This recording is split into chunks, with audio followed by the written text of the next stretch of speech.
Some call me the next big thing. Then the same people said I'd never make it back. I've never paid too much attention to the noise. Control what you can control, block out the rest.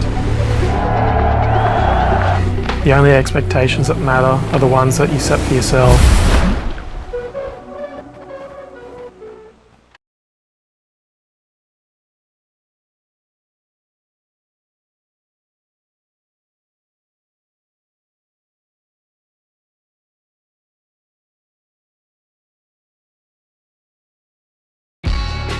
I feel like I'm 11 years old and just playing, essentially.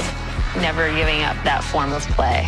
To be able to give my friends that same type of feeling, you get hyped.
Some call me the next big thing. Then the same people said I'd never make it back. I've never paid too much attention to the noise. Control what you can control, block out the rest. The only expectations that matter are the ones that you set for yourself.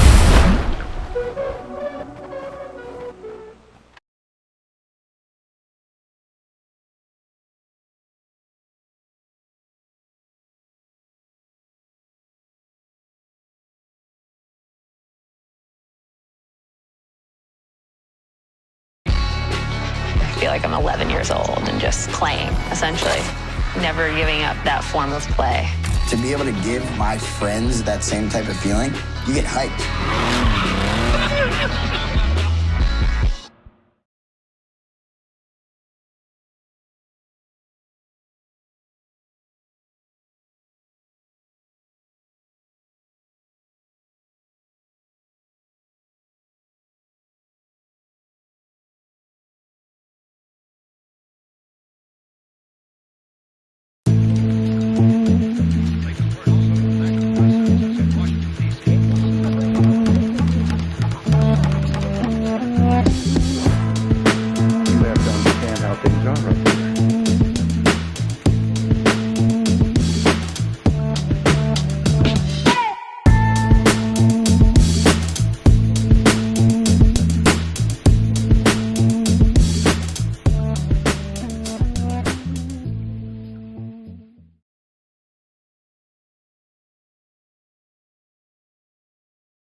Some call me the next big thing. Then the same people said I'd never make it back. I've never paid too much attention to the noise. Control what you can control, block out the rest. The only expectations that matter are the ones that you set for yourself.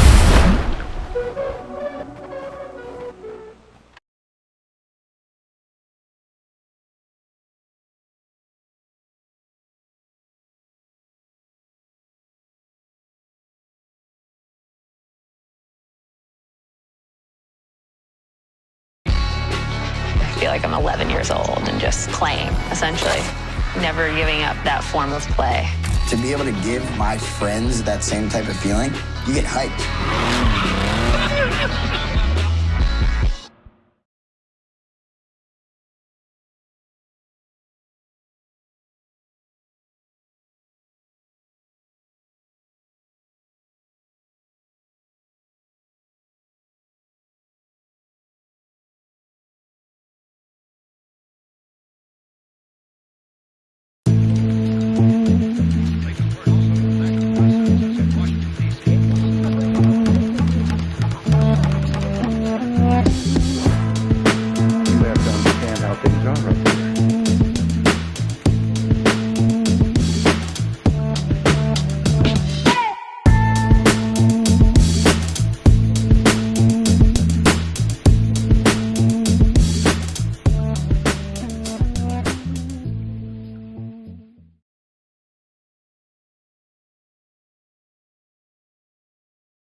Some call me the next big thing.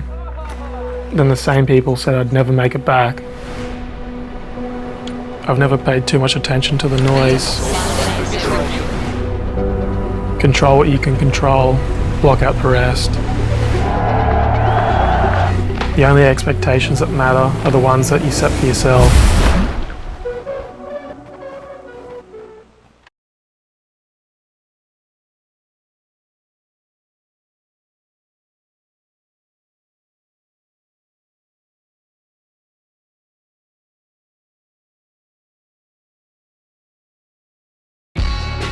I feel like I'm 11 years old and just playing, essentially.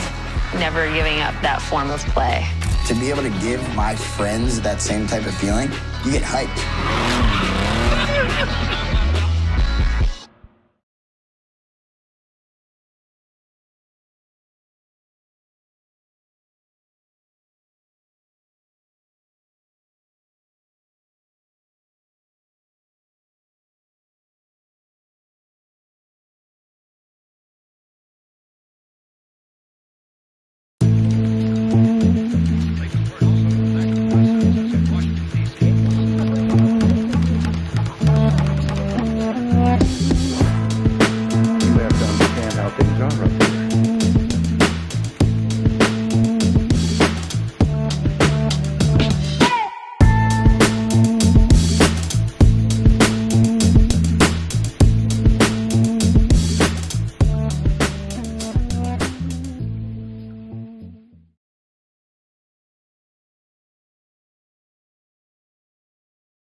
Some call me the next big thing. Then the same people said I'd never make it back. I've never paid too much attention to the noise. Control what you can control, block out the rest. The only expectations that matter are the ones that you set for yourself.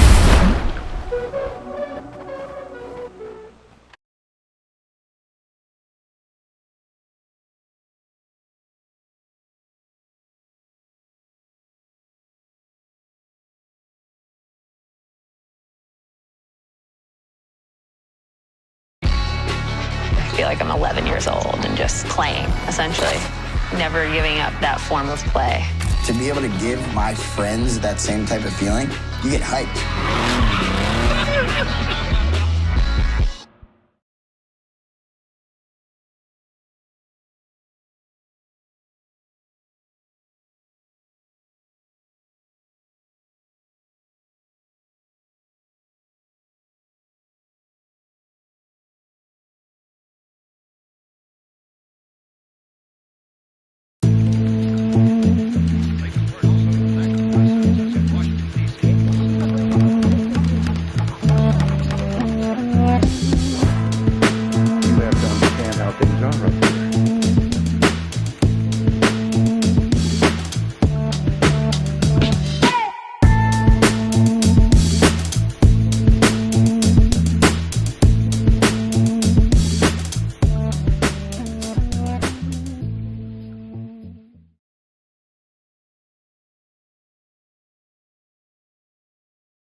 Some call me the next big thing.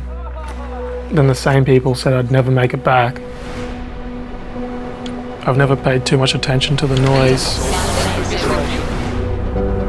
Control what you can control, block out the rest. The only expectations that matter are the ones that you set for yourself.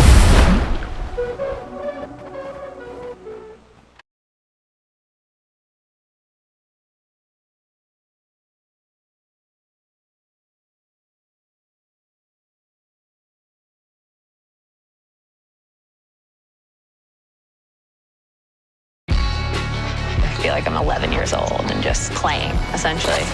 Never giving up that form of play. To be able to give my friends that same type of feeling, you get hyped.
Some call me the next big thing.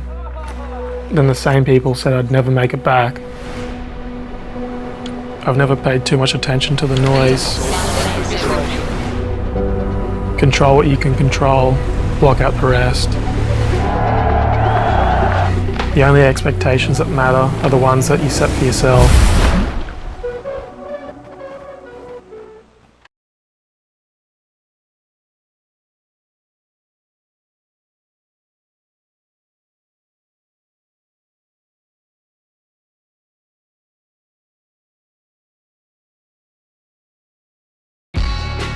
I feel like I'm 11 years old and just playing, essentially.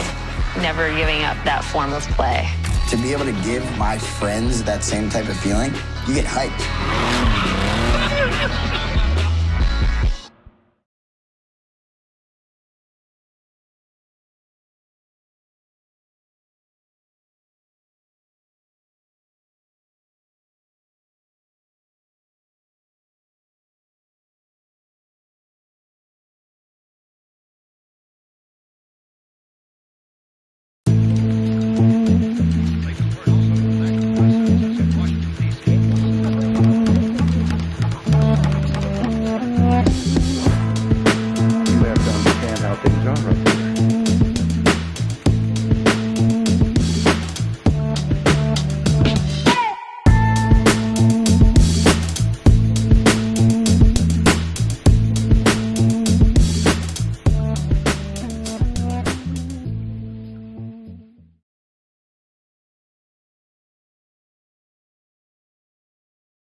Some call me the next big thing. Then the same people said I'd never make it back. I've never paid too much attention to the noise. Control what you can control, block out the rest. The only expectations that matter are the ones that you set for yourself.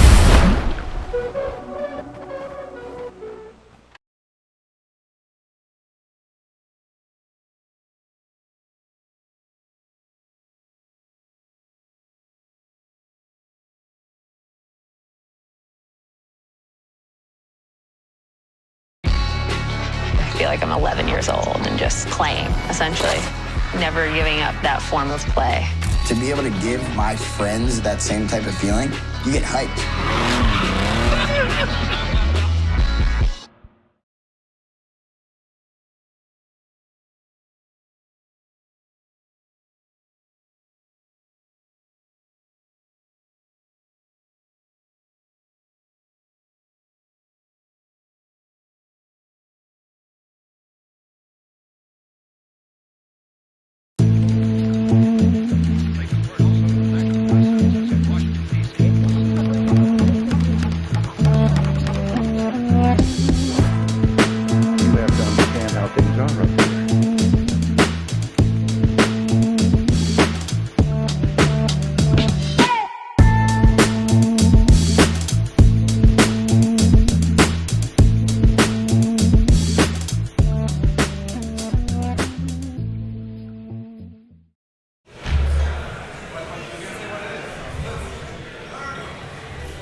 Alright, hi everybody, welcome to day one of the JBay Jiu Jitsu Takedown.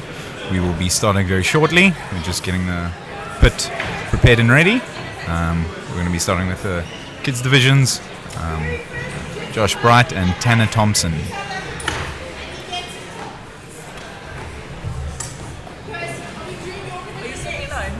I am indeed. Okay, so I'm joining putting me? I'm putting my handbag in my stuff. Currently, I need to go look at those.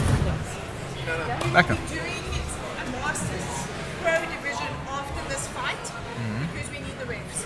Okay. Slight correction, sorry everybody, we're doing a Masters Pro Division after this fight, so look out for that.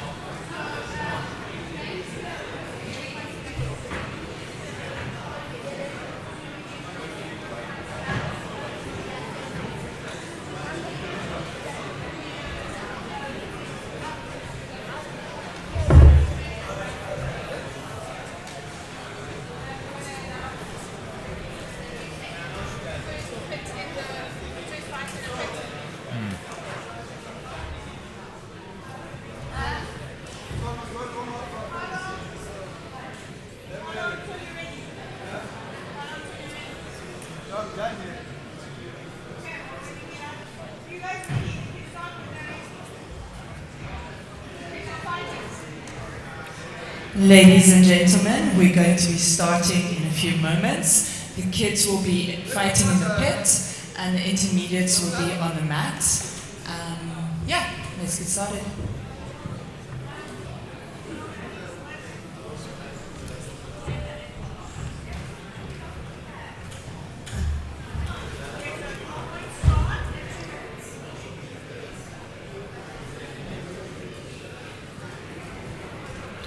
Alright guys, first fight in SA in the pit. We are ready to go and we're excited. Josh Bright, Tanner Thompson. Can we please get Edwin Mohata and Mohammed Joel to mat 2, please? Edwin Mohata and Mohammed Joel to mat 2.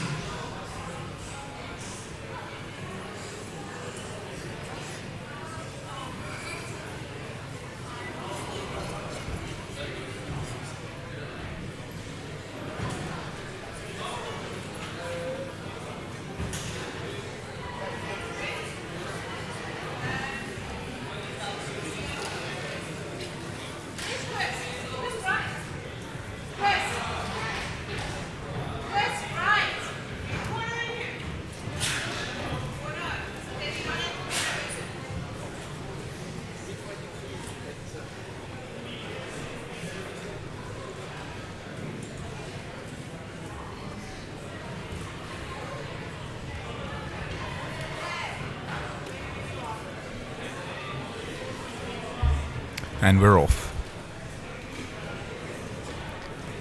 Oh, nice takedown by Josh there into side control. Just keeping a hold down at the edge of the pit. Looking to transition to mount or the back.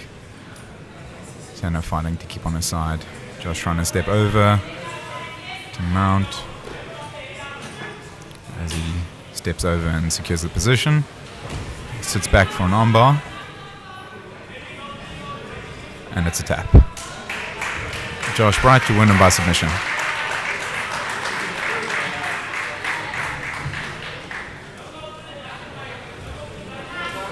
And that's South Africa's first Jiu-Jitsu match in the pit.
Warm up mat.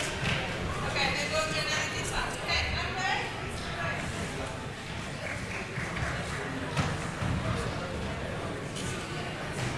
Andre Bauer and Alex Crawford. Andre Bauer and Alex Crawford to mat 1, please. We'll be having another kids division fight in the pit.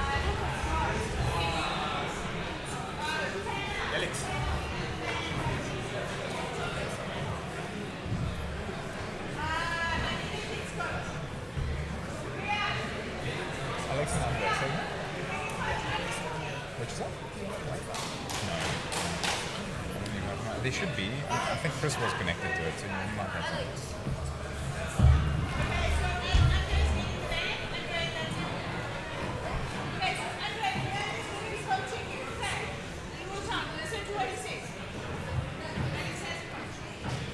Alex and Andre will be our competitors for this fight.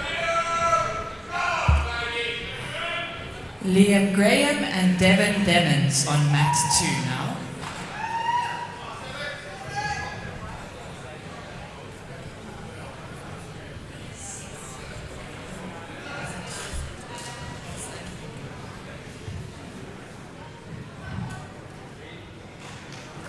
And we're off. Nice double leg entry there. Takes him down, looking to pass side control, back to turtle.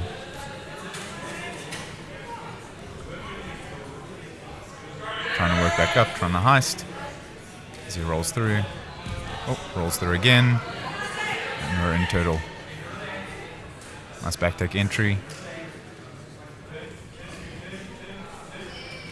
So we turn around, almost in full guard. We're in a sort of Williams guard situation over here. Trying to work towards the back.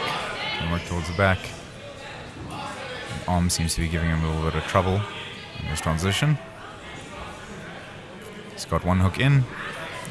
Gets the hook out. Rolls him through. 4. Rolls him through into side control. Solidifies the position. Trying to get him to mount now.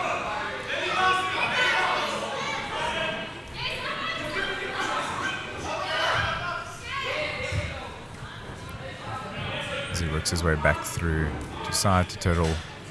And look at him take the back now.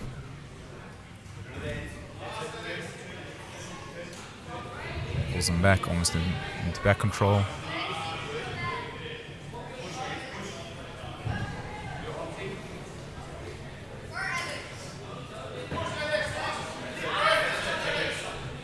And then out to full guard now.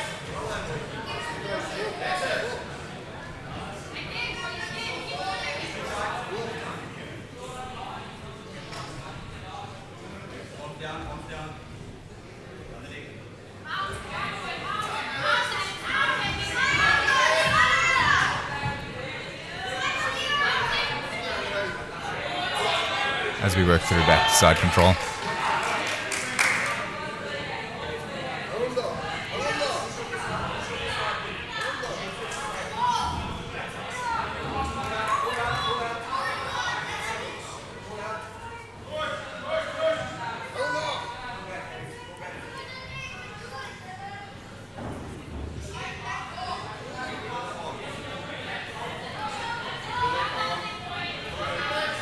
Trying to almost look for a triangle or armbar from here. As he's now hunting for the back again.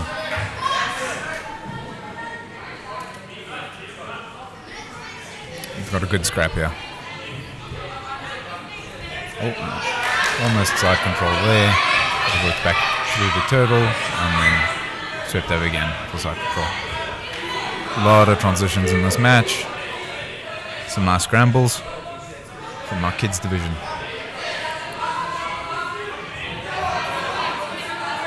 I think we've got one hook in there. That's almost 2 hooks. He's got his arm around the back there. Still working for back control there. As we're on the edge of the pit now.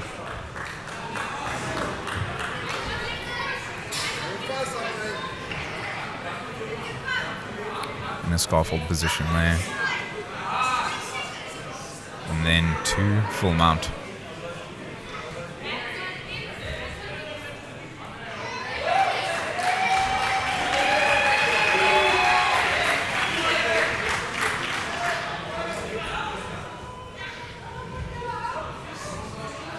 Some solid control from mount there.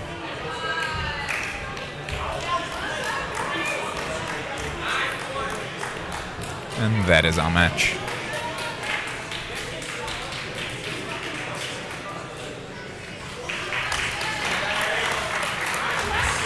Awesome 2 kids matches so far in the pit.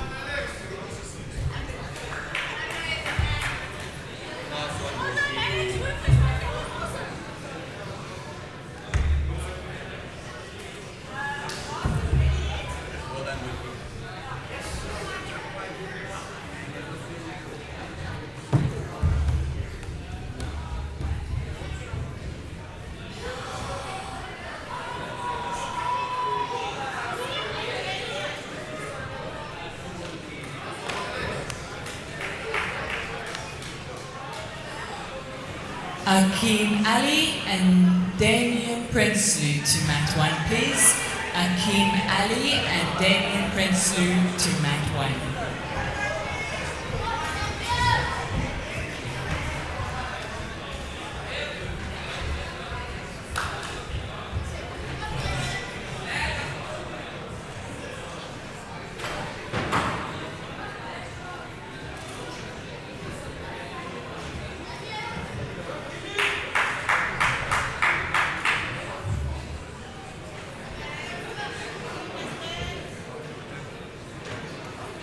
All right, here we go with another kids match. Oh, fake to double. So Akeem takes him down. We're going to pass the guard.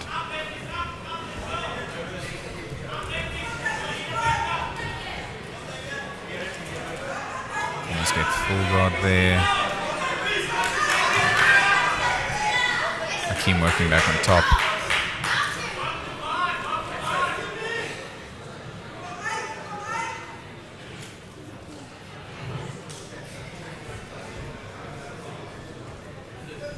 As we work to reset, Akeem passes into side control, and that's a tap.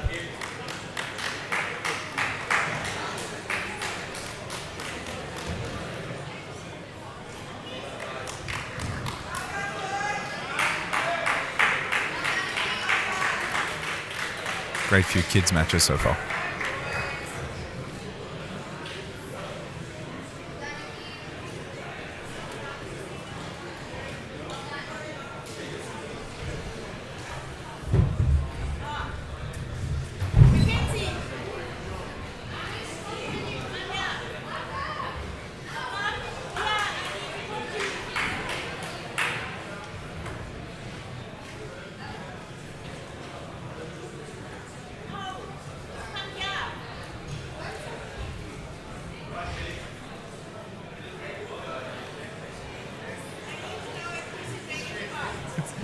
Brutal, eh?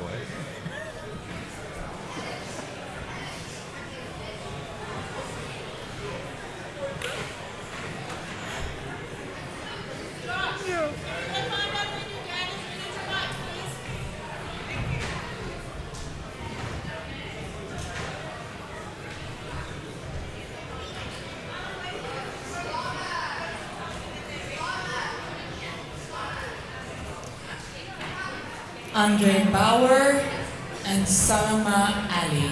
Andre Bauer and Salama Ali to mat 1, please.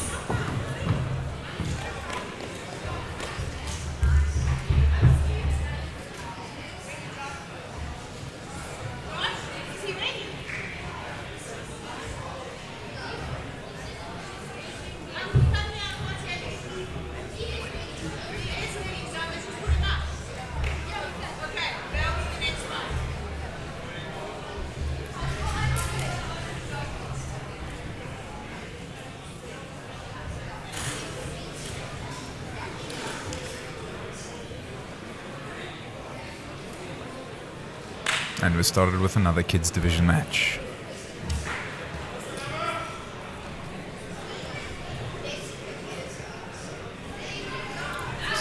Front headlock takedown.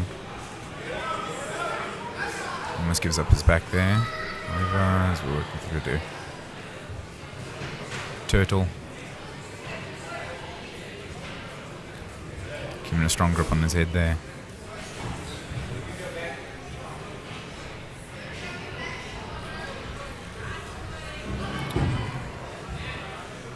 Trying his best to clear that grip. So work towards the edge of the mat. Also gets swept, but manages to land up in almost side control here.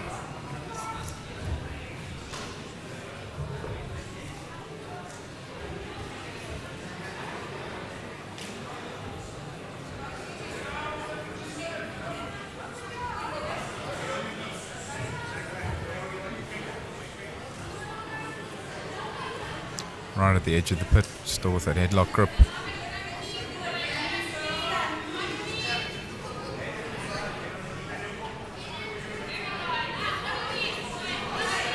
Just broke the grip, trying to work through the mat now. So turns over and attempting to secure the back. There's one hook in there. Trying to work over almost to an armbar as he slips out and looks to pass the guard.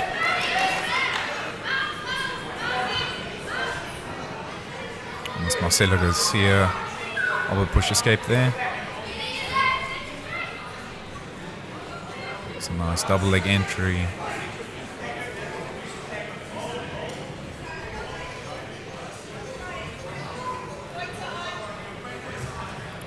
Points are now on. Back to this headlock position.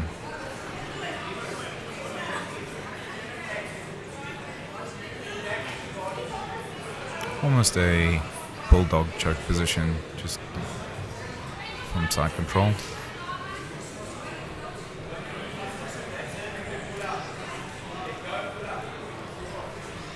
We're going to clear that grip and work for the back as they stand back up.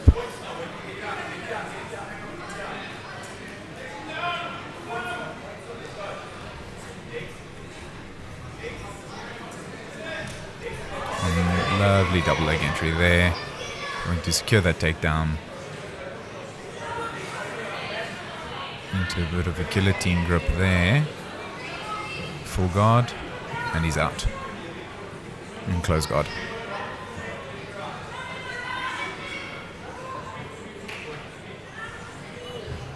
We're going to clear the elbows so you can start passing close guard.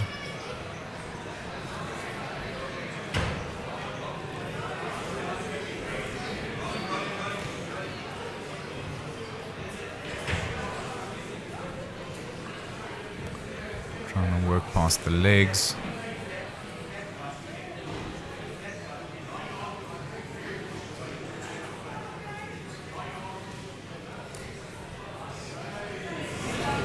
And through to side control. Solidifying their position. As we get it almost a turn here, we can start hunting the back if he wants to.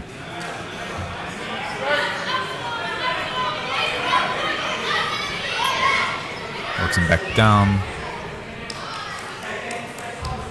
And looking to take the back now. Pulls him back through. And that's time.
Ladies and gentlemen, we are going to be starting the Masters Pro Division in the pit with Chris Bright and Ryan Gronbeck.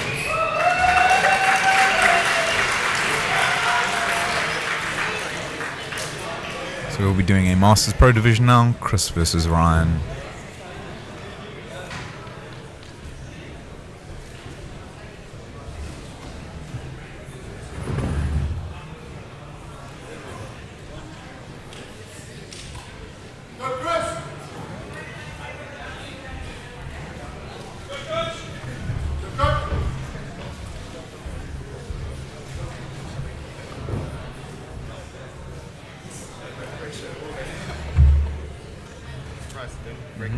No, I got you.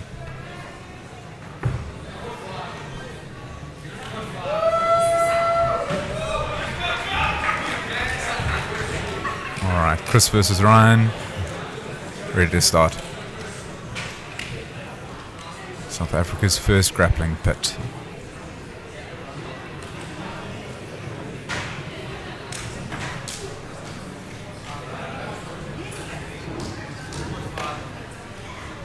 And we're ready.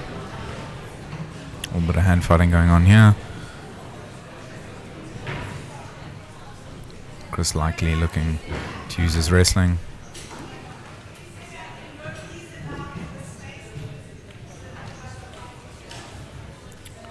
And fighting heavy collar ties from Ryan.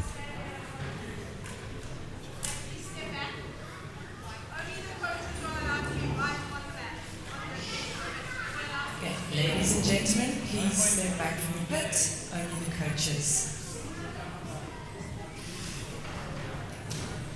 Arm drag attempt there from Ryan.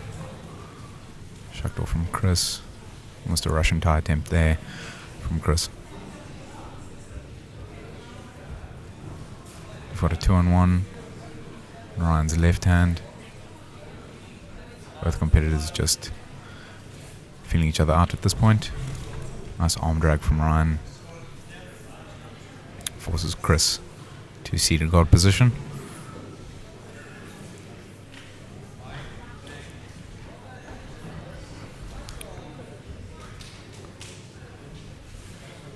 Ryan looking for some outside passing. Chris looking to wrestle up into dogfight here. Strong underhook. Double underhooks now.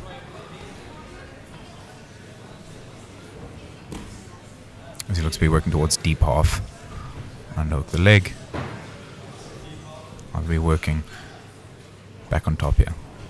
Chris just needs that. His left arm out underneath as he works back to. Ryan works back to half guard.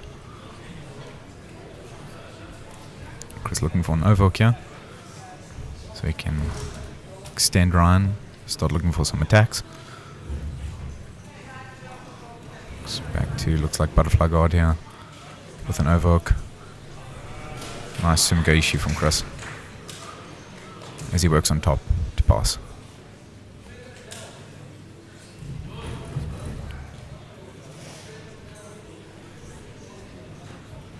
Ryan working in an underhook. Chris using an almost pseudo inside camp position here. He's an inside camp. Could go for a body lock pass here. Ryan looking for a shoulder crunch.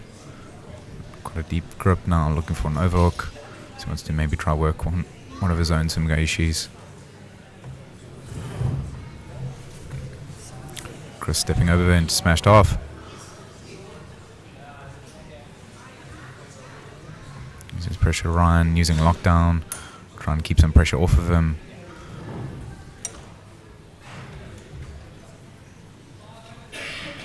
Chris working on top. Solidifying the position, trying to step over, get his knee out so he can begin freeing his leg for mount to side control. Working the double unders now. Using his left leg to block and take the back. It's now working on the back.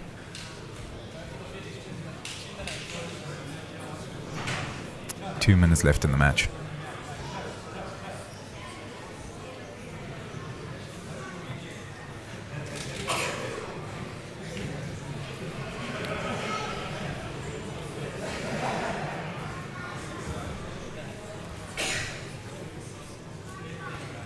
Chris working back to the back. One knock in.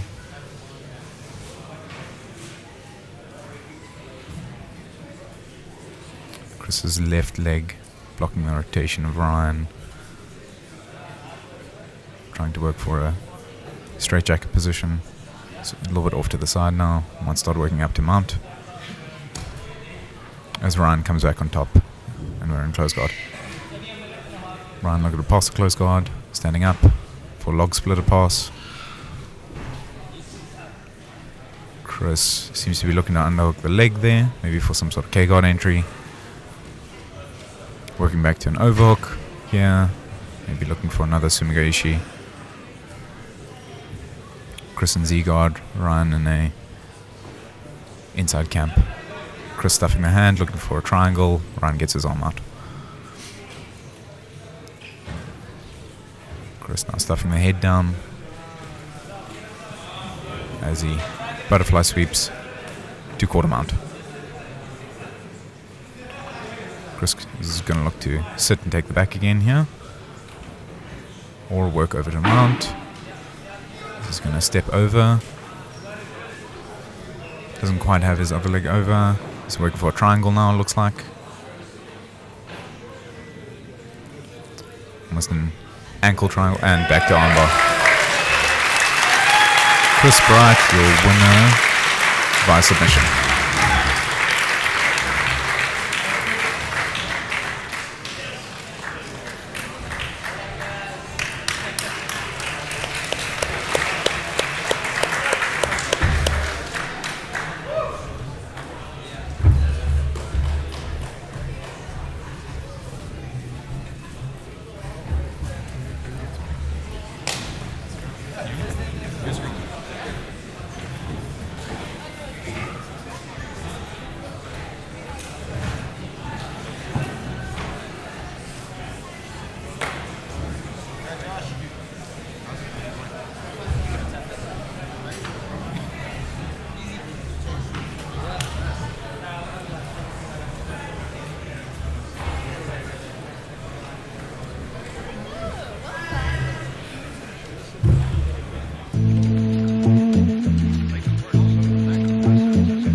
Another kids division match in the pit here.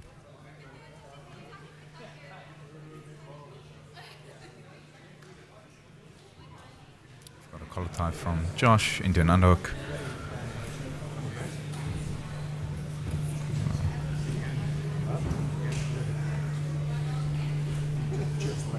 Gentle takedown from Josh there. Looking to take the back now as he sits through.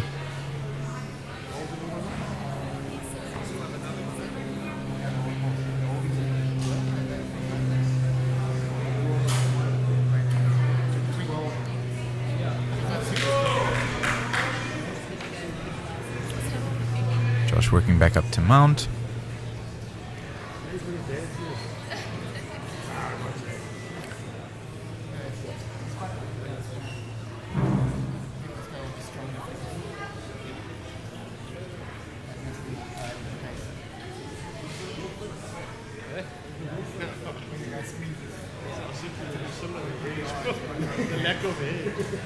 Josh now working on top. Trying to clear grips.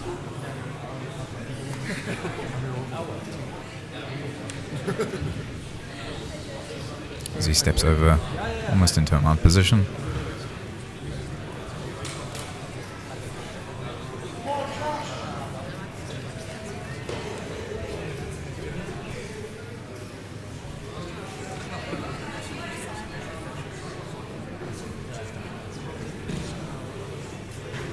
As we're back to standing. Josh looking for a single leg or fireman's carry there.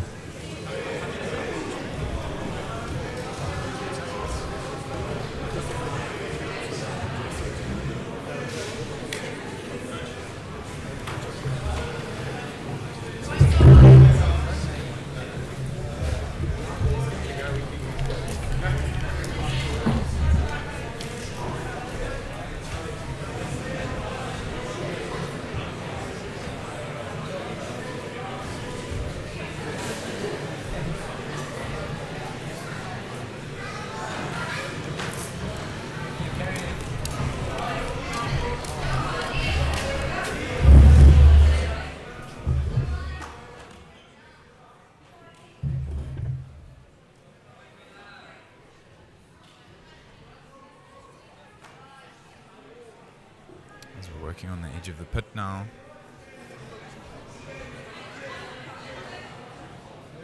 Josh reverses. Looks like he's got an underhook on far side as he gets back up, working their way back to the middle of the mat.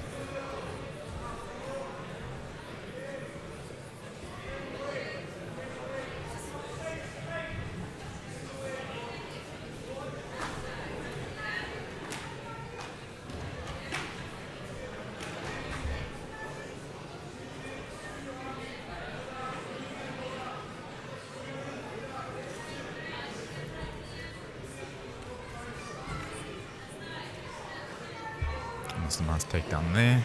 She looks down at the back.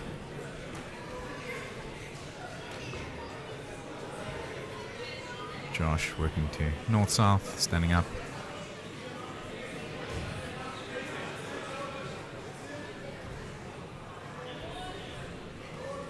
It's a double leg onto the pit wall.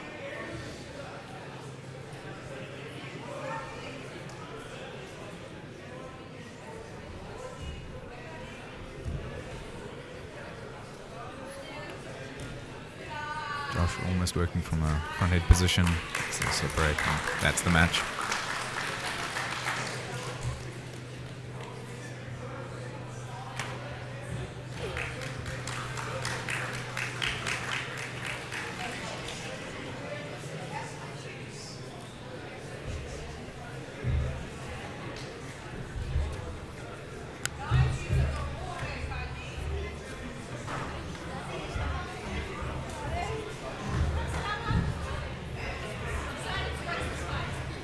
Alex Crawford and Salama Ali on mat 1. Alex Crawford and Salama Ali on mat 1.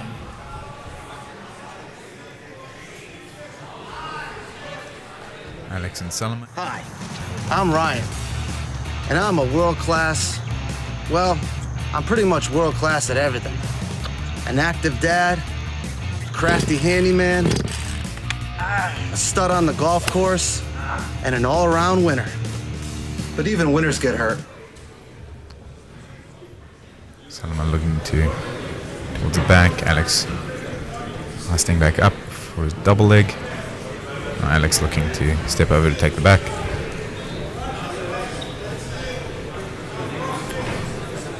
Salama almost sweeps him to side control. They stand back up. Alex now working on the pit wall.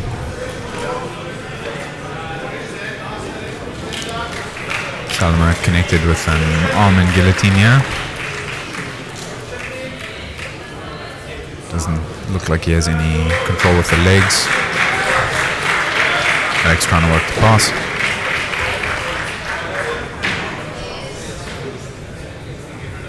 Work through to the other side. Salama keeping hold of that guillotine.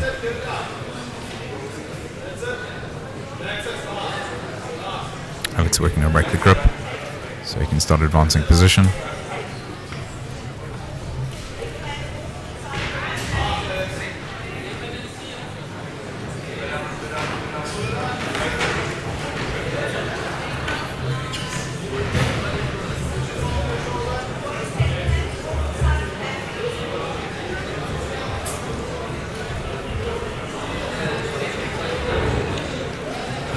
Still in the guillotine position here. Alex trying to use his left knee to break the grip as they begin advancing back off the wall. Someone trying to shrimp out so he can make some space for his hips. Alex keeping close as they work to the corner. Points are now on. Alex stepping over. Looks to be almost in full mount there. Salama keeping hold of that guillotine still from bottom mount. Alex using his right hand to attempt to break that grip so he can start looking to advance higher up and start looking for submissions.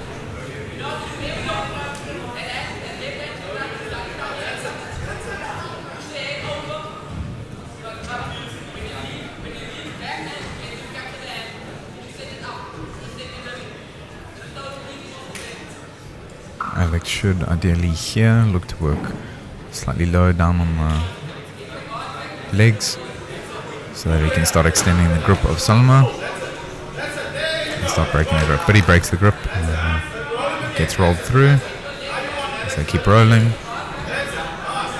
Alex is working through to full mount. Salma attempting to stand up using the wall.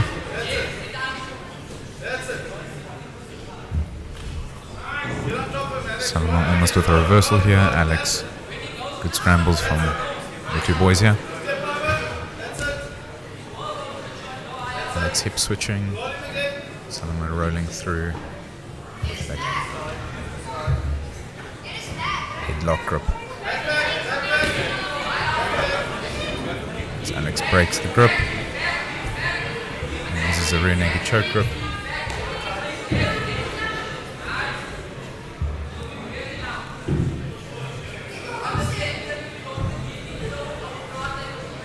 Alex should ideally work to come on top from here as both boys stand up, and that's time.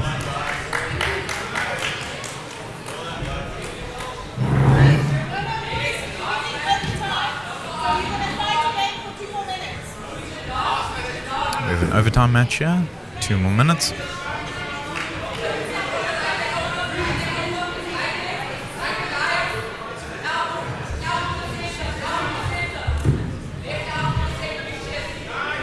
Alex going for a double leg.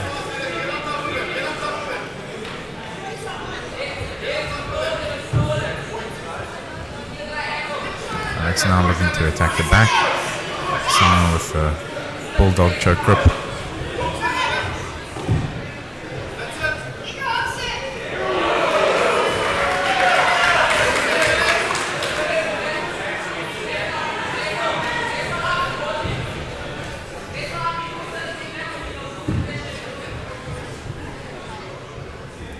They work towards the pit wall. Alex looking to advance his position. Seems to have broken the grip.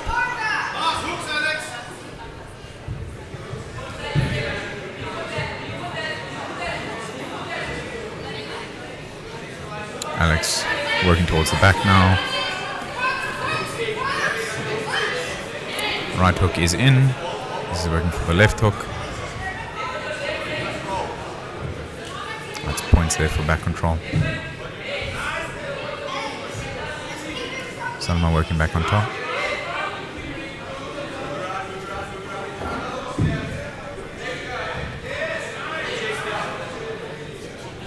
Alex framing quite well, using his legs and arms to retain guard. Looking for an ankle pick.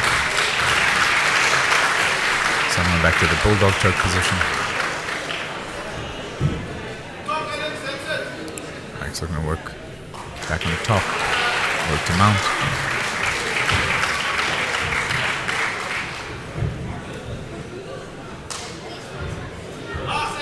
It's a step over, almost back control here as he falls off.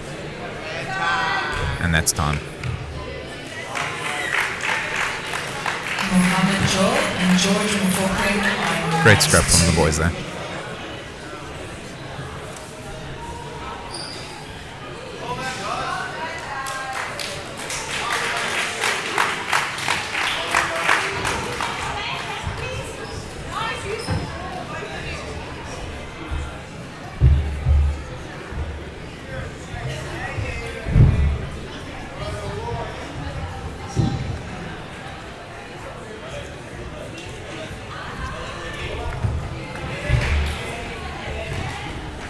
Ladies and gentlemen, we're having another Masters fight. Chris Wright and Dwayne Pike to mat one. We'll be having another Masters Pro Division fight here. Chris Bright and Dwayne Pike.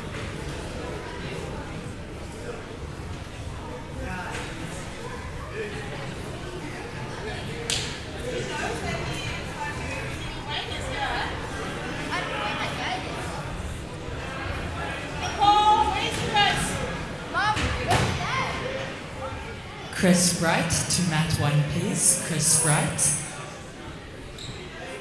Welcome to My Glass. We are more than just a glass repair company. we're a team with a difference.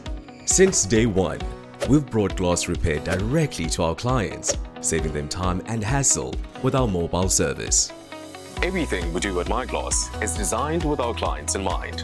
Using the latest technology, we streamline the process from real-time claims to mobile response units, but never at a cost of a personal touch. Our approach is of continuous improvement, authenticity, and empathy, ensuring every client experience is seamless and meaningful. From start to finish, MyGlass is all about action, speed, and a passion for what we do, creating a fun, positive atmosphere for our clients and our team. Another happy client, quick as a click. At MyGlass, we've got you.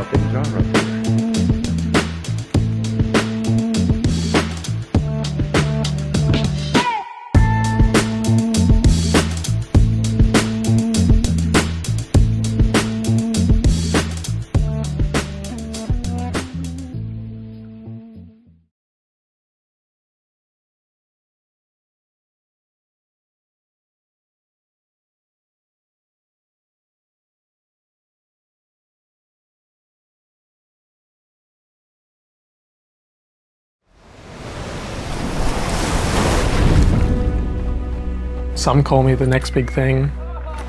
Then the same people said I'd never make it back. I've never paid too much attention to the noise.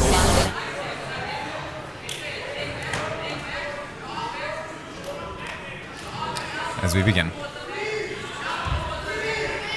We're looking for some collar ties, Chris looking for some 2-on-1 there. Dwayne clearing that nicely. With a heavy collar tie, Chris with a 2-on-1 into a Russian tie there. Chris looking for that Russian tie, holding for it. Either looking to use that into a single leg, to clear some space to shoot a double. Going with some heavy collar ties. And also shuck towards the back there. Just with that Russian tie position again. Dwayne trying to find a guillotine here. Just pulling into some Nagaishi. Butterfly sweep. Chris on top in Dwayne's Z-guard. Jonathan Rishworth and Justin Demmons on mat 2. Looking to put some pressure into those legs as Dwayne works out to close guard. Dwayne looking to work underneath a leg as opposed to on the hip to work a bit higher. Chris using some armpit posts to work back out of close guard. Dwayne looking to keep that. Chris using his elbows to free himself into almost pass position here. Chris working through to almost side control here. Dwayne looking for some sort of arm grip with his legs. Arm grip on Chris. Dwayne using that elbow post to try and create some space. Chris controlling the hips nicely as he looks to flatten Dwayne out. Dwayne with an almost bulldog choke position. Chris look down, can look down the back from here. Coming Dwayne over. Getting into a leg drag position there with Chris's right leg.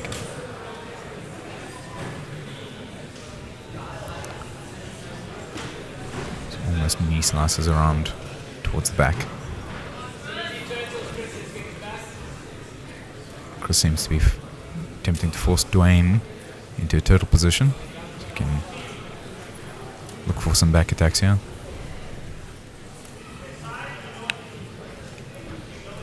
Chris looking for side control, looking just to solidify the position.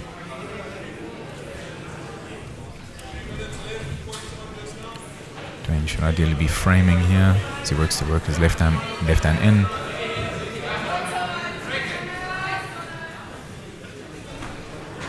Just almost stepping through into the mounted position as Dwayne works back out. Chris in a smashed half guard position here. Dwayne framing quite nicely with his left hand into butterfly guard. Seems like Chris is looking for a body lock.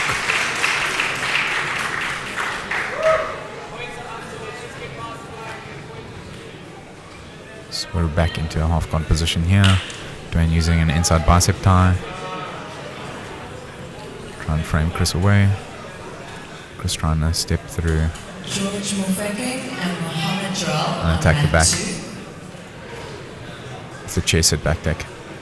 Chris seems to have it, and there it is. Chris has one hook in here as they're grip fighting for a rear naked choke. Chris now has a second hook. He's keeping Dwayne controlled quite nicely here. He takes the hook out.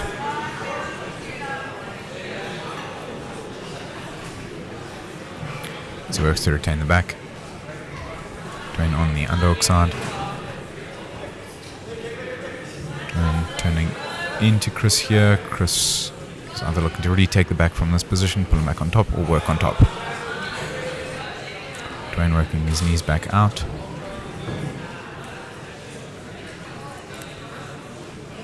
Chris could potentially look for an arm triangle from here, but it seems like he's just trying to solidify the position, maybe move to side control, or retake the back with another chair sit. Looks like they're almost in a gift wrap position. Dwayne getting his arm out to bulldog choke position, but no leverage from here as Chris is working to pass again. Dwayne gets his hips out to a half guard. Dwayne trying to work for a half butterfly, back to butterfly. Chris keeping good pressure on the hips. Dwayne trying to make space here to ice back up as they come back to standing. Chris working that Russian tie. And nothing on his footsuit. Chris with a lovely entry into a double leg. Into, looks like half butterfly here, and now a smashed half. Chris working to pressure pass from here. Dwayne framing off, working him away. Dwayne in a pseudo rubber guard position here, and that's the match.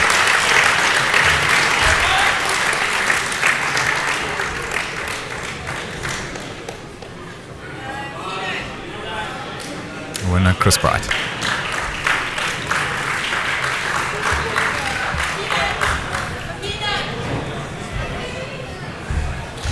Hi, I'm Ryan, and I'm a world-class, well, I'm pretty much world-class at everything.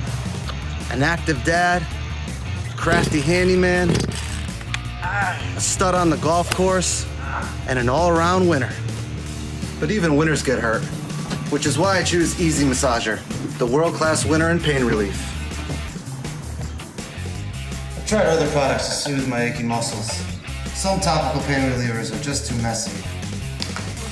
Others burn you with way too much menthol. And some will leave you smelling for hours.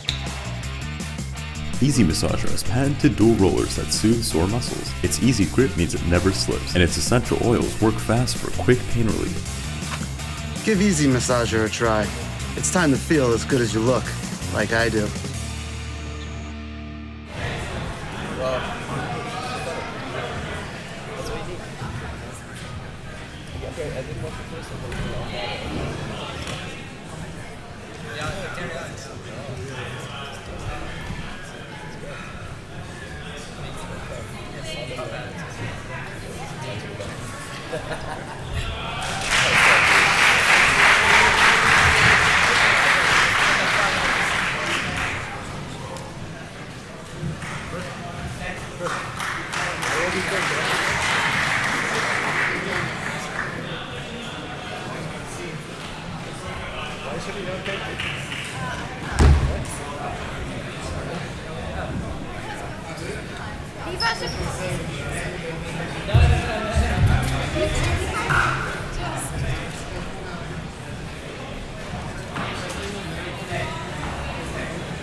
now we have George Mfoken and Mohammed Joel on mat 2.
Gabriel Janssen from Rendsburg and Levi Saunders on mat 1 up next.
Gita and Arbaz Khan on mat 2.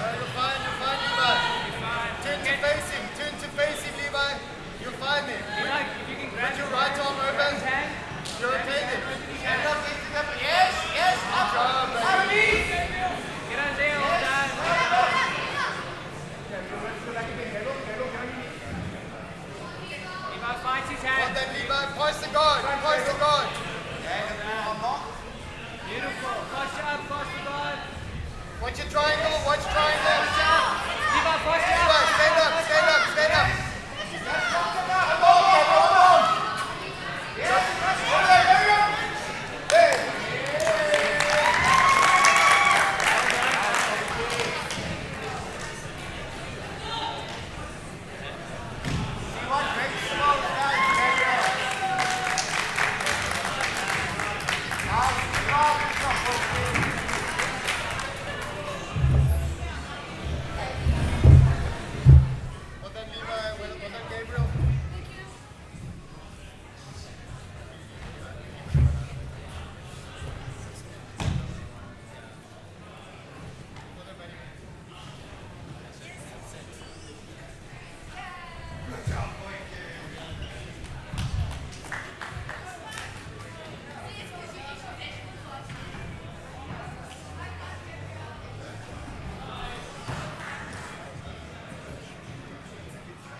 Ryan Grunbeck and Dwayne Pike to mat 1, please. Masters Division, Ryan Grunbeck. Welcome to My Glass. We are more than just a glass repair company. We're a team with a difference. Since day one, we've brought glass repair directly to our clients, saving them time and hassle with our mobile service. Everything we do at MyGlass is designed with our clients in mind. Using the latest technology, we streamline the process from real-time claims to mobile response units, but never at a cost of a personal touch. Our approach is of continuous improvement, authenticity, and empathy, ensuring every client experience is seamless and meaningful. From start to finish, My Glass is all about action, speed, and a passion for what we do, creating a fun, positive atmosphere for our clients and our team. Another happy client, quick as a click. At MyGlass, we've got you.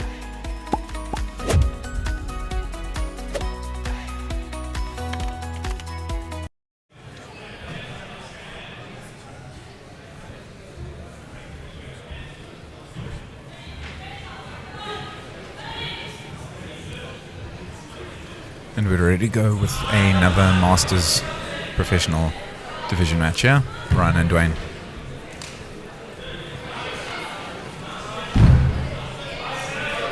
Both with some heavy collar ties. Ryan looking for a snap here, working towards the wall.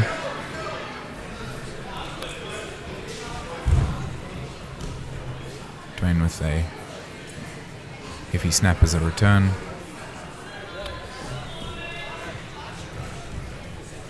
Dwayne looking to advance around the back, looking for a scoop grip on that leg. Dwayne working him back towards the wall.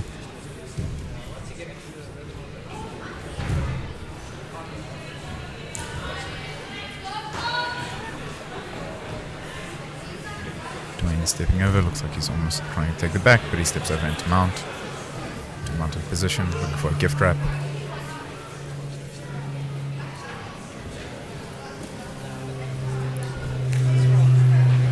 Chest sits back to the back. Dwayne looking for a straight jacket position here. Foot on the hips. Looking to trap the arm of Ryan.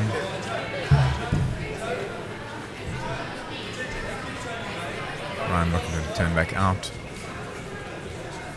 Either get into close guard or bottom mount. Trying to escape the back. He's turning through. Dwayne looking for an Ezekiel here. Ryan framing with his right arm, attempting to clear that. Dwayne in mount here.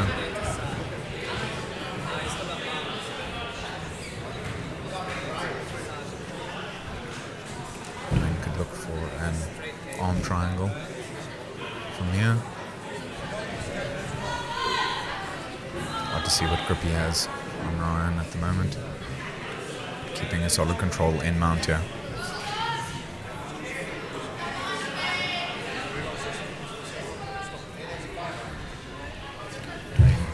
Looking for an arm triangle.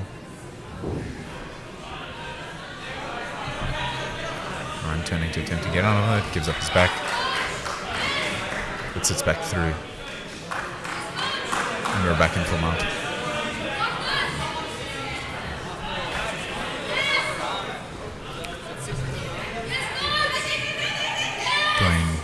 Pulling Ryan through into back control. Looking to scoot his hips out. There's a body triangle here. Ryan fighting the hands and attempt to turn out. Ryan should get his right leg underneath Dwayne's right leg and attempt to break that triangle. Ryan just attempting to turn out here.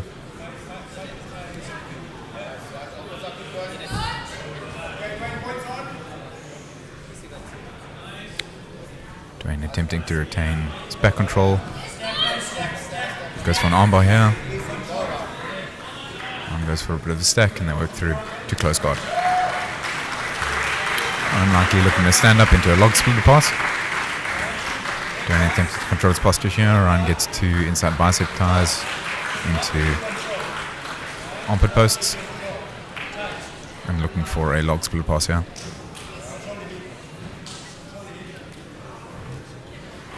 Dwayne attempting to clear those grips. Ryan keeping good base here. George Mufakeng and Justin Demons on mat 2. Dwayne looking to clear those grips. Looking for an almost scissor sweep there. Gets put through into half guard. Ryan with the guillotine grip here.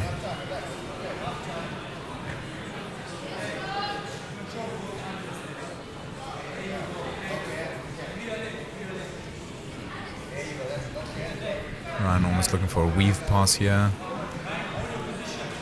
Breaking Dwayne's Z-lock grip. Ryan in a semi-cradle position here. This one works through. Looking to attack Ryan's legs. Ryan is a crossface, however, blocking him from doing so.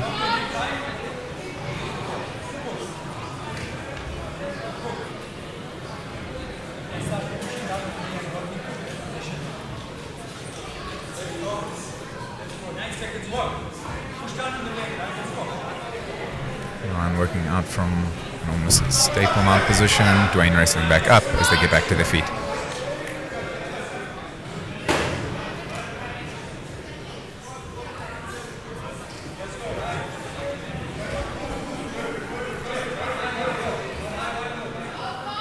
Heavy collar ties from both here as they clear and reset. Dwayne advancing position, pushing Ryan back towards the wall.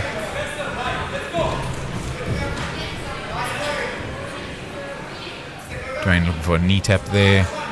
Pushes Ryan towards the wall. Ryan looking for an almost close guard here. Dwayne attempting to work him down back towards the mat off the wall. Dwayne stepping over. Attempting to capture Ryan's legs. Ryan almost looking for a Kimura from here. It'll be very difficult with Dwayne's head in the way, however.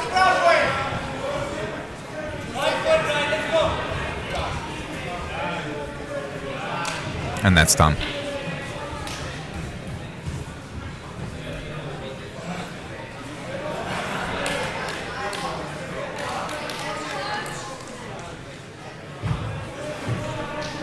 Awesome matches so far in South Africa's first grappling pit.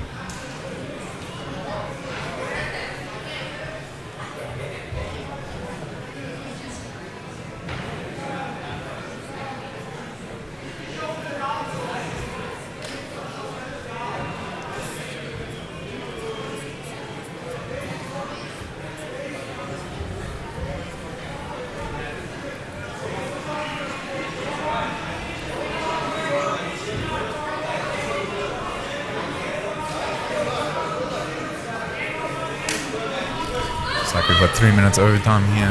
Dwayne with the double leg. Passes through into side control. Ryan looking to post on the hip. Dwayne's stepping over into a chase hit back take. Used to gift wrap position here. Working into mount, looking for that gift wrap so you can chase it into a back take. Now looking for an arm triangle. Ryan needs to get his left elbow up and over Dwayne's head, and that's a tap.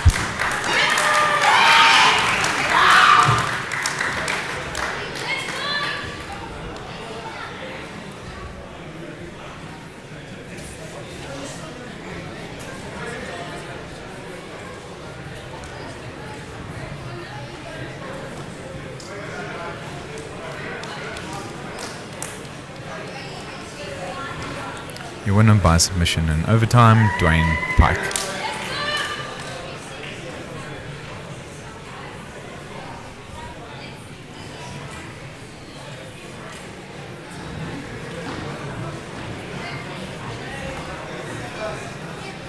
Day.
Some call me the next big thing. Then the same people said I'd never make it back. I've never paid too much attention to the noise. Control what you can control, block out the rest. The only expectations that matter are the ones that you set for yourself.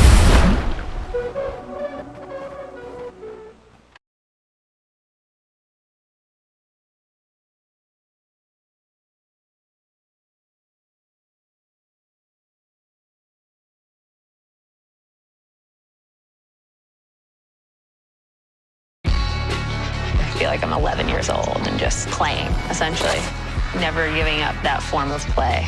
To be able to give my friends that same type of feeling, you get hyped.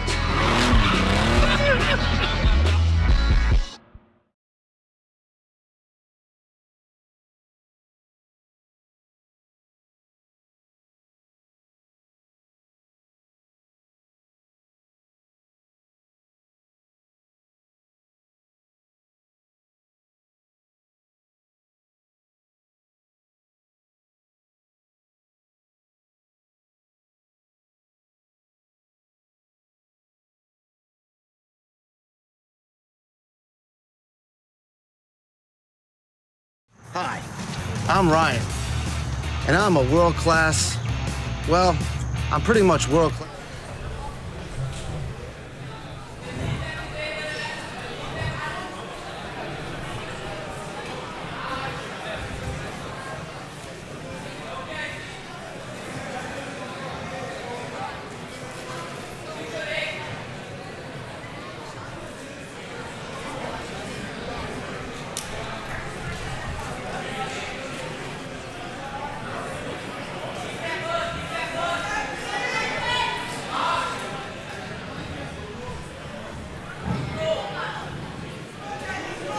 We go with another kids division match.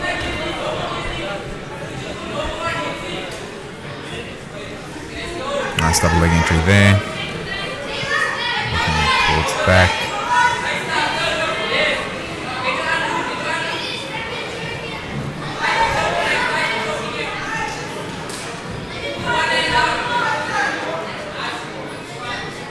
That's a tap.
Jonathan Rishworth and Athankosi Mungwe on mat 2.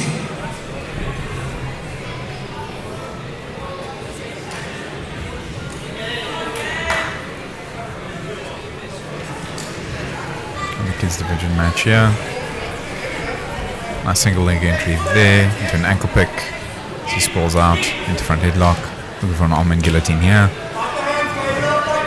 Need some sort of leg control there. Seems to be in half guard.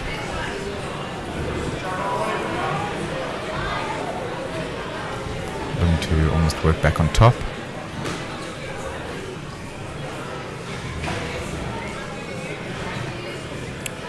Really working this arm and guillotine position here.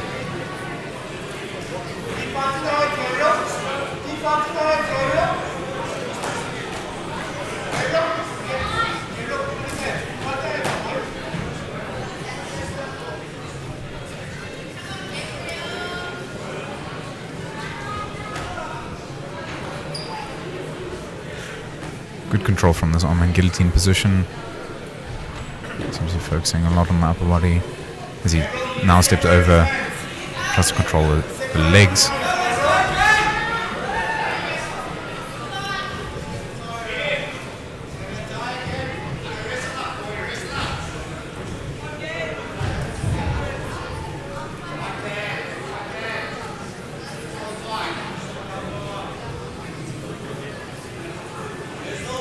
Still in this arm and guillotine position here. Got an almost half guard position. So working back out. So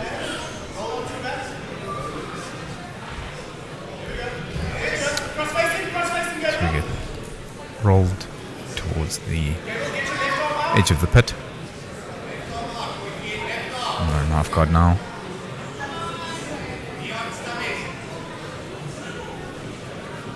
Wrong side for that guillotine.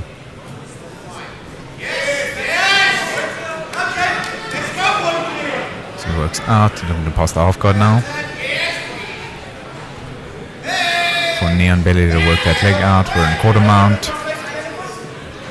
Attempting to clear out his ankle.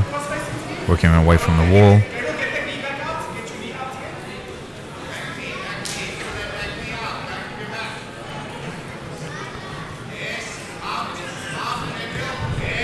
Working through into mount. Two grapevines here in the corner.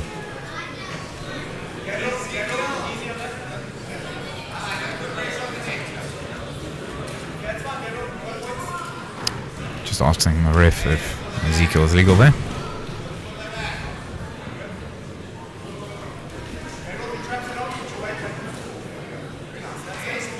Gabriel working higher in mount here.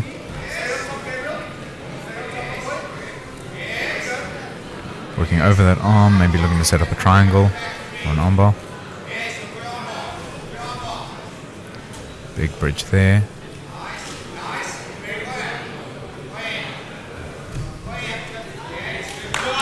As that's a tap.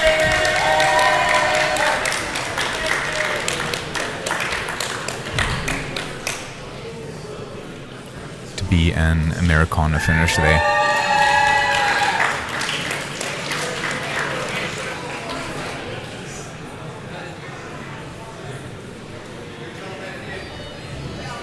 Noah van Niekerk and Matthew Crawford on mat 1, please.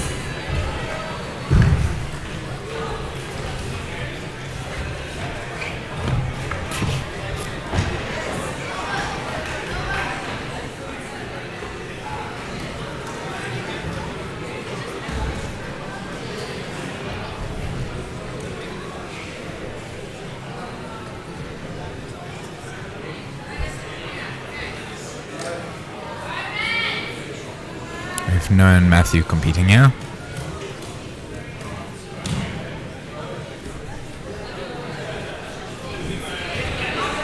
No changing levels. Looking for a double leg here. Takes him down into half guard.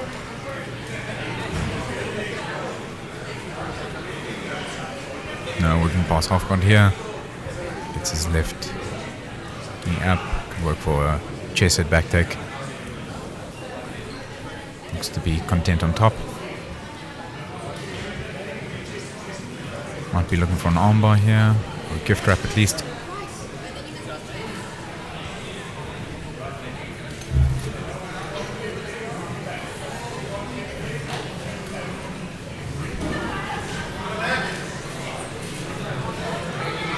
No, almost into quarter mount there.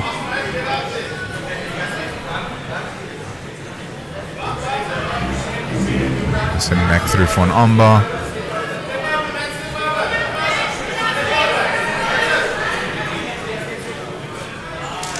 And that's a tap.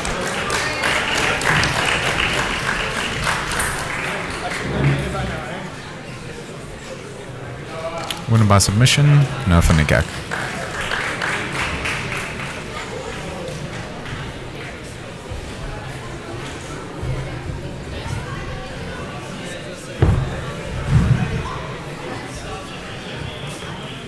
Levi Saunders and Elijah Kant on mat 1.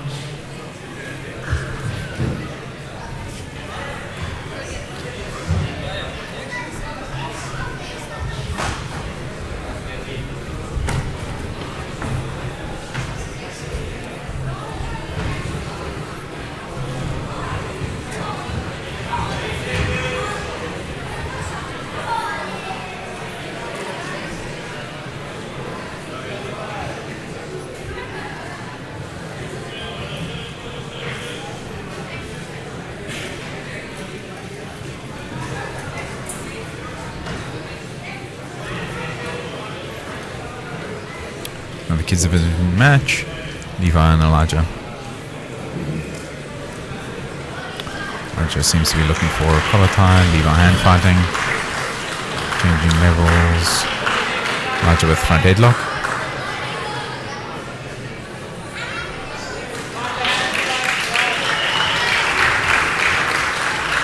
Elijah might be looking through this, looking to sit through for some sort of guillotine here.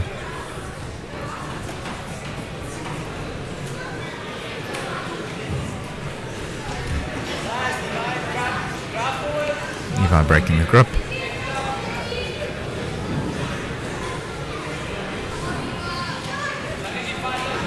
Looks like he's got a grip on the leg. Maybe trying to work a single leg. Gets the other leg, trying to work a double leg now. Edge of the pit, uses the edge of the pit. Push off.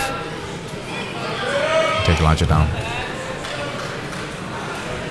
Elijah has a guillotine grip here. Levi hand fighting as he works out.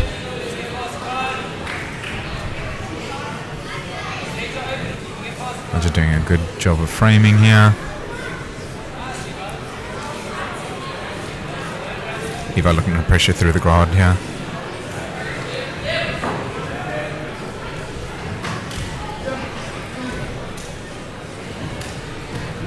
Levi with a knee slice.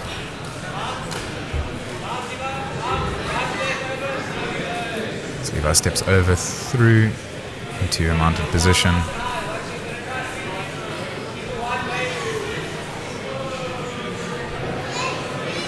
Elijah with a headlock from bottom mount. Levi working to break that grip. Try and see if he can work higher into a high mount position.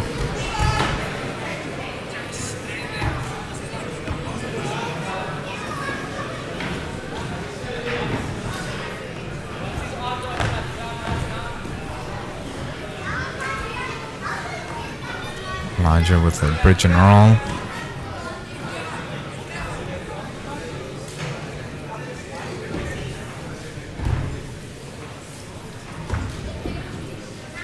No leg locks allowed, just resetting the matcher.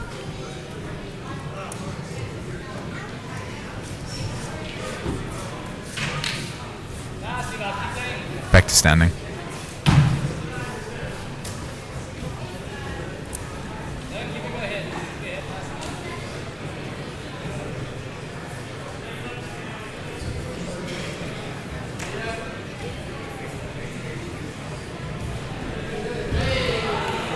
Some hand fighting going on here. Levi with an ango, changes levels into a double leg. Working on the edge of the pitcher.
Noah van Niekerk at 100 out on mat 1.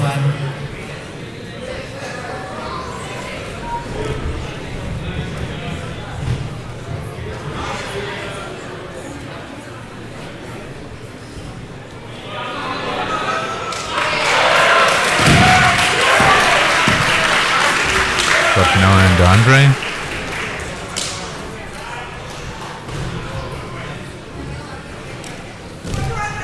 With an attempt at a double leg there.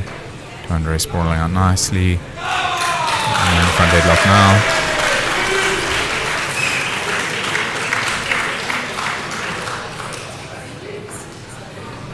Trying to work through to a double leg.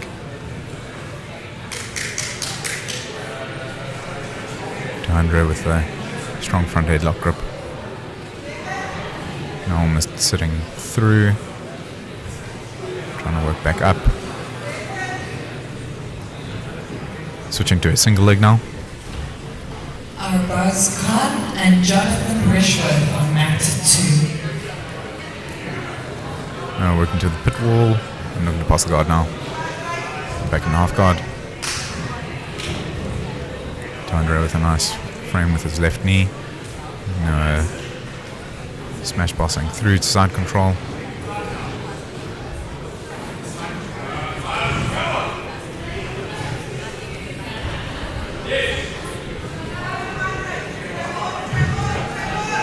Now working the side proposition, attempts to step over and gets it into full mount.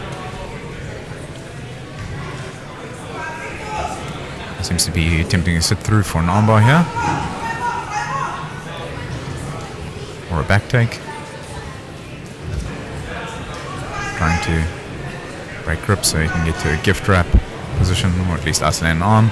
He steps back over, attempting to break the grips now. Armbar submission. Noah van Niekerk.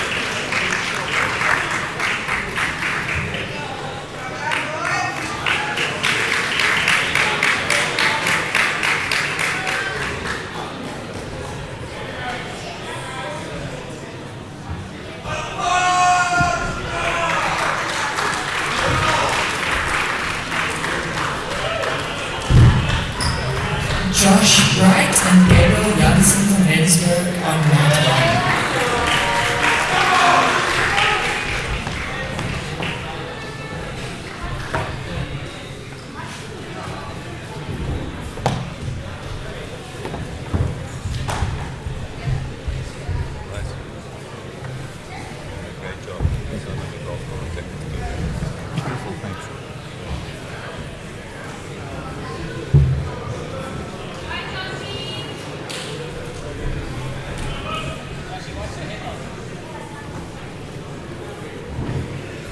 Josh versus Gabriel here.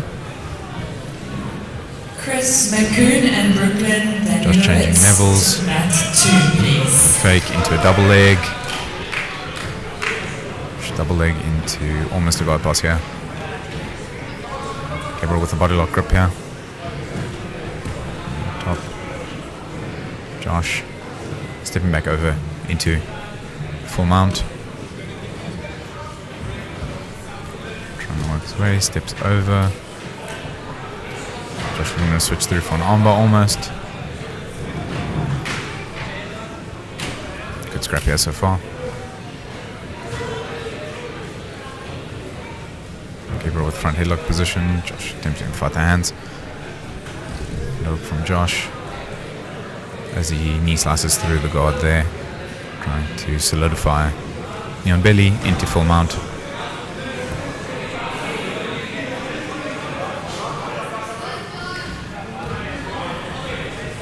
Gabriel attempting to bridge and roll here. Josh sitting through for an armbar. Trying to break the grip now. And back up, stepping back through into armbar position.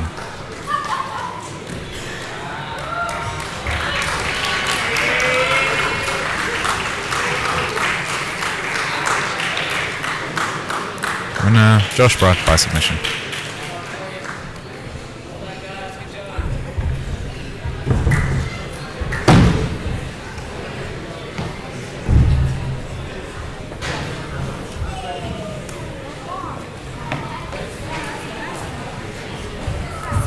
Adam Chin and Sia Mkita on mat 2. Matthew Crawford and Johan Dowd on mat 1.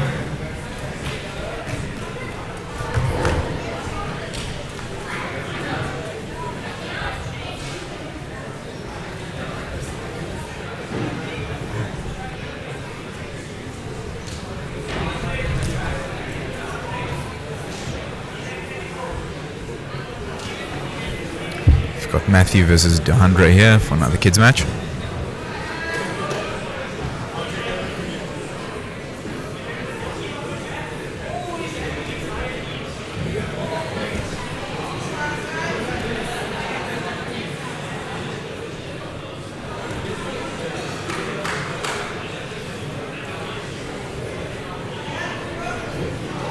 DeAndre looking for a collar tie there.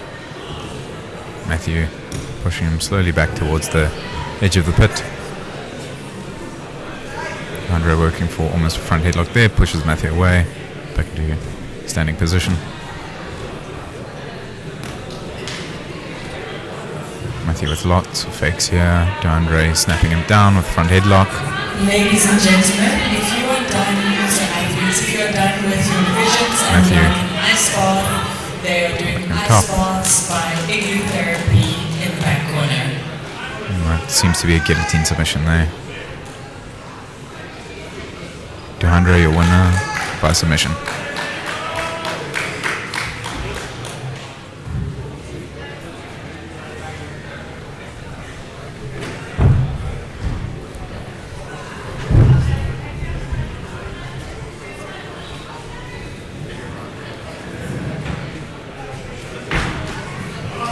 Cassian Astle and Walter Fritz on mat 1, please.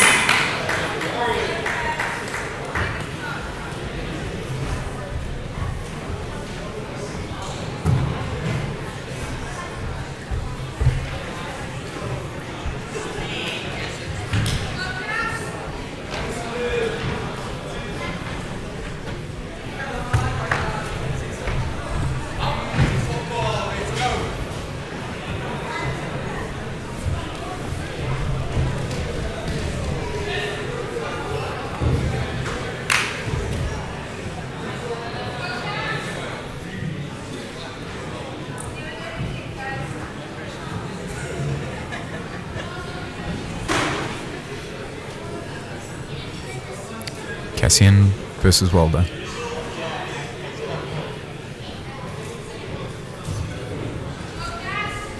And we're off.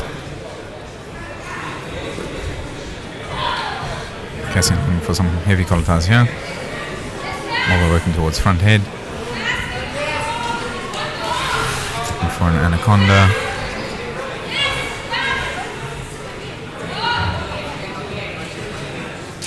Cassian works back towards almost full guard here. Let's go over it, works back towards the same position.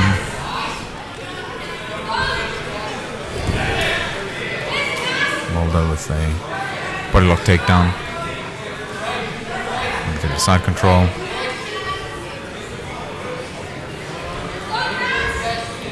And in an almost north-south position there. So he's working for a Dars choke here. Seems to have it locked up quite tight.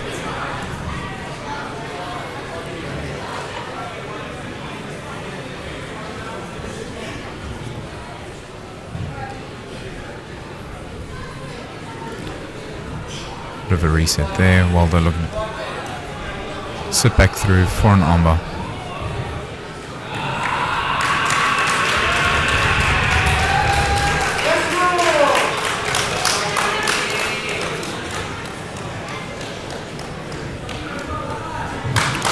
Waldo, you're winning by submission.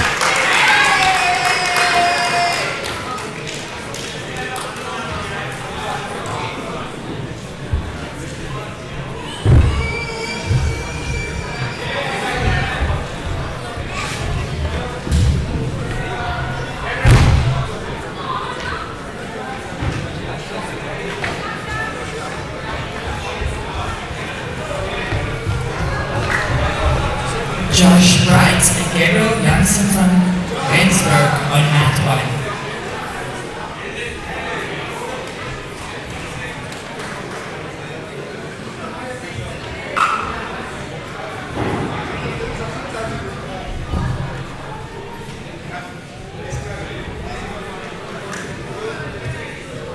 Josh versus Gabriel. Josh faking level change there, heavy collar tie. Gabriel attempting to break that, working Josh back towards the pit wall. Josh working back for almost full guard there.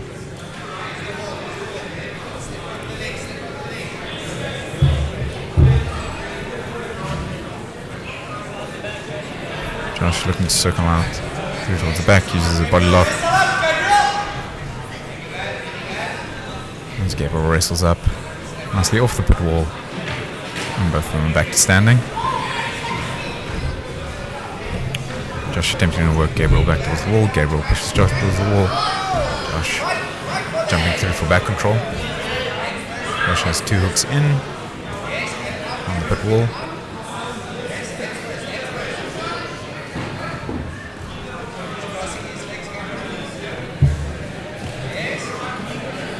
Josh looking to work underneath the chin there.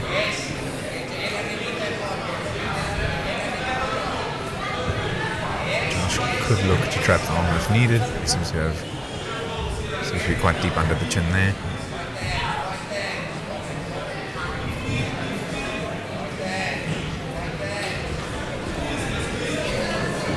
Josh seems to have almost have the rear naked choke grip locked in there. Gabriel firing hands quite nicely.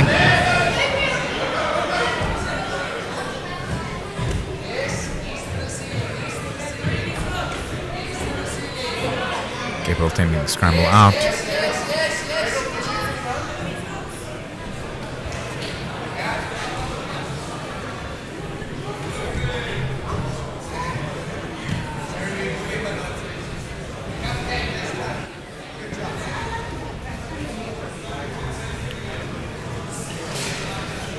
Ref stopping the match there. Josh Bright, your winner.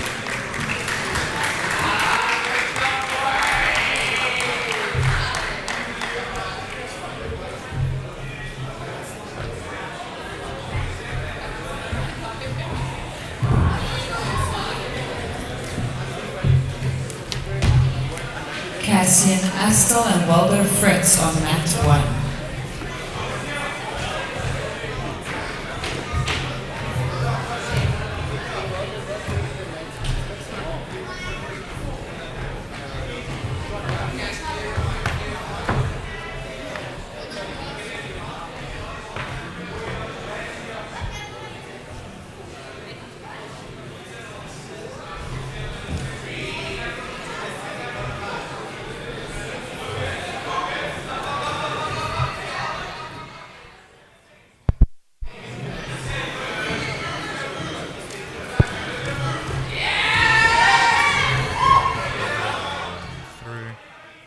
Anaconda. Cassian working out. In almost half guard position here. Waldo with his knee through. To the stuff that leg. Cassian working back up.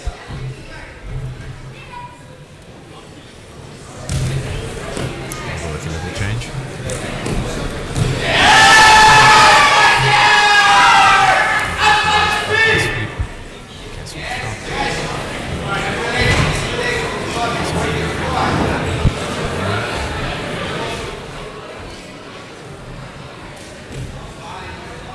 Past the legs into side control, stepping over either into mount or looking to take back here. Steps over into mount. He's going to look to work a bit higher on Cassian. Can attempt to isolate an arm, work for some sort of submission here. Working through to almost S mount here. Now through the S mount. Will likely look over a step into an arm bar. Step his left leg over into an armbar to control this position. Cassian manages to get out of S mount there. Waldo with his leg over in a triangle, it looks like. Or almost triangle position. Cassian doing a nice job of framing off. And working back on top, Waldo reversing that position and back into half guard.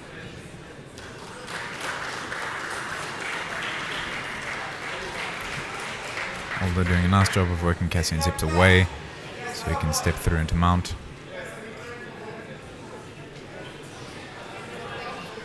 Waldo on mount here, Cassian framing. Waldo with some leg pummeling there.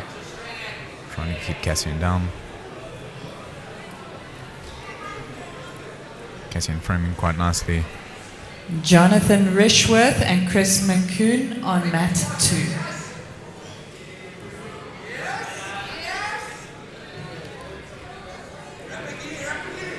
Although looking to pass into full mount here. Nice leg bumbling there. Looks like he's got an arm triangle position here. It looks quite tight. Cassian manages to escape.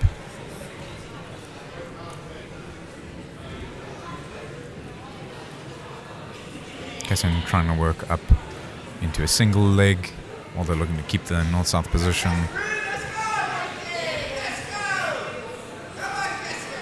Although into scaffold, into knee on belly, looking to work through into mount. And work through into a high mount, into an armbar.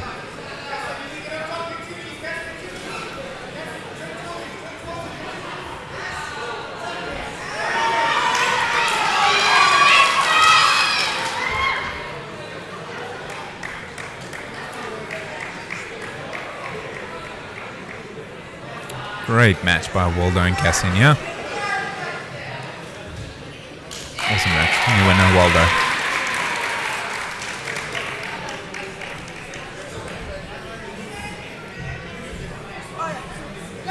Awesome matches in the pit so far.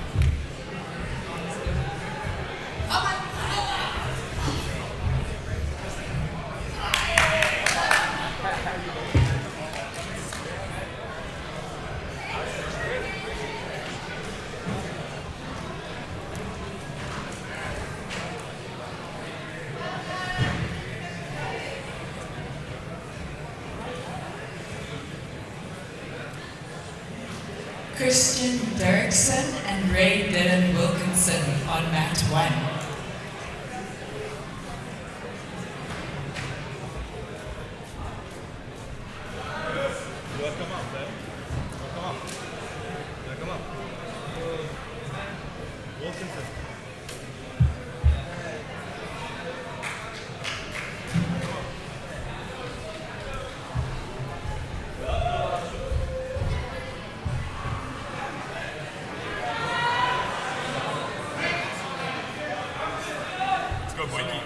Am I allowed to go about my short?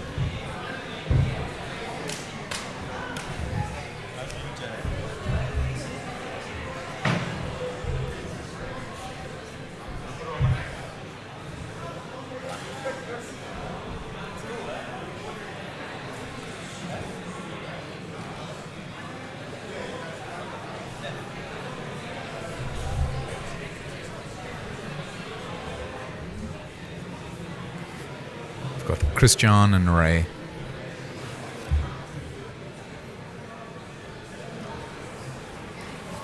Boys beginner match.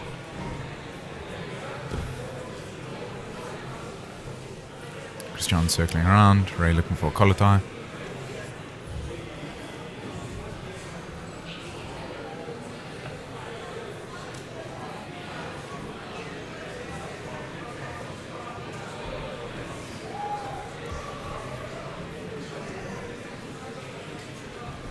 Double collar tie position, Ray with an underhook here.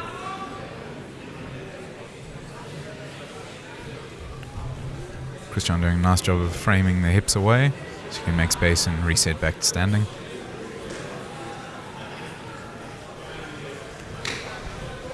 Ray with a duck under. Looking to solidify side control.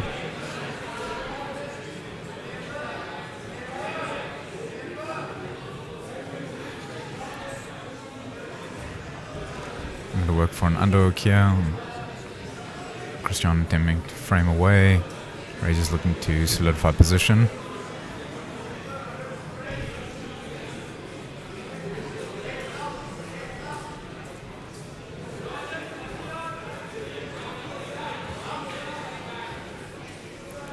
Ray looks to have a far side underhook there. Seems to be Christian with scramble attempt there. Attempted a ghost escape there. Ray doing a good job of controlling. Looking for an Americana now.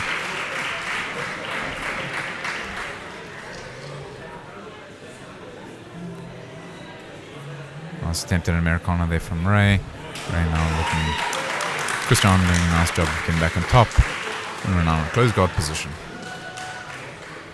With an unhook on the left hand side. You can use that to sweep. Instead looks for a guillotine. Grip here. Sia Mukita and Athikosi Mongwe on mat 2. Ray looking for a high-risk guillotine.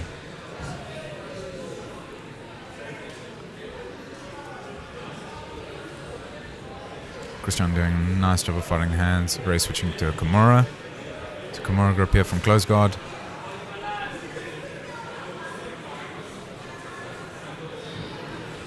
And then back to a guillotine.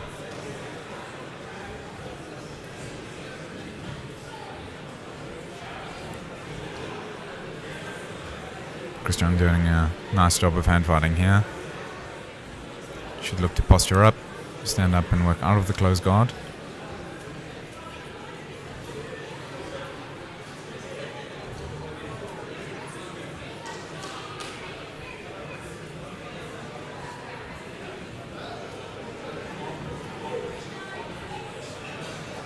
Ray almost looking for that guillotine grip again. Christian posturing up. Attempting to break through this close guard.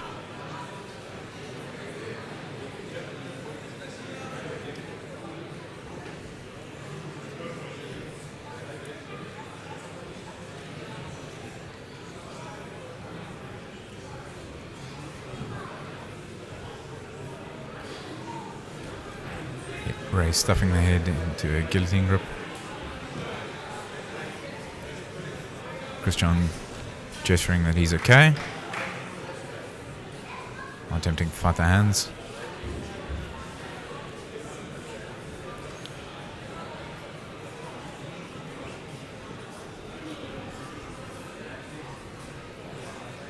As Christian postures up and starts to work past this close guard. Breaks the grip briefly for a second, works through to a front head position. Christian now setting back through into close guard.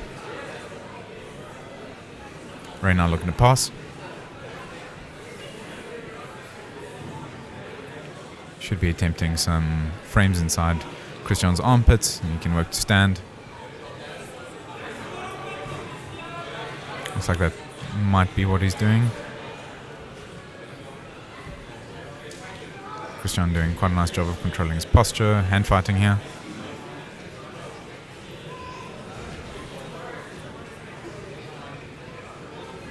Ray seems to be attempting to use free his left hand so he can possibly use it to break the guard. Close guard broken briefly there, and that's time.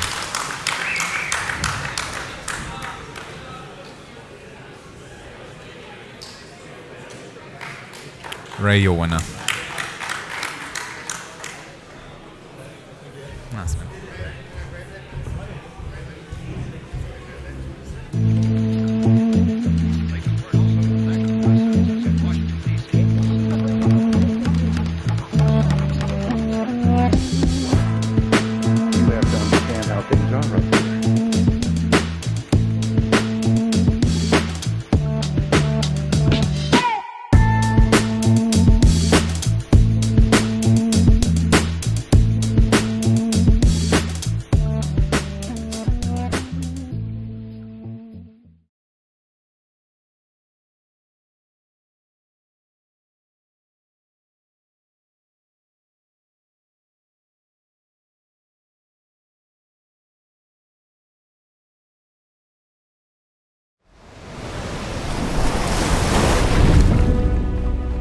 Some call me the next big thing.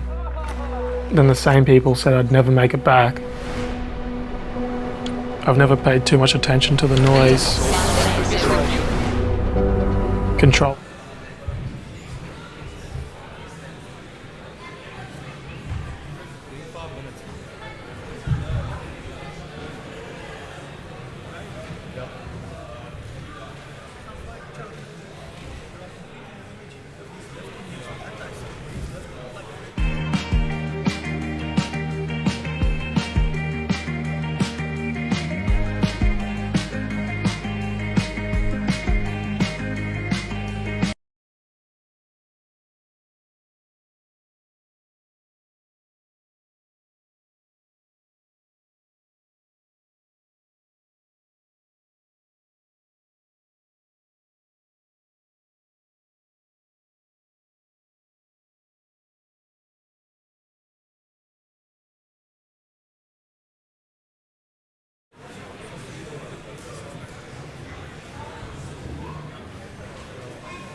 Diego Annandale and Waldo Fritz on mat 1, please.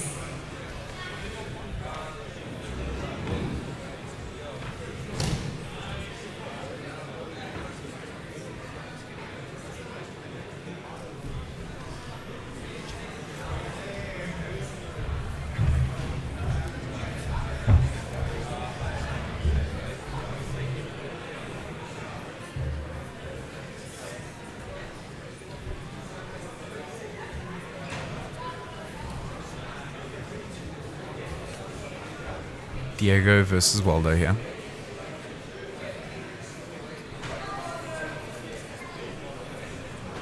Waldo with his third match of the day.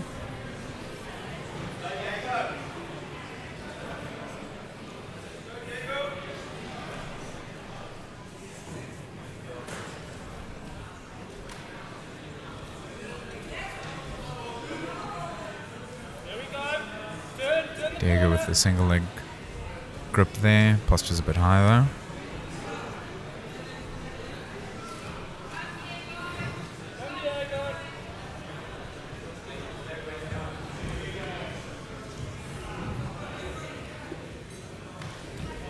Waldo with the duck under, almost towards the back now. Body lock takedown by Waldo there. So works to break the grip, stepping over. Almost in mount, Diego manages to capture the leg. And we're in quarter mount here. On the pit wall. although using his left knee in an attempt. Although now using a butterfly hook to try and get his right foot out of quarter mount there, and he steps over into full mount. Although looking to be either going for an armbar here or some sort of triangle, but Wall seeming to be making that a little bit difficult. So work a little bit away from the pit wall. It's a triangle attempt here. Diego does still have his hands connected, looks like. Diego almost with an ankle triangle there. Underhooks the leg, switches back through almost for an armbar. Back to a triangle. Nice transitions here by Waldo. Into an omoplata. Waldo coming up.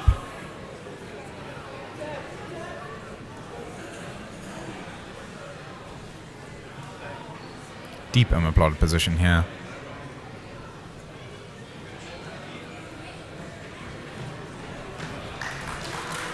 And that's a tap.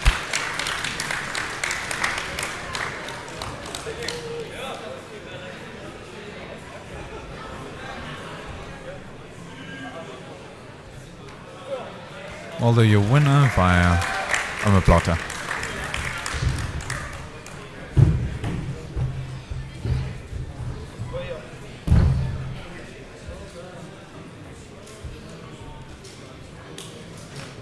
Hi, I'm Ryan, and I'm a world-class, well, I'm pretty much world-class at everything. An active dad, crafty handyman, a stud on the golf course, and an all-around winner. But even winners get hurt, which is why I choose Easy Massager, the world-class winner in pain relief. I've tried other products to soothe my achy muscles. Some topical pain relievers are just too messy. Others burn you with way too much menthol. And some will leave you smelling for hours. Easy Massager has patented dual rollers that soothe sore muscles. Its easy grip means it never slips.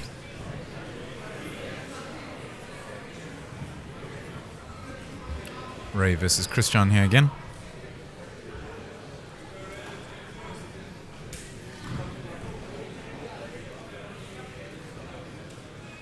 Christian faking an almost foot sweep attempt there. Ray pressuring forward nicely.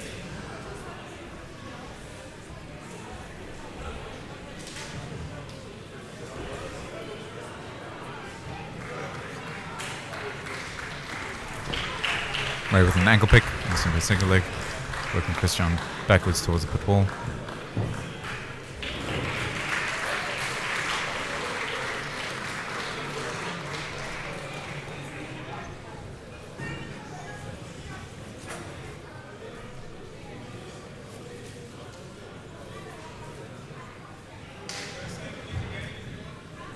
Both fighting for grip control here, huh? Ray with a foot sweep attempt there.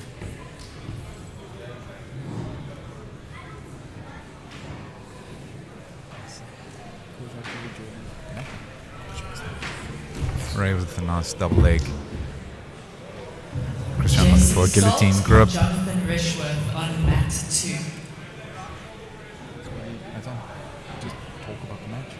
I need to talk about the match.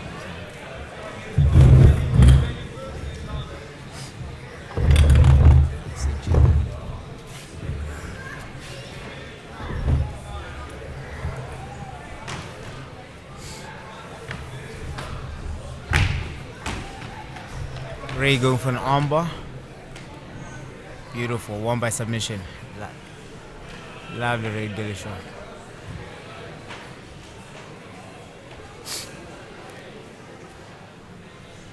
Ray Dillashaw won by submission.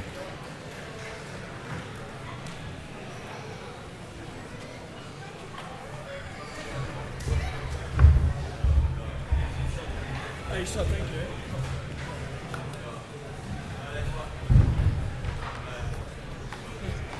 Coming up next, it's our boys 13 to 14 years, plus 65 kgs. It's Diego Anabel and Valdo Fritz for their second match.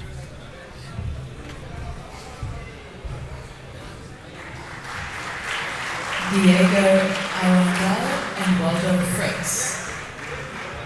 Diego Arundel and Waldo Fritz on mat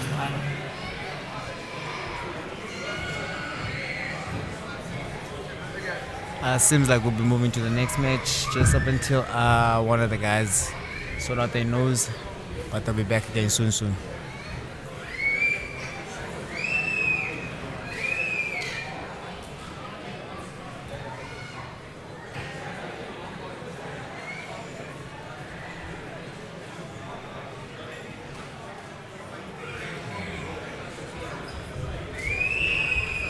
Yeah, coach. Yeah. Yeah. Yeah, for the way.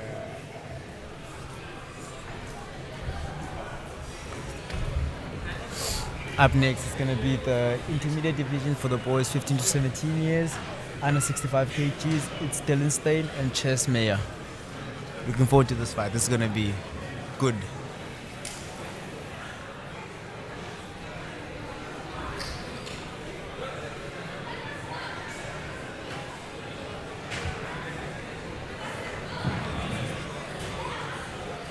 Dylan Stein and Chase Mayer to mat 1, please. Dylan Stein and Chase Mayer to mat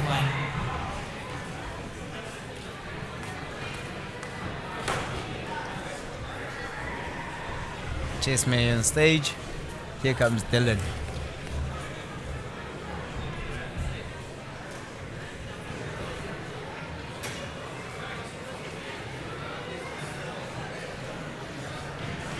Chase is our blue, Dylan is our red. Looking forward to this great match.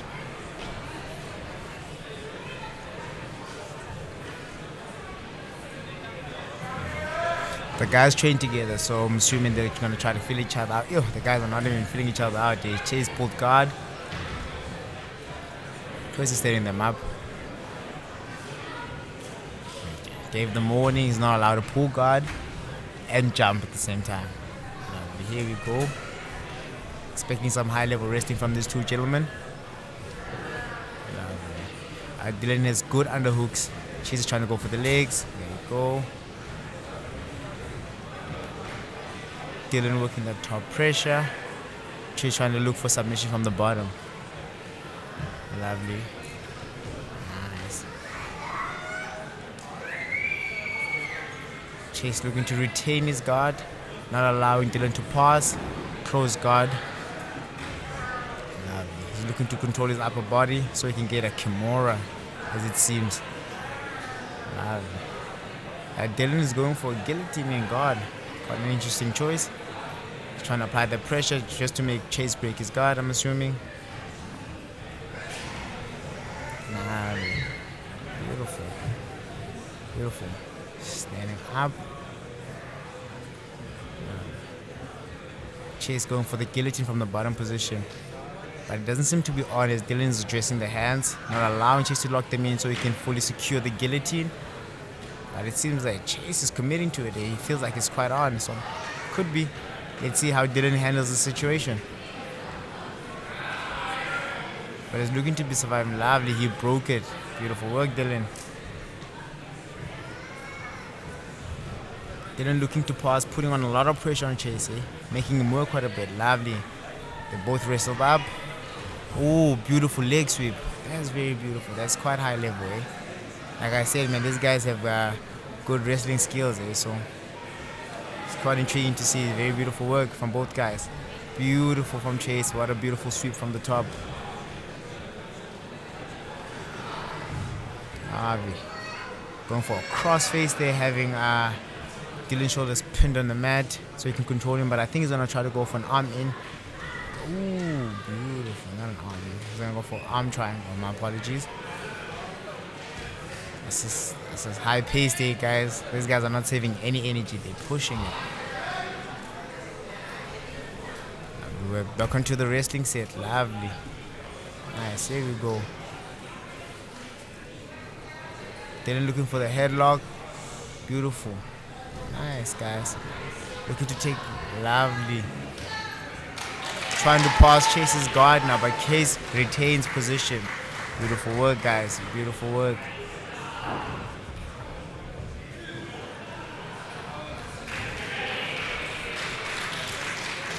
Dylan seems to be leading now. His advance with 2 points. But by the looks of it, Chase is not going to let it go so easily. He's still working to get on top. Wow, Chase got a nice sweep to pass. It's quite impressive. He's gone past Dylan now. Chase is ahead. Lovely, going for an armbar by Chase. But seems to miss it because Dylan is defending intelligibly. Beautiful, guys. Dylan looks to pass. These guys are moving, eh? This is some high-level jiu-jitsu from the intermediate division. Lovely. Chase going for a triangle to armbar. Will he get it? Will he get it? Looks to be in, but will he get it? Doesn't seem to have proper control over the arm. Thumb's not facing where it should be, so I'm assuming that it's not fully tight, but the triangle looks to be on him. But Dylan is a resilient guy. He's not actually giving Chase the opportunity to get it. He's looking to fight out of it. Quite intelligent by Dylan too, you know. Lovely. But Chase is trying to make all the adjustments he possibly can to finish the submission. But the fight is very good, guys.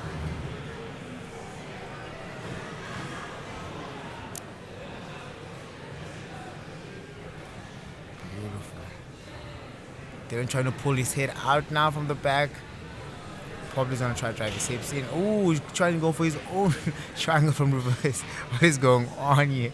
This guy catching each other with triangles. This is crazy, guys. Yes. Double triangle. I've never seen this before. This is quite cool. But Chase still has the arm of Dylan controlled. Well, like this is some next level stuff, guys. Chase goes for the armbar. Ooh, but Dylan pulls his arm in. Lovely. Let's see if Chase has it. Let's see. Beautiful time. Lovely match, guys. High level jiu-jitsu we just saw there, guys.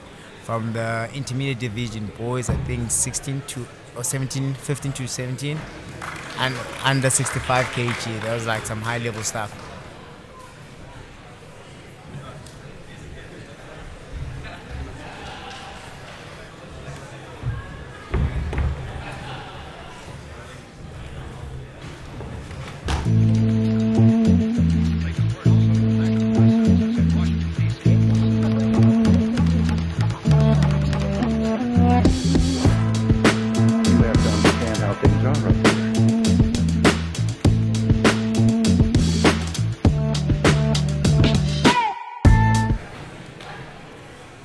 Back to our original match, going against Valdo Fritz and Diego and Adele.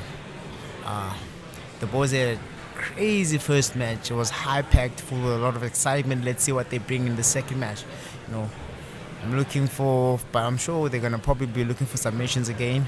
But they're filling out each other again in the first round. Maybe they've come up with different strategies to how they're gonna counter one another, or how to maybe shorten the match from the first one. But let's see what changes both guys have made from the first initial exchange. Beautiful, lovely takedown from Valdo Fritz. Looking to control that arm with a key lock. He's going for a key lock, for a Kimura. Looking to pop that arm out, but Dylan is not allowing him. He's fighting with strong grips. But Valdo could be looking to transition into an armbar or taking back, in fact. Lovely, beautiful. Wow, he locked in a nice rear naked choke from the back. Hooks in, driving in, he's squeezing. Let's see if he gets the submission. Squeezing. Let's see if he gets the submission. Looks tight, guys. But Dylan is not allowing it. He's not making it go easy. Grip fighting now, guys. And Fritz is looking to control the hand. Nice, tight squeeze. Fritz got the submission, guys. What a beautiful. He made proper adjustments you can possibly see, guys. He came back with a different strategy. What a beautiful performance.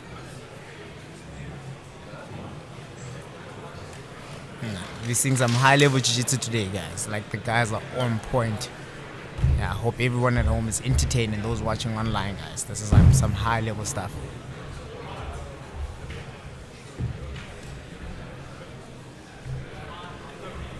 We have Karabo Mufukeng and Mackenzie Salt. The ladies are gonna make this the next step to the pit. Let's see what they have for us, guys. I'm super excited for this. We're about to see some good jiu-jitsu. I know I've been saying this, but I promise there's some good stuff coming, guys. This is the ladies in the beginners catalog, under 55 kgs. Karabo Mohawking and Mackenzie Salt on mat 1.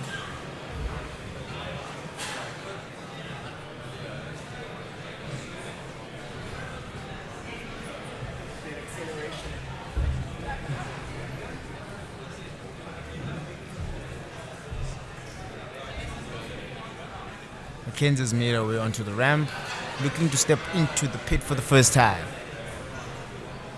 Karab on her way.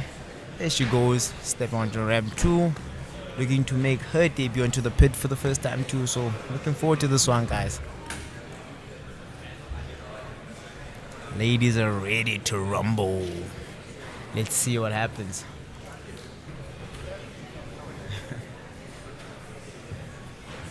Reffing the matches that are legendary Chris Bite, who had 2 phenomenal performances this morning.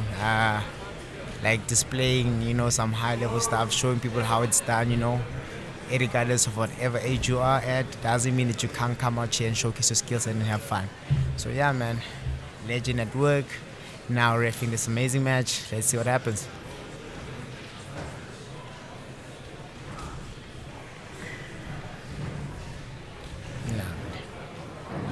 Here we go, guys. Let's see the hype. Lovely. Ladies going at it from the word go. Karabo trying to lock in a headlock position from top, but Mackenzie's not looking to allow her to get that. She's trying to fight with a good crossface, crossing over, pulling guard. Lovely Mackenzie getting on top. Beautiful. Obtaining half guard, but she's still in a bit of trouble, but doesn't seem to be on. She's trying to work her way out of it. You see what I mean? But Karaba's quite persistent with it. She's locking quite hard. Mackenzie gets a nice crossface. Let's see if she can maybe look to get a Von Fluke or something from that position. Look to pass guy and then lock in her own submission from the top. But she's looking to settle in and get control first. Doesn't seem to be threatened by the position. Lovely. She broke the guillotine attempt. Lovely. Good crossface. Looking to probably get underhook on the far side so she can complete her pass. But yeah, good movement, good movement. Lovely. Karabo from the bottom looking to try to get her back into her guard so she doesn't allow Mackenzie to pass, but Mackenzie passes the guard back into full man. Lovely. Looks like Mackenzie's trying to go for Ezekiel choke from the top position. She's controlling that. Lovely. Tight squeeze. Lovely. Body lock into squeeze. Lovely. Karabo looks very comfortable and confident. As you can see, she's in Mackenzie's guard, but she's still looking to try and pass. She's trying to posture up now, not allowing Mackenzie to secure the bottom submission. But Mackenzie's quite resilient with that. She's attacking it non-stop. Let's see, guys. Let's see what the ladies do. But like I said, guys, non-stop action. The ladies have been going for all the submissions non-stop. So it's quite amazing. Some next level stuff. Now Mackenzie going for a triangle from the bottom. Will she get it? It looks to be in. She's going for an armbar too at the same time. Will she get it? It looks to be in, guys. It looks to be in. Will Mackenzie get the finish? Lovely. Crossing that arm over. She's tightened the submission. It looks a little bit more tight. She must just try to get a better angle to lock in the submission, but she's squeezing. She's pulling on that head. She's pulling on that head to lock in the submission. She's keeping it more tighter. She's pulling and squeezing on that head. But Karabo's quite resilient here, guys. Going for the armbar. Going for the... Lovely. Mackenzie gets the submission. Beautiful, guys. Lovely. Went for a triangle straight into an armbar, guys. That was amazing. Some high-level jiu-jitsu, like I said, guys. Yeah, we're here to show JBay how it's done. So yeah, the guys are here on point, regardless of the age. The guys are just pulling in.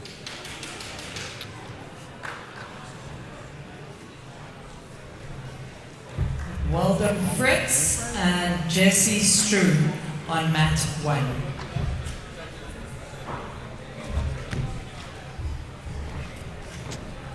Jesse Strew makes his way onto the mat.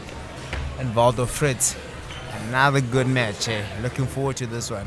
We've seen Valdo being on a tear this whole morning, won all of his matches, but let's see how he performs against another prospect like him who's just as strong. So it's going to be a good performance. This is the boys, under 65 kgs, 15 to 17 years. Intermediate. Looking forward to this one, guys. Let's go. Guys filling each other off on the feet.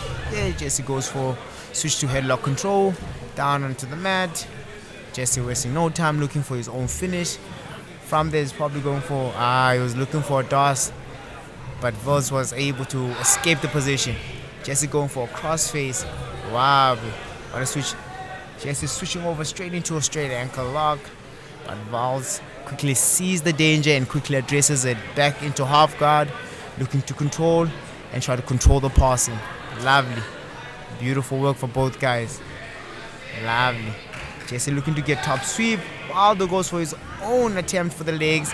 Lovely, but Jesse manages to get on top and he has a good control now. Chest on chest, crossface, has his underhooks. Looking to finish his pass now. You guys are just sweeping each other non-stop. They're not allowing each other to settle at all. But this is good, guys. This is good. The boys are working, displaying their skill set, so it's quite impressive.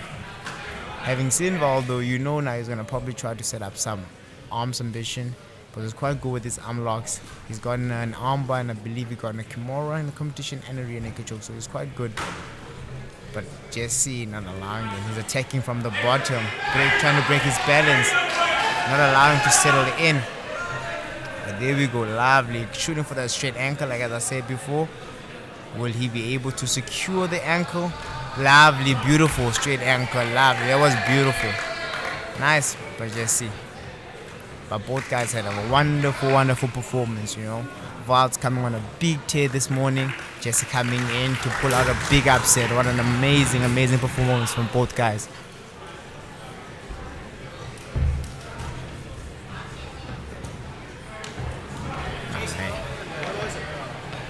The event is on fire, guys. If you're in the neighborhood, pull through, come and support the guys. This is some high-level jiu-jitsu being displayed in JBay, One of the best guys in the country and in the continent itself. So, yeah, if you're in the neighborhood, pull through and come and support your boys.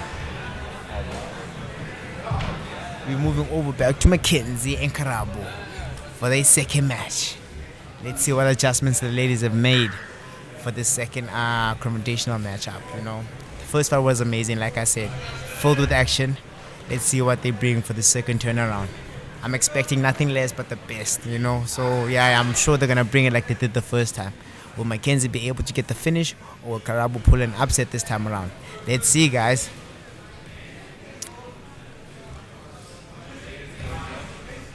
Lovely, here we go. Mackenzie going with the same headlock, controlling with crossface, pushing Karabo's hips. Karabo trying to get body lock so she can go around, maybe, possibly. There she goes, getting that lovely, beautiful body lock takedown. Beautiful. She ends up on top, looking to expose Mackenzie's back now. But Mackenzie's defending tirelessly to make sure that she doesn't allow Karabo to get her back. Now let's see what Karabo makes with this opportunity. It's quite a big deal, from what we have seen from the first fight. Karabo secures full mount, has crossover. She's going for arm triangle from the top position. Will she be able to finish it? But Mackenzie's defending considerably well. Let's see what happens, guys. Quite interesting. Lovely.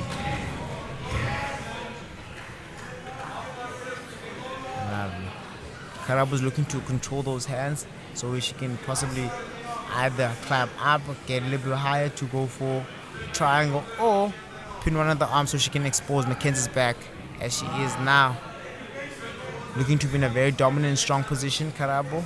Lovely. But Mackenzie has managed to regard one of her legs back into half guard. Lovely. Beautiful.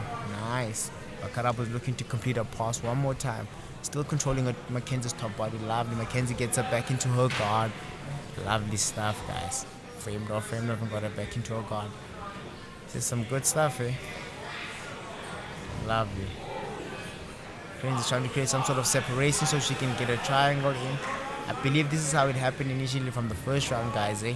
Will Mackenzie be able to relive her first glory against Karabo? Let's see what happens. Karabo looking to posture up and create separation. He's trying to break Mackenzie's guard, stepping up. But Mackenzie not making it easy for her, hey? Mackenzie still pulling her in. There we go. Mackenzie goes for a triangle one more time. Lovely. Are we going to relive the first moment of the first fight? Mackenzie gets a nice tight angle in there. Goes for an armbar once again. Will it be a finish again, guys? Or will Karabo manage to escape this position? Karabo looking to push away, looking to escape. But Mackenzie seems to have it nice and tight, guys. This is Karabo manages to get... Ooh, she's back inside again. Mackenzie's going for that armbar again. Squeezing her leg. But Karabo seems to be escaping this position. Let's see, guys. This is quite exciting, eh? This is quite exciting. This is some amazing stuff, eh? Beautiful Mackenzie, lovely. She secures it once more time. Same choke, same attempt, same entry, guys. Same result. Mackenzie's on fire. But Karabo wasn't a pushover, eh? She came to fight. She made it hard for Mackenzie before Mackenzie was able to secure her submissions. Beautiful work, guys. This is amazing. Lovely work by the ladies. Well done, guys.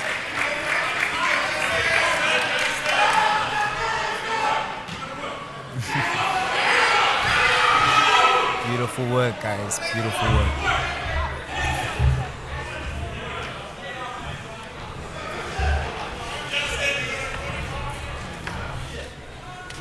Valdo is back. Going up against Dylan Stein. Super Kid. I believe this is the bronze matchup. Yes, this is the bronze matchup for our two gentlemen who've had like good performances. Dylan fought against Chase Mayer, who gave Chase quite a run for his money here. Like put Chase in quite tough positions. They went for a double triangle with himself and Chase.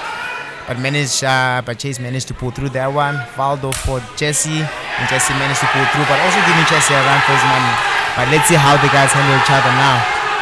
Valdo looking to start off aggressively, looking to control the top, looking to control Dylan's head, but Dylan manages to break through. But Valdo back at it is quite adamant with that position. You could see he's very comfortable. Lovely, goes for a nice leg sweep. Ooh, gets a reverse and another double reverse from both gentlemen. Valdo reversed him, and then Dylan reversed, and then Valdo reversed again. Now Valdo working on top, looking to secure one arm pin, one arm. Like I said before, he's good with his arm locks, eh? But Dylan is quite resilient. Dylan is not easy to tap. We saw with Chase this morning that he looks to fight out of positions before he even decides to tap. But Valdo's just relentless with that pressure, looking to go for an arm, looking to go in for an arm triangle, moving up to an. This is some high level stuff, dude. This dude's offense is on fire. Going to triangle to armbar, locking it in. Will he finish? Will he finish, Dylan? And he's got that arm locked in. Dylan stepping. Oh, that looks tight, eh? I don't know if Dylan is double joint or what, but that looked super tight. Back on top with full mount triangle. Will he be able to finish Dylan? Will he be able to finish Dylan? Dylan is quite resilient. Dylan is not letting go. This kid is on fire. Dylan, but Valdo, man, he's been on point today. Not to diminish his accomplishment. This guy has been on point today. Man. He has had so many great, phenomenal performances, and this is just another one showcasing his skill set. He has like a wide option of submissions. Like in this fight alone, he's gone through multiple submissions trying to finish the fight. You can see he's a guy that doesn't look to stall; he looks to finish. And it's quite exciting. I'm excited to see what this boy does throughout this whole event. And now, squeezing the triangle. But Dylan is looking to escape. Another resilient guy at the bottom. Look at Dylan not making it easy for Valdo Fritz. Fighting out of this position. He's trying to escape. Dylan gets in a nice tight angle. Will he be able to finish Dylan? Will Valdo be able to finish Dylan? Or will Dylan find a way to get through it? Dylan tries to go for his double triangle attack. With one person attacks him, he's trying to get his own submission on. But unsuccessful against Valdo. But still relentless, eh? Both guys are. This guy's crazy. This is high level. Let's see if Valdo will be able to make adjustments to get his arm locks, or will he be switching over and stepping over and getting an armbar. Lovely. Dylan manages to get out. Lovely. Back on their feet. Boys are facing each other. Dylan doesn't even look discouraged. He shoots for a double, gets the takedown, looking to stay on top, but Valdo doesn't make it easy for him. Dylan drives, looking to get on top. Lovely. Dylan manages to get the takedown. Beautiful, but Dylan now is looking to pass guard. But he's too eager. He's not looking to control before he passes. If I was Dylan, I'd look to first control Valdo, because we've seen, like, it's hard to keep Valdo down now. Valdo's back up on his feet, and Valdo shoots for a dash from the top. Lovely, gets a nice leg sweep from the beautiful, switches to guillotine. Ooh, lovely, guys. This is amazing. This is good, eh? Valdo manages to get to side control after getting that sweep. Dylan looks to sweep him. Will Valdo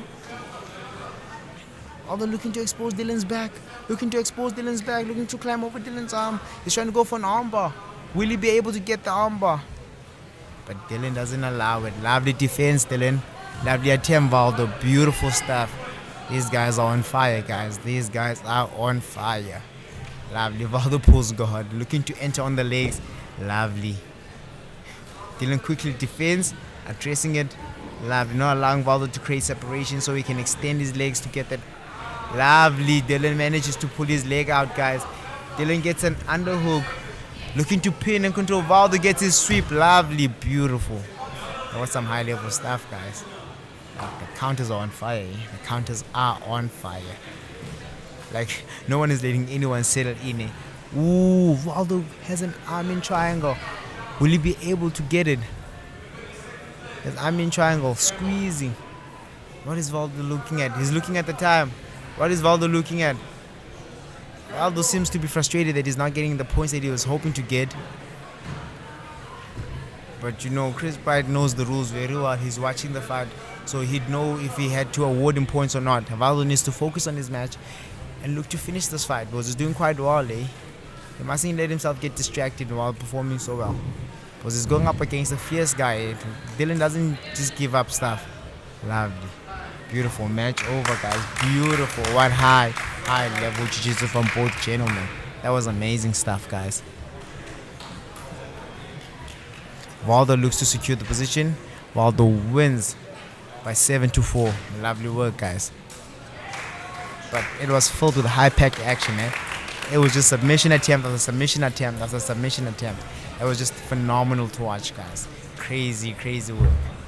These guys were on fire.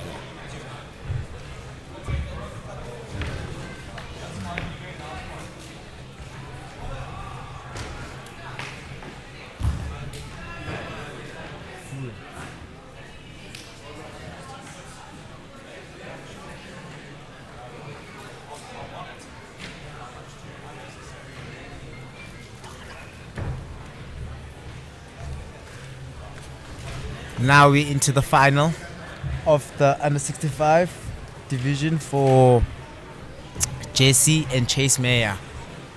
Looking forward to this one. We've seen both guys get finishes, looking dominant. You know both guys chase for the finish. I've seen these boys at the gym, and they've improved so greatly, like, over the years. And now I'm super excited to see how they perform today. So let's see, man, how they match up against each other. But I think it's going to be filled with jam-packed action, eh? Some good wrestling and some good jiu-jitsu. I see a lot of submission attempts before one of them finishes each other. But let's see, guys, what happens. Beautiful. Chase looking to control the hands. Jesse looking for that collar tie control, trying to break Chase's posture. Lovely. Chase shooting for the legs. That was a good feint from Chase. But Jesse didn't bite, eh? I think both guys know each other quite well. They know each other very well, right? So it's hard for them now to go. Lovely, beautiful arm drag by Jesse. Lovely. Exposes Chase's back. Ooh, Jesse going for the back. Will Jesse be able to secure his rear naked choke? Ooh, looks to be tight, guys. Looks to be tight, guys. Driving hips, beautiful work by Jesse Stroke. Wow. He made easy work of that, eh? But Chase is not an easy guy to beat, and for him to beat him like that, that's amazing. Beautiful work by both guys. They performed very well today. Both of them should be very, very happy with how well they did today. Chase placing second, Jesse placing first. Beautiful work by both guys.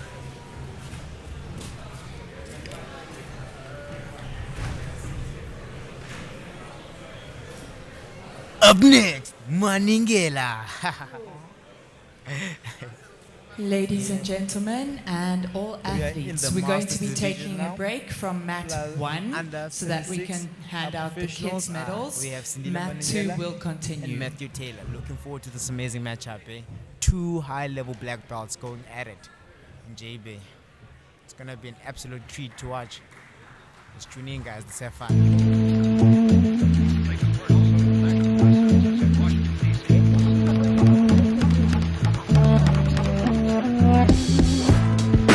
You have to understand how things are up here.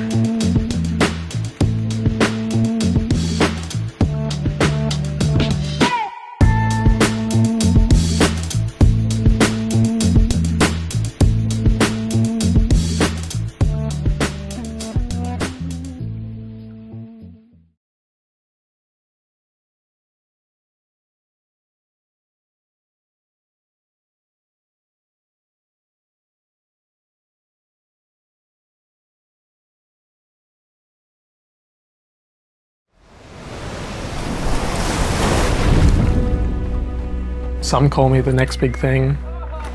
Then the same people said I'd never make it back. I've never paid too much attention to the noise. Control what you can control, block out the rest. The only expectations that matter are the ones that you set for yourself.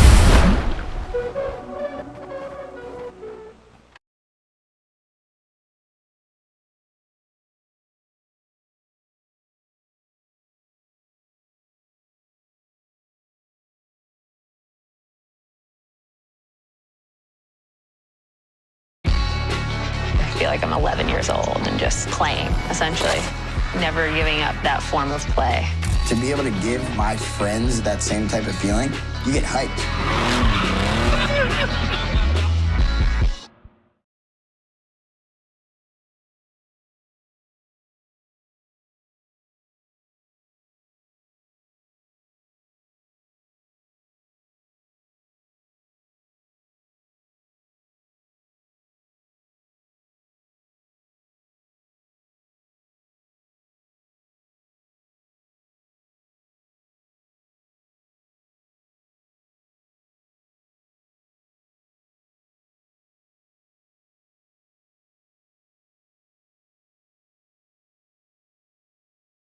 Welcome to My Glass.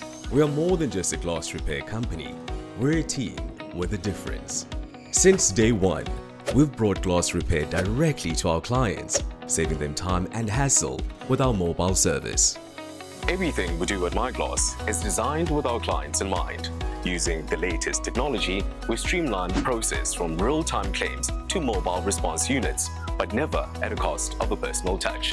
Our approach is of continuous improvement, authenticity, and empathy, ensuring every client experience is seamless and meaningful. From start to finish, My Glass is all about action, speed, and a passion for what we do, creating a fun, positive atmosphere for our clients and our team. Another happy client, quick as a click. At My Glass, we've got you.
Boys 7 to 8 years old, under 32 kilograms. First place, Andre Bauer. Second place, Alex Crawford. And third place, Salama Ali.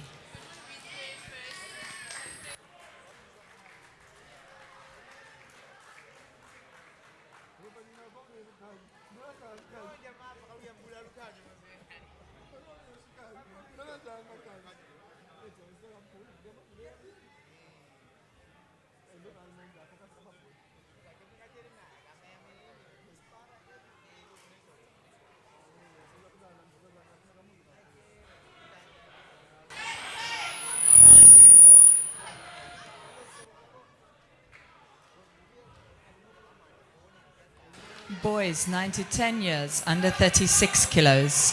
Third place, Damien Prinsloo. Second place, Akeem Ali. First place, Matthew Crawford.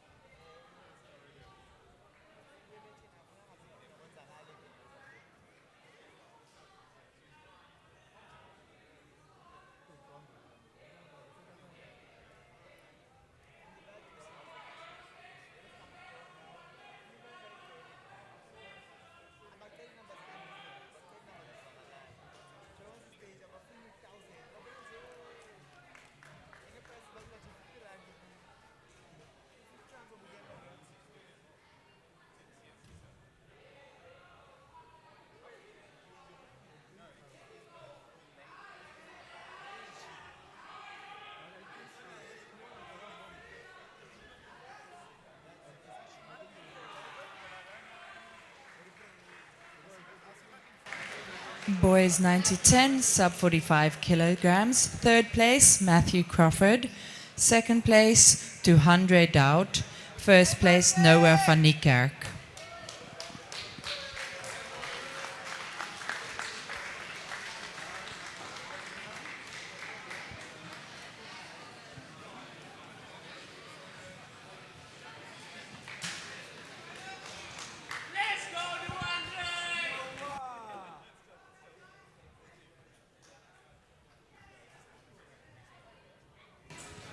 Girls 9 to 10, under 28 kilos. Second place, Carly Bauer. First place, Josh Bright.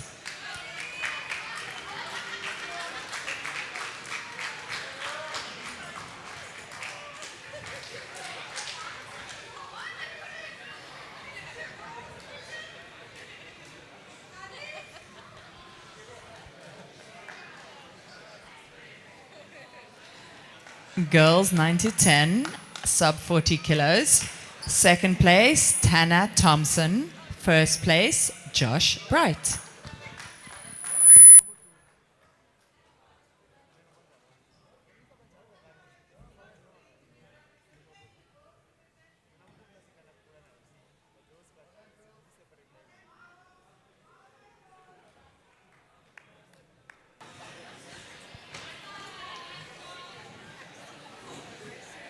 Boys 11 to 12, sub 50 kilos.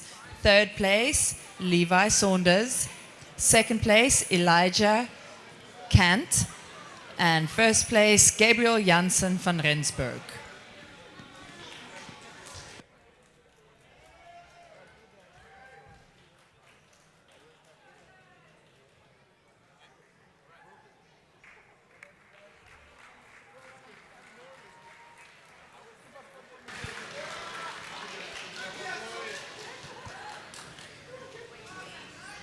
Boys 11 to 12, intermediate, sub 45 kilos. Second place, Gabriel Janssen van Rensburg. First place, Josh Bright.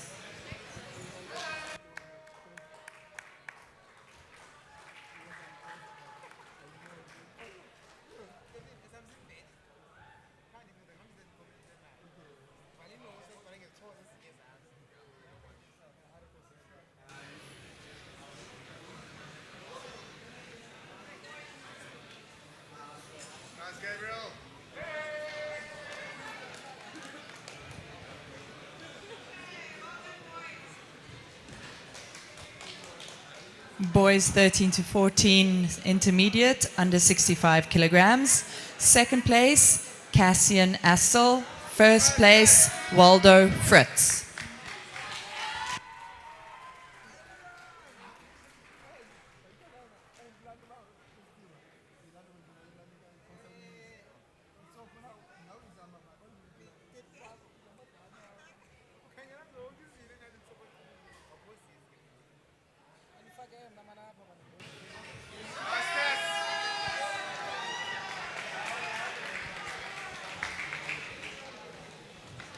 Boys 13 to 14, over 65 kilos. Second place, Diego Annandale. First place, Waldo Fritz.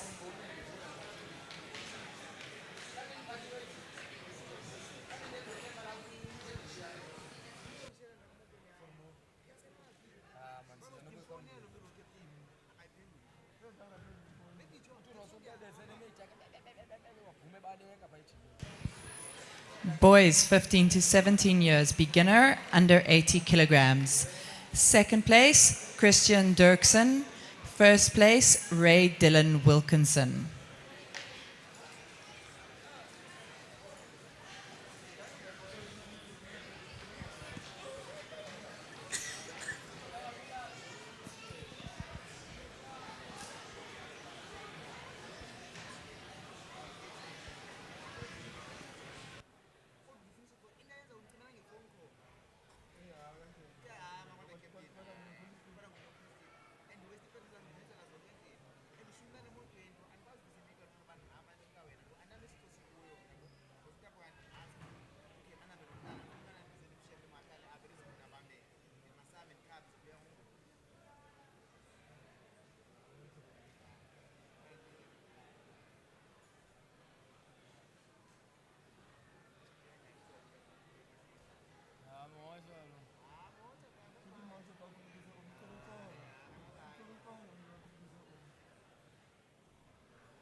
Boys 15 to 17, intermediate, under 65 kilograms. Third place is Waldo Fritz. Second place, Chase Mayer.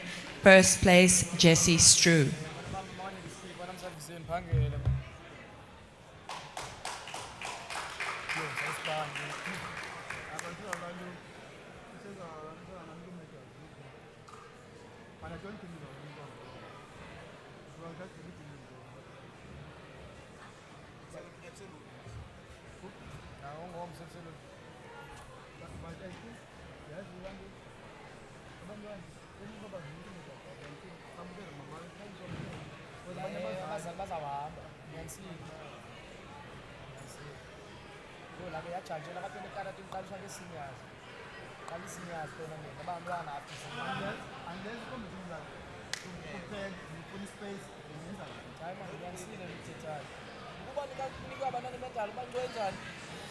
Women, beginner adults, under 55 kilograms. Second place, Carabo Mafokeng. First place, Mackenzie Salt.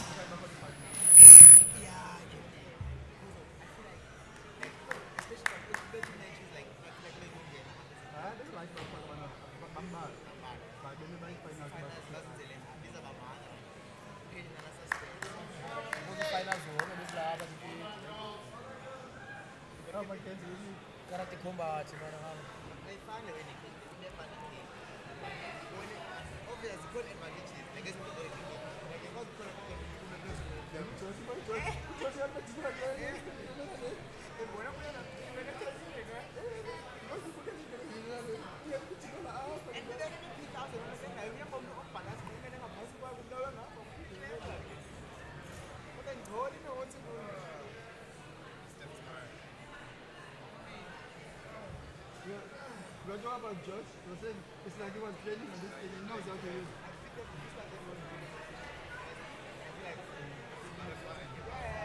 I saw him taking 2 steps and then take the back. Did you see that?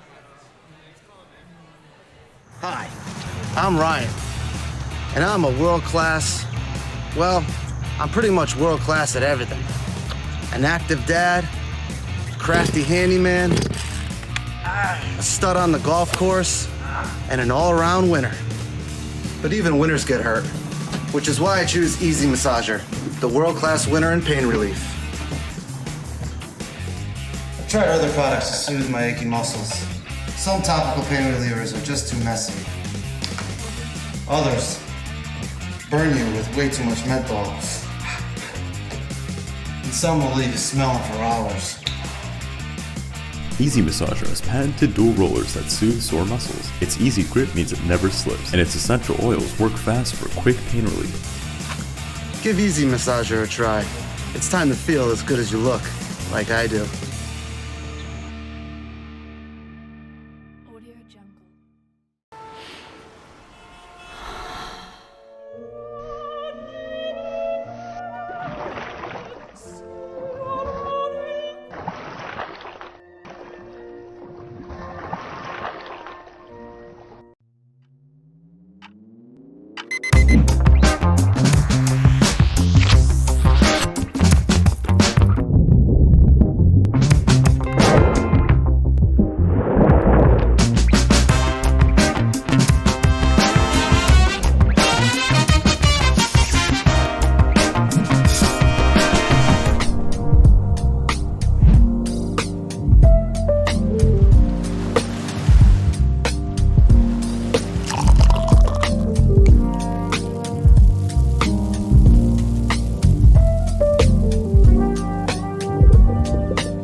Hi, I'm Ryan, and I'm a world-class, well, I'm pretty much world-class at everything.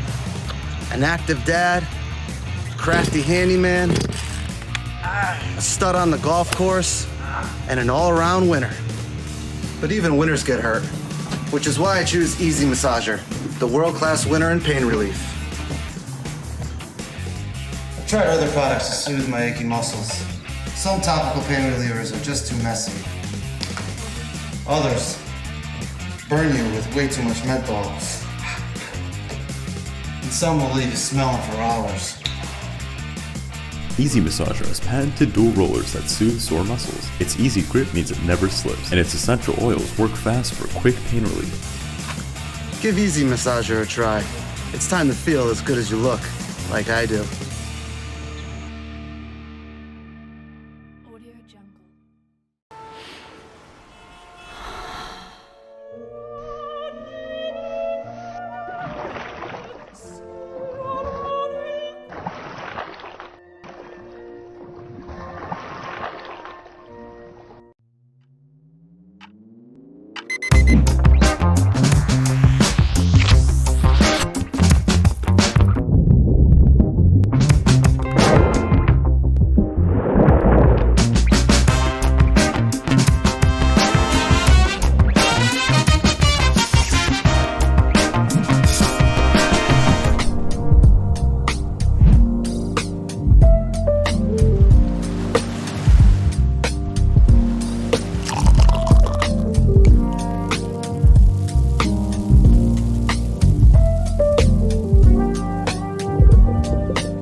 I'm Ryan, and I'm a world-class, well, I'm pretty much world-class at everything. An active dad, crafty handyman, a stud on the golf course, and an all-around winner. But even winners get hurt, which is why I choose Easy Massager, the world-class winner in pain relief. I've tried other products to soothe my aching muscles. Some topical pain relievers are just too messy. Others burn you with way too much menthol. And some will leave you smelling for hours. Easy Massager has patented dual rollers that soothe sore muscles. Its easy grip means it never slips, and its essential oils work fast for quick pain relief. Give Easy Massager a try. It's time to feel as good as you look, like I do.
I'm Ryan, and I'm a world-class, well, I'm pretty much world-class at everything.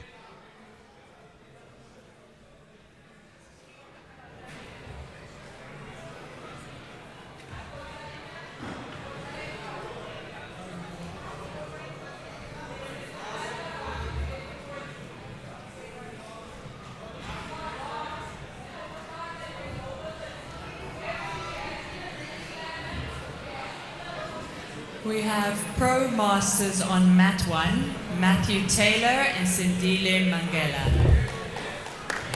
All right, here we are with another Masters Pro match. Sindile versus Matthew Taylor. And we're ready to go. Some hand fighting going on here. Matthew with a collar tie. Sindile with an inside bicep tie there.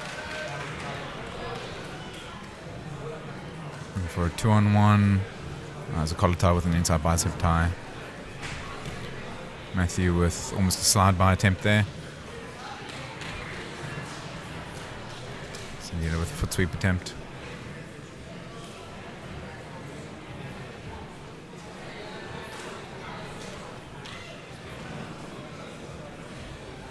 Both athletes just testing each other's games. Sindile hunting for that underhook. Matthew with a collar tie. Relatively heavy foot sweep attempt there. Got two collar ties. Sindile stripping them on. Looking for his own foot sweep there. Matthew with an Uchimata attempt. Scramble out by Sindile, and we're back to standing.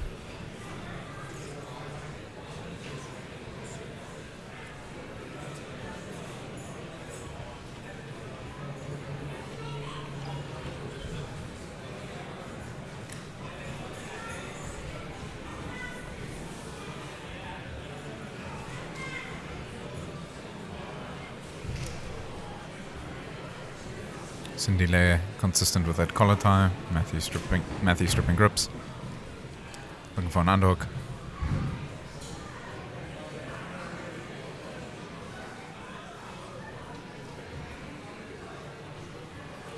Still in the standing position here.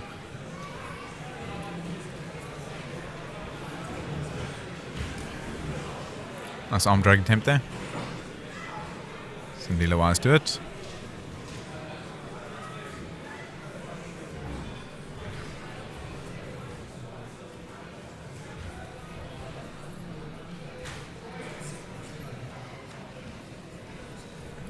Sindile heavy on the right side collar tie. Throw by attempt by Matthew there.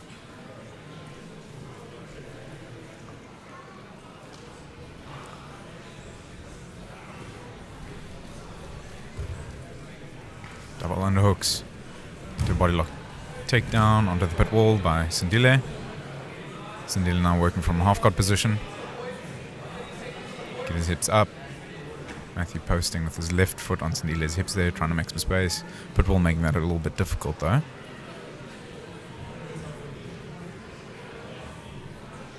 Sindile attempting to posture up. Matthew with an overhook. Sindile almost with a hip switch pass there. Matthew opting to retain bottom position on standing up. Sindile with a attempt to get into a knee slice position there. Low knee shield by Matthew. Both athletes just grip fighting at this point. Sindile seems to be looking to circle out.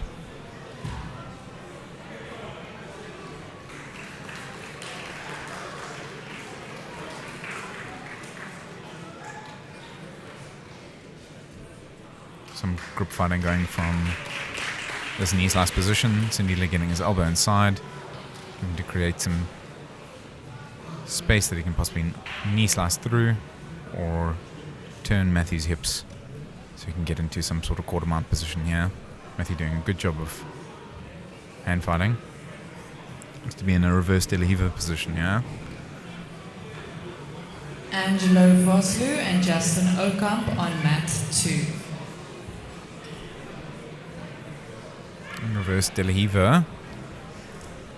Sindile postures out of it. And we're back to open guard. Some grip fighting going on here. Matthew clearly looking to enter the legs, gets into almost a reverse del lever position again. Might be looking for either Kiss of the Dragon entry or look for the far leg. Sindile with a hip post. Matthew indeed trying to enter into that far leg. Sindile wise to it. Steps backwards. Angelo Foslu from Gracie Barra, please come to mat 2. Angelo Matthew doing Foslu. a nice job of framing here. Keeping Sindile away. Sindile almost smashed off. And exits the guard. And we're back to open guard.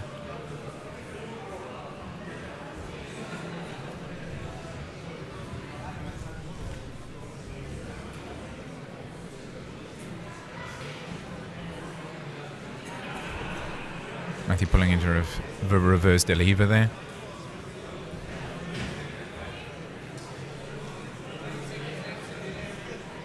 A seated guard position here.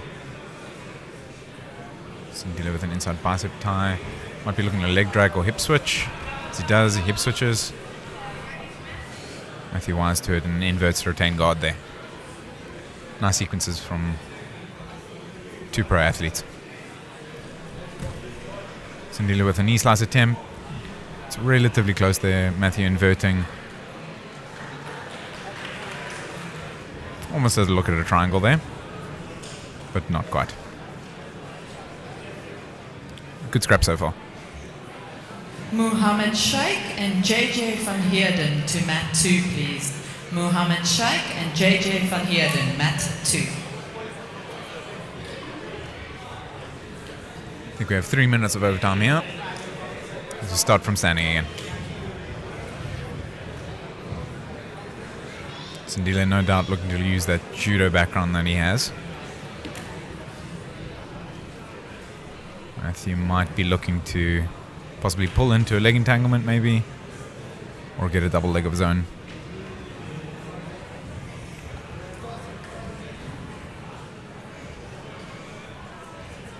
Heavy collatizes by Sindile here. Foot sweep attempt, but not much in it there. Just some hand fighting going on here.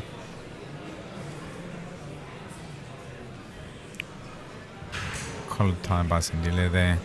Seems to be searching for that foot sweep.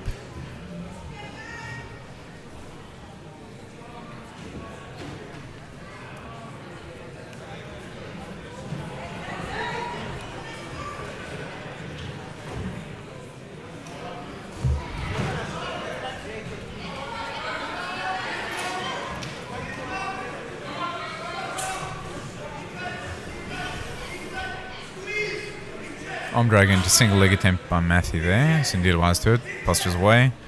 Be looking for Sasai again. Nice slide by attempt there into it. Almost Russian tie. Watch for the Sasai off that collar tie.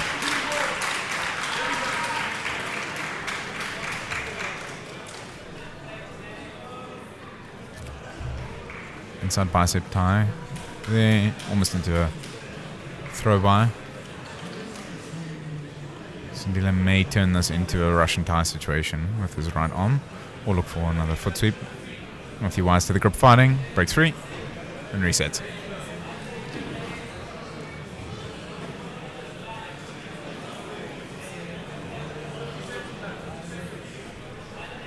Aaron Gunners to mat 2, please. Aaron Gunners to mat 2. Side attempt by Matthew there.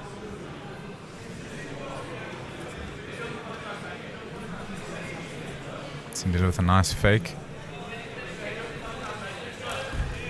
Sindile with a shot onto the pit wall. Looks to solidify the position. Matthew using that wall to attempt to pressure back up. Sindile pulling him back down. Sindile looks to solidify the takedown, and he does.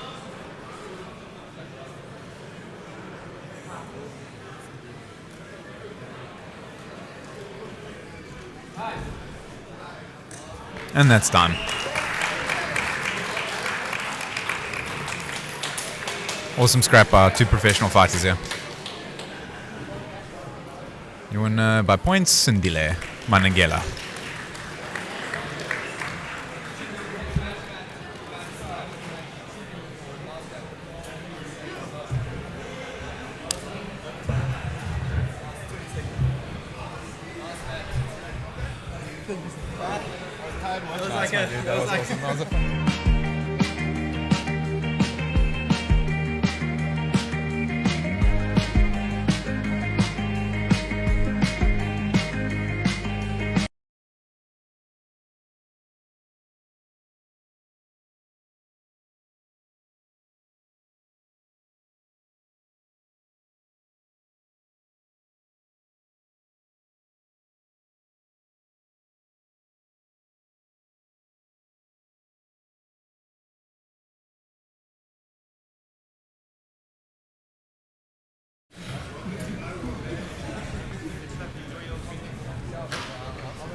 All right.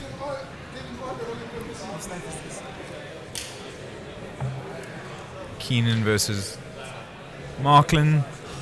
Another professional masters match. What do you think of this, Issa? Quite an interesting matchup there, I'm not gonna lie. Keenan having a high level pedigree when it comes to jiu-jitsu. I'm thinking he's looking to get him to pull guard loudly, as I expected, yeah, to pull guard and try to work off his guard. I think that's his best way to do it. What do you think, Bryce? Yeah, Marklin might be looking to attack a leg here, possibly. The pit's making it a little bit different, a little bit interesting. It looks like Keenan's maybe a little bit cautious here. Looks like Marklin's through, trying to look for a toe hold here. Passing through to side control. That pit seems to be giving Keenan some problems.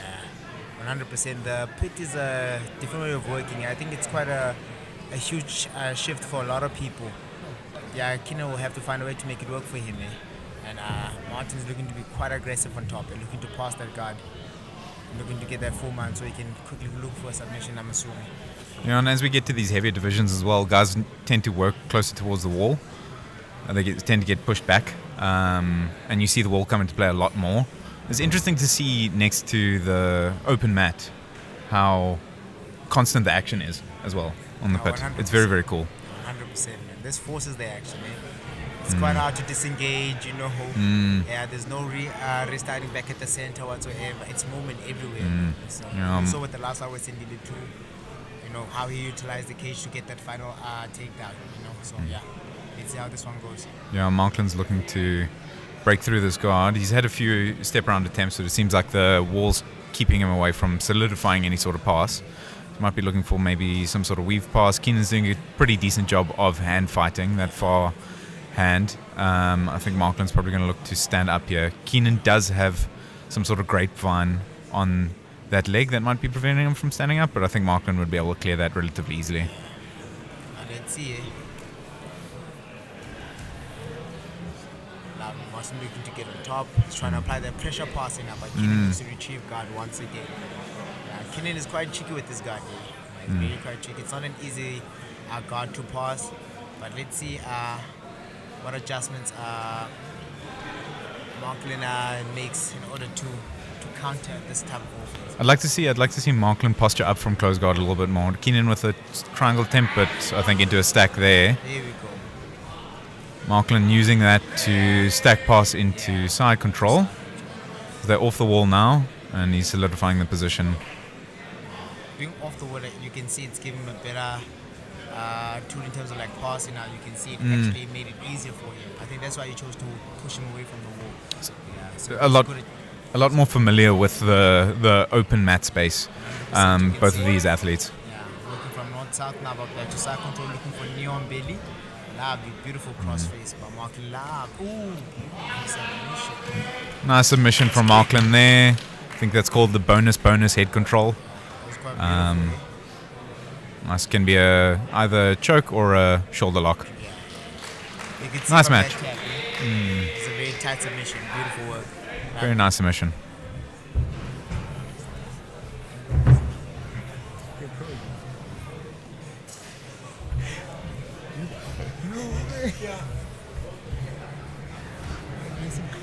This is way different. I'll do English. That'd be confusing, eh? What is going on? It does make things a little bit tricky. It makes things a lot bit tricky. It looks like it, yeah. If you don't make that, like I saw with George. Women's intermediate on mat 1, Christelle Murray and Carabo Mofoge.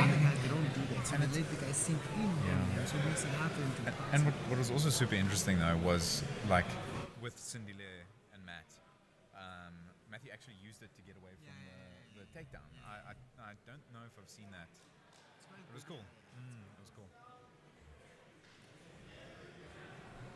Christelle versus Carabo, women's intermediate match, mat 1. I'm looking forward to this fight. As we've seen Carabo performing against Mackenzie, she brings the action, you know. And Christelle, you know, a high-level group belt from PSFA, you know, she's quite good at what she does. So I'm looking to see how they'll counter one another and how they'll look to prevail against each other. It's quite an interesting performance. Let's see, guys.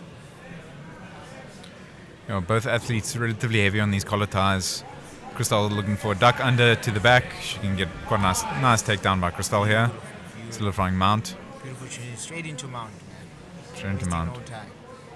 It's a nice takedown and then the edge near the wall, so she can use that to solidify the position, maybe work to a high mount, S mount, look for arm bars, triangles, those sorts of things. I'm assuming that's what she's looking for. She's quite good. As you said, Bryce, she's trying to look for an arm bar from that position. She might go for a gift wrap into a chase it back take as well here. Be interesting to see if the wall makes it a little bit more difficult to do that. So she might instead switch for an arm bar, but it looks like she's... And that elevation on the back, lovely, exposes back, beautiful control by Christelle. Still seems to be looking for almost straight jacket control. Carabo doing a nice job of turning into her. Christelle using that to switch to an arm bar, arm triangle. Yeah. Beautiful. Mount. This Carabo was quite hard to tap, but Christelle has it nice, deep and tight. Let's see if will she be able to finish it or not. But it looks to be pretty in tight, guys.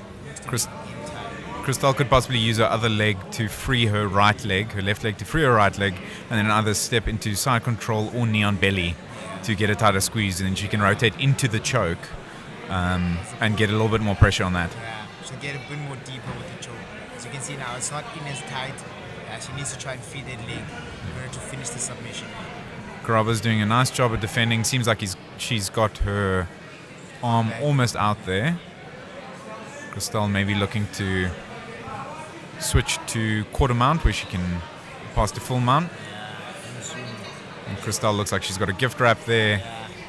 To expose back again, I think she's going back to her original plan, looking to expose back and finish off a rear naked choke. There's quarter mount for Christelle. Like you said, I think she's looking to expose the back. Maybe for another chest hit back take, although that arm is available for an arm bar if she can get that her right foot out. But she has a good chain of flow in terms of like her movement. So one move moves on to another dominant move. It's quite good. She's chaining everything quite well. Christelle's offensive cycles have really gotten Carabo in a bit of a tricky position here. She's doing a very, very good job of not committing to anything too much and keeping position, while, when available, slowly working her way up and up into a high mount. You can see now she's looking to establish herself a little bit more now. She's not rushing to get some submissions. She's looking to get some sort of control, then looking to maybe get a finish. But it's quite a good adjustment from her. She's not moving too much now. She's looking to establish control, pin her down a bit more, make her up work. you know, so she can tie her down. Maybe it could be one of the strategies. We don't know. Aiden Le Pen. Now, Cristal did a nice Mat job there of getting two, that please, left side underhook. Aiden. Looks like she might be trying to feed the arm across to an arm triangle. I think, but Karaba's got that arm out now, posting on the hip. I think Karaba's best bet here from this sort of mounted position would be a kipping escape. Yeah. But looks like she's trying a knee elbow. Cristal trying to keep the position, work an arm up, and get some sort of attack going here. You can see she's just climbing her way up to the top, making it hard for Karaba to get any separation whatsoever. It's quite good, eh? Cristal doing a nice job of keeping her hips connected to Karaba. She's really not giving her a lot of space. Karaba's doing a nice job framing, but Cristal's using that to move around her almost. You can see she has improved the game quite a bit, eh? A good work by both athletes, eh? Karaba not making it easy for Cristal at all. Lovely. Awesome. Karaba manages to get on top, but back into Cristal's guard. Let's see what adjustment Karaba will do now. I'd like to see Karaba stand up from here. Well, Cristal let's go into a triangle. Nice attempt, that looks relatively deep. Going to be difficult to underhook the leg because of that pit wall. So it's going to be interesting to see how she adjusts. It looks like she's trying to sweep into a mounted triangle here. She's got a little bit more space on her right-hand side, so she could potentially underhook the leg, but I think it's a little bit too difficult with that wall. Nice scissor sweep by Cristal there into a hip switch pass, side control. Straight into the continuous flow of chaining. Sweep, straight into pausing, and now she's looking to control and looking to get back into mount. Really solid crossface by Cristal there. Karaba doing a very good job defensively of keeping her elbows in, posting, framing. She's defending very well, but she's getting stuck in these defensive cycles. It's mostly been Cristal attacking here. Karaba's been on the defensive side, and Cristal's been on the offensive side, be it from bottom or from top. She's been just showing a wide range of skill sets. Now look at now, she's back on top. Lovely. Looking to expose her back possibly once more again to see if she can have a better chance at finishing her. But hey, look, full mount, lovely. Full mount, obviously a great position to control your opponent in. Karaba trying to hand fight. I'd like to see her maybe get her elbows in a little bit. There we go. Elbows in a little bit and get to a side. Easier said than done. Cristal seems to be doing a good job now in technical mount. Might look to, and that's time. What a performance by both ladies. What a match. What a match. Really good. Some high-level offensive and defensive work from both ladies. Cristal coming in hot, attacking, but Karaba managed to defend a lot of those. It was beautiful work with both ladies. Your winner, Cristal, by points. Marklin George and Nish Naidu to mat 1, please. Marklin George and Nish Naidu to mat 1.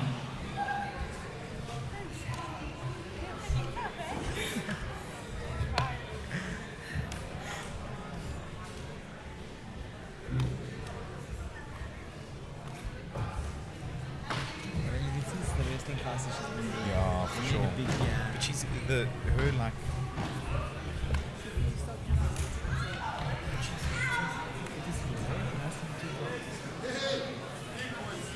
You want to give me the mark, or are you giving it to someone? So you're gonna run the mic. Okay. Let's see.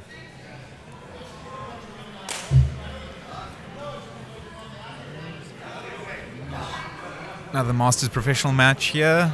Marklin, who we saw against Keenan, versus Nish. Heavy collar ties to start off already. Looking for some high impact action from both guys. Lovely. Mark looking for that beautiful entry on the single. Completes the takedown. Nice single leg by Marklin there. Posting on the hips, looking to make some space. Get up to an inside camp position. As he passes to side control, now looking to solidify it, maybe into a north-south here as he moves into north-south. But you can see he loves the north-south position. He did the exact same thing with Keenan. I think he works very well from that position. It's going to be interesting to see how he works it from a more open space, because he's further away from the pit wall than he was against Keenan. Off to knee on belly now. Looks to control. Lovely. Marklin looks like he's got some very, very solid control there. Looks very, very strong. Nish not looking to give anything away from the bottom. He's trying to take his own attacks, trying to retrieve him back into his guard again, so he can maybe look to get some offense going from the bottom. But Mark's not making it easy for him, working very well from that side position. Markland content to let Nish explode and work into where Nish isn't. Work to keep his movement down, maybe let him move a little bit around him, but keep his position as much as possible. You can see he's employing him quite well. He's quite an aware fighter. You can see he looks around, he's trying to listen to his corner as he implements his own movements. You see, so he's quite aware. You can see he's a veteran of the sport, makes good choices. Lovely work by Markland. Both athletes now against the pit wall here. It's going to be interesting to see how this affects Markland's game again, as he's still in pseudo side control here. Very, very strong. Markland looks to be very strong. Yeah. Nish still trying to work out of this. I'd like to see him maybe invert to retain guard a little bit here. Yeah. Easier said than done again against the pit wall. Does make it difficult. But right now it just looks like he's trying to frame Markland away, and Markland's doing a good job of redirecting those frames. Yeah, he does. He's controlling those hips well, and that nice crossface that he has, and it's making it hard for Nish to turn into him. Markland with the cradle now, using those long arms.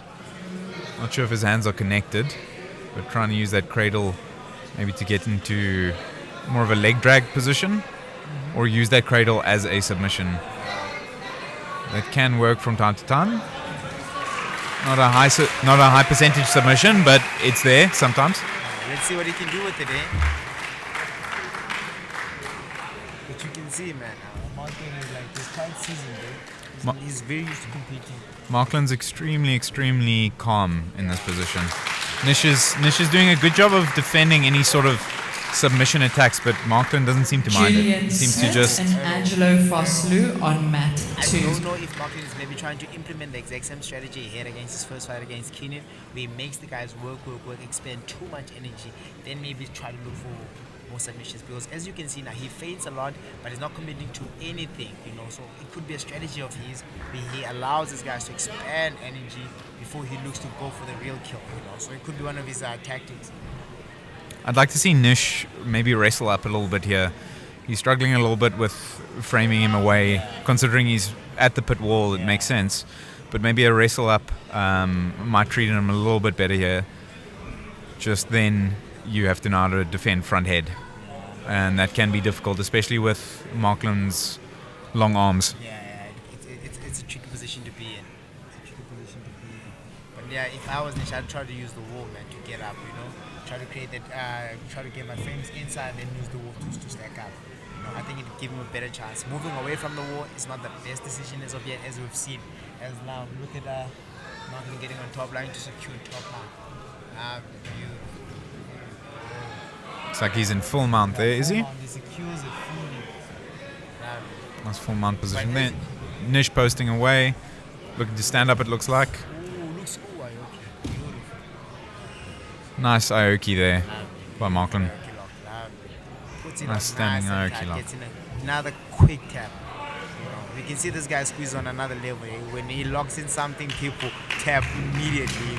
There's no feeling or no whatever. It's a quick tap. Fantastic control as well from Markland. That was waited for his opportunity and then seized it when it was there. It was very nice. Yeah, very good, man. Like I said, man, I think he waits for his opponents to expand. Once he starts seeing, he picks a shot and then he finishes 100%. And doing a nice job, Markland was, of using the wall as well to control his opponents. Once he realized, I think in the last match with Keenan, that that's actually something we can do.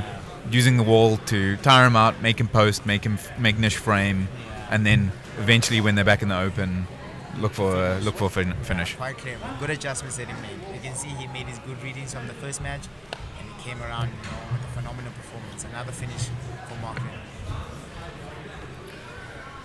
We have another women's intermediate match happening in the pit in the next few seconds.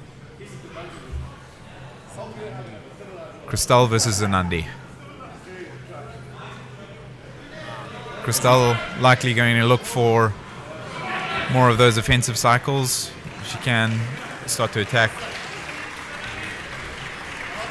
Wow. Zanandi with a nice Haragoshi. Yeah, very beautiful. Nice outside leg chip. But Zanandi looking to get that. Lovely one. She's past the legs. Nice to position by Zanandi. Zanandi controlling quite nicely. Cristal looking to roll through. And we're back in almost full guard position here. Cristal doing a nice job of controlling posture. Zanandi should look to posture up from here. Or get a body lock and pass to her left.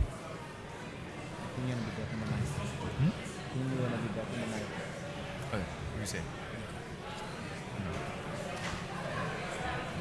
She asked. Okay. Let me ask her. You good, yeah?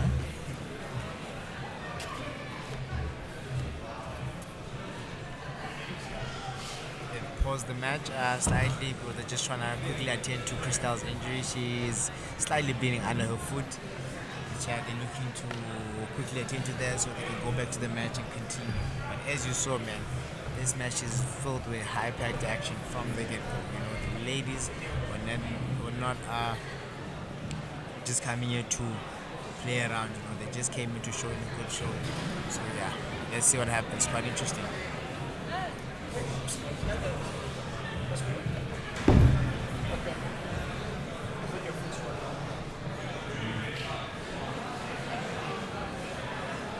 Hi, I'm Ryan, and I'm a world-class, well, I'm pretty much world-class at everything. An active dad, crafty handyman, a stud on the golf course, and an all-around winner. But even winners get hurt, which is why I choose Easy Massager, the world-class winner in pain relief. I've tried other products to soothe my achy muscles. Some topical pain relievers are just too messy. Others burn you with way too much menthol. And some will leave you smelling for hours. Easy Massager has patented dual rollers that soothe sore muscles. Its easy grip means it never slips, and its essential oils work fast for quick pain relief. Give Easy Massager a try. It's time to feel as good as you look, like I do.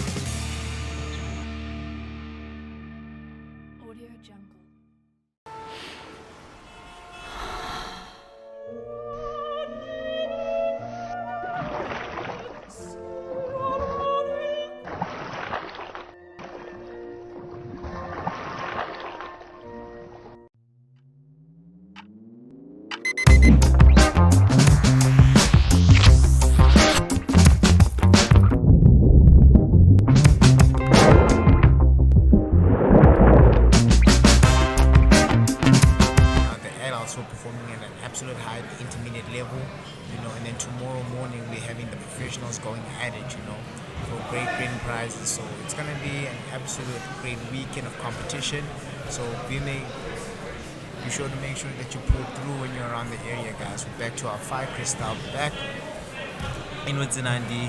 Cristal looking to establish a butterfly, guys, but Zanandi looking to create that separation so she can look to pass right more on the open outside. She goes for a hand position from that position. Love the outside the lever, but Cristal looking to create love, and she pulls Zanandi back into her guard. We've seen Cristal works quite well from that type position. She looks to establish control, break your posture, and then get a leg over around your neck to get a triangle or an armbar. So let's see if she will be able to get that exact same position as she has done previously with Karabu. Lovely control, lovely by Zanandi, stepped over, but Cristal puts her back in. Lovely, Cristal looking to go for 2-on-1, an arm drag. But Zanandi manages to reclaim the center and pin Cristal's back onto the mat. What a fight, guys. The ladies are on fire.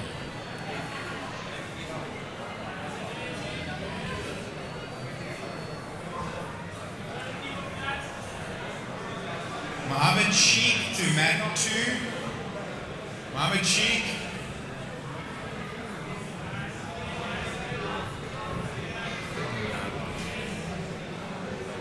Zanandi looking to pass that guard, but she still has a great frame. Using her legs, she's trying to scoot her hips away so she can quickly, lovely. She shoots for a Kimura from the bottom.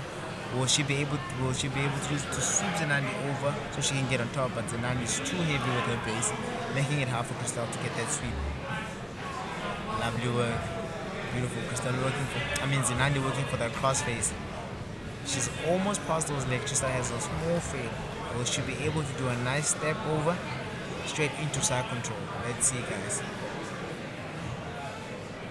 Crystal trying to create the separation, pushing away. The points are on now. So I'm assuming we're going to see much more action now. So Zenandi will try to look to pass to establish a more dominant position, which will allow her to be ahead. But Crystal's not making it easy for her at all from the bottom. Crystal is trying to sweep, is trying to claim her underhook, but Zenandi is making it hard for her. Beautiful. Nice. Crystal should try to create the frames, getting her underhooks back, or not even getting her underhooks. She just needs to be more still on her side.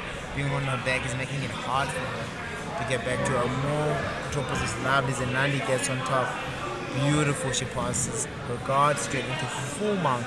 She has absolute control over Zenandi's top. Absolute control over Crystal's upper body. She has her pinned onto the pit. Let's see what adjustment Crystal does.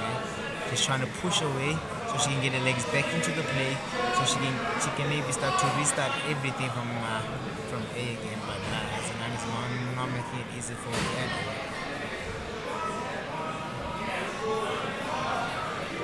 Lovely cross face by Zenandi. Crystal trying to get the top sweep. It's not coming in easy, guys. Zenandi is quite heavy with her base there, making it hard for Crystal to get the sweep from the bottom. What a unit these ladies are. Lovely. Looking for arm triangle. Beautiful. Crystal finally gets the sweep, but she's not out of danger yet. Zenandi goes for a killer from the bottom, but Crystal is defending it. Will Crystal be able to break that guard and look to pass? Because Zenandi is up on the scorecards with 4, Crystal being 2 after getting the sweep. Let's see if she'll be able to create separation and pass on the outside in order to secure herself as the victor of this match. But lovely work by Zenandi from the bottom, looking to tighten up, working to isolate that arm so she can get a sweep against Crystal, but Crystal's making it hard for her. Nice work, ladies, nice work. Because Crystal is trying to maybe stand up, I think that gives her a better chance of passing guard. Being on her knees, it makes it a little bit more harder for her to work. Plus, Zenandi having that locked guard makes it a challenge for her to pass. So she must look to maybe try to stand up, look to stack, or look to create some sort of separation so she can maybe pass. That way it will happen. Zenandi trying to crunch on that arm. Beautiful.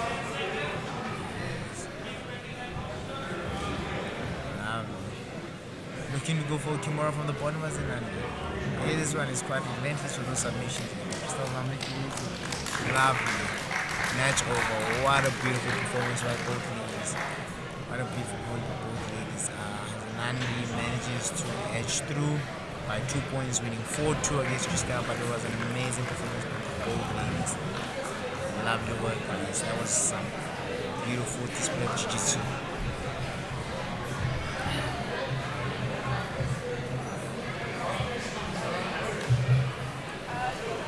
Keenan Covely and Nish Naidu to mat 1. Keenan Covely and Nish Naidu. Thriller. To the pit. Thriller. No, but it's not even that. I think it's nice. We have both guys at the same mindset with him. Yo, Larry, he's good at it, bro. Yeah, he's got a British accent. He's good. You know, he's probably better than me. Just okay. Both of you guys come and do it. I think you guys would be a better pick. What's happening? I know how to say some stuff, but I don't know how to talk. I don't know. I think you guys will do better. And when you guys on a range, you can go make it. Nick van der Linde and Angelo Foslu to mat 2. Our next matchup is against Nish and Keenan. Lovely, both guys went up against Macklin, but both fell short.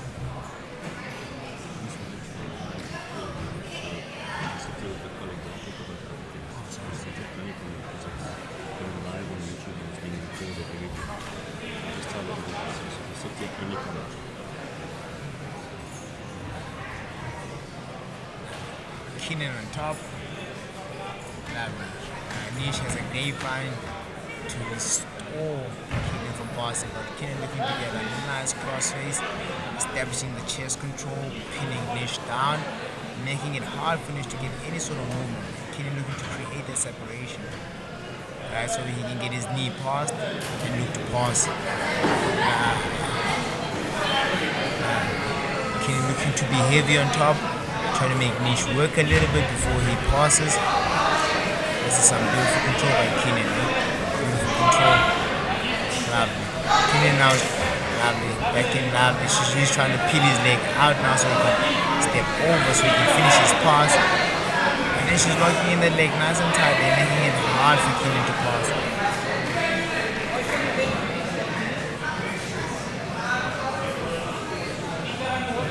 Flaming control.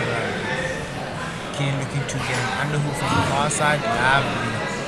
But now Keenan was going to get his knee out. He's down in position, but he hasn't been able to establish any offense going in terms of like submission because he's still stuck in half guard. And Nish making it hard for him to pass. So Keenan was trying to get that knee out. But Nish was using that grapevine nicely to stall Keenan's movement.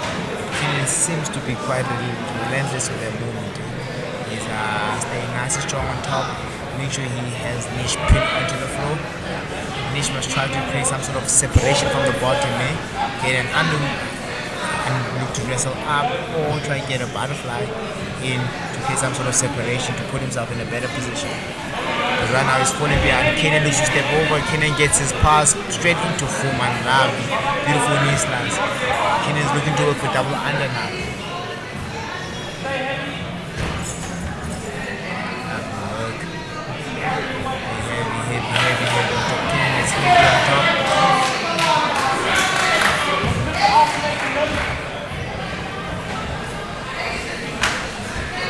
I believe Keenan will look to isolate one of the limbs so he can create some sort of access to the back or look to finish his submission from that position.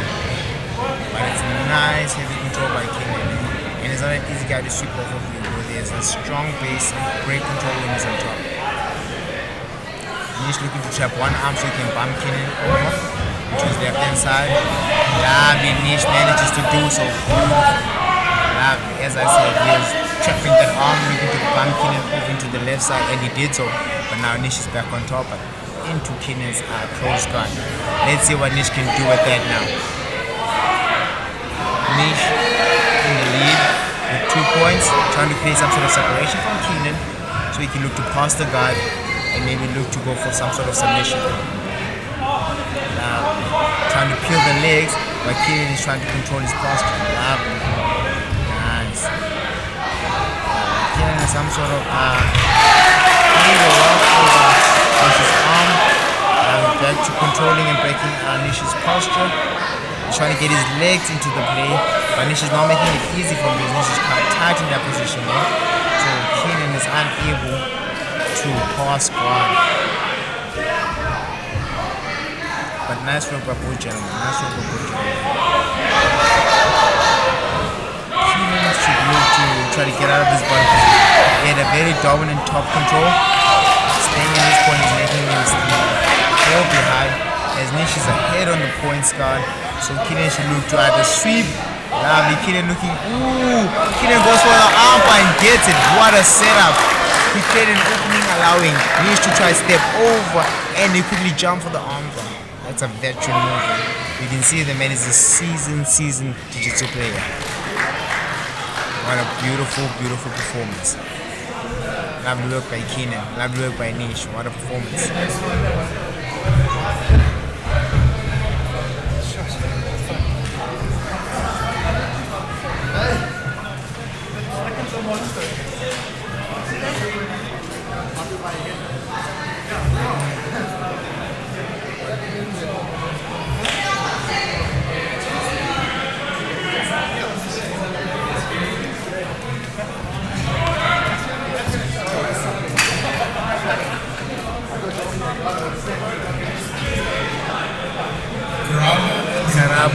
Versus Azanandi.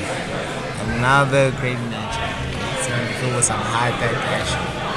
ladies are gonna be on fire. So I'm looking forward to this one. As we've seen Karabu from our last previous matches, she's always leaving everything inside the pit. She goes very, very, very hard. She pushes about 100%. And Zenande, we saw a performance against Cristal the last time.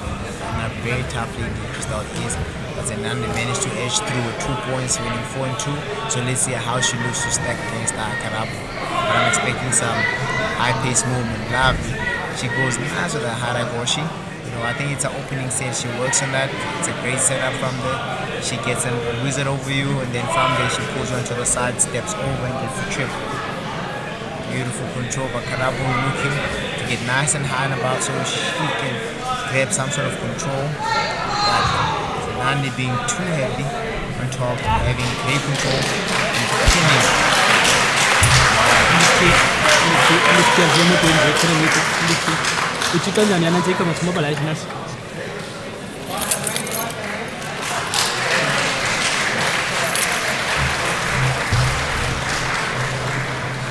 Lovely, what a performance by the ladies. Zenande wins by submission. Beautiful. Zenande is on fire. Zenande is on fire. She's going up against tough competition. And she's managed to come out on top.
chops.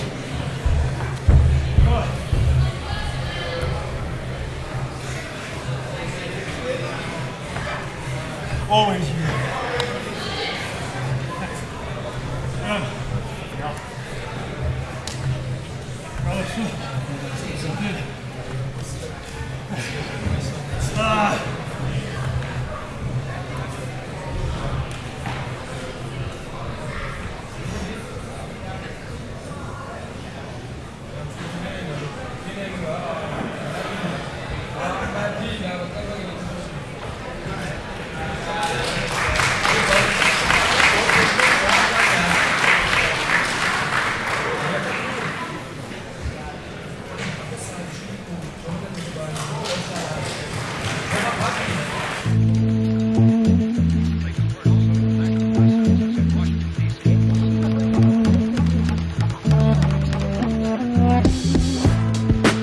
You have to understand how things are right there.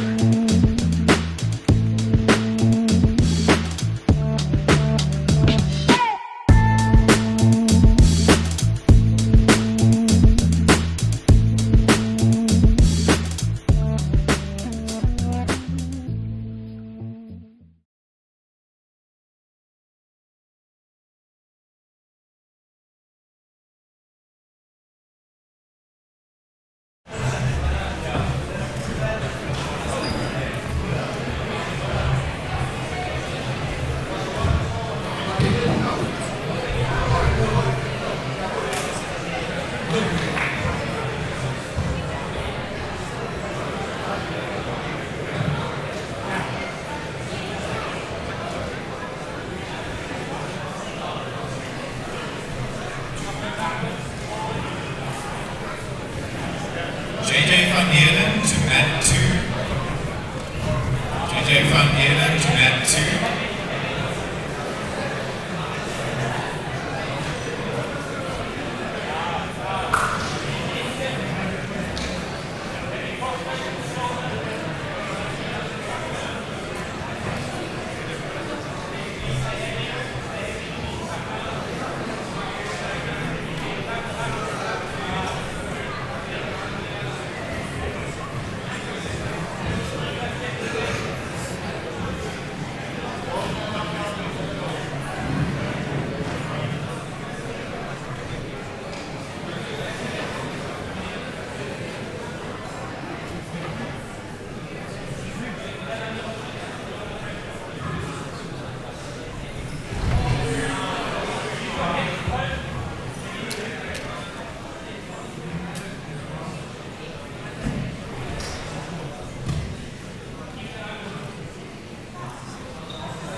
JJ van Heerden and Oratile Mukuna to mat 2. JJ van Heerden and Oratile Mukuna to mat 2.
Happy days.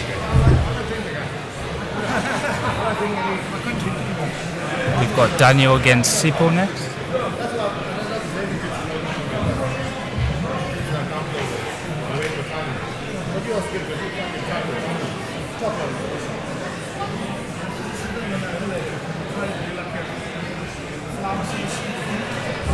Sipo Bochella to mat 1.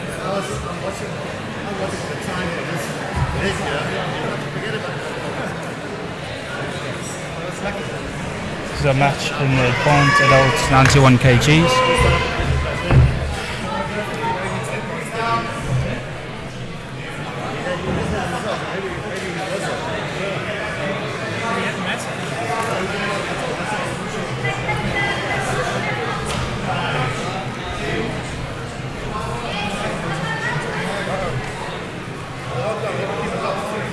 We've got some hand fighting.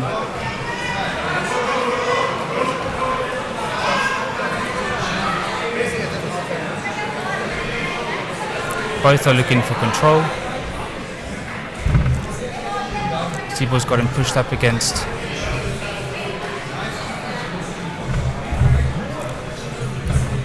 He's pressuring him against the ramp. So he's looking to jump triangle. ends up in full guard.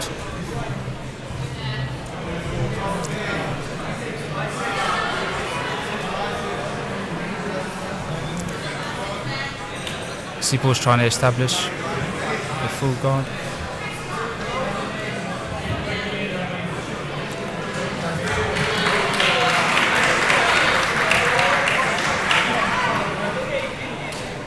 Good top pressure from Sipal. Good head pressure. Keeping him pinned against the ramp. One.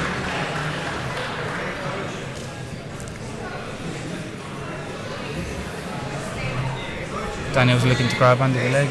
Abandons that.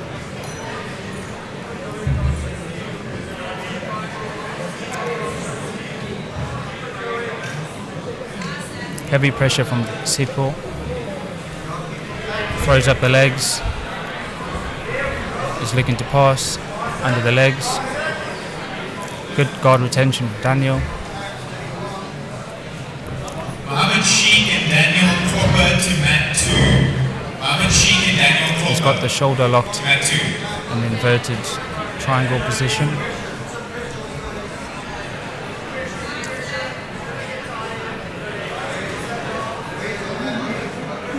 Sipal's putting weight on the shoulder with his knee.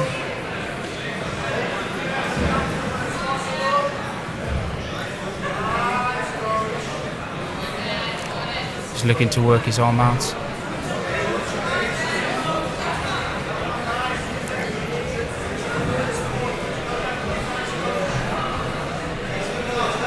And his arm's free and he's out.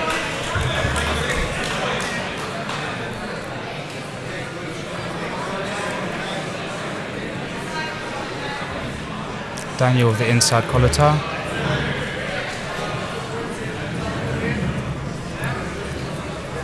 He's pressuring him forward. Looking to off-balance each other. Looking for the knee tap. And he gets a takedown with the throw. Establishing straight into the mount.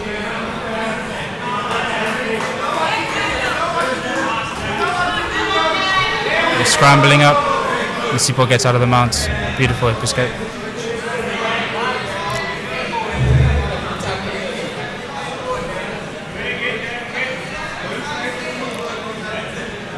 Both men are hand fighting, pushing him against the ramp, gets him falling over.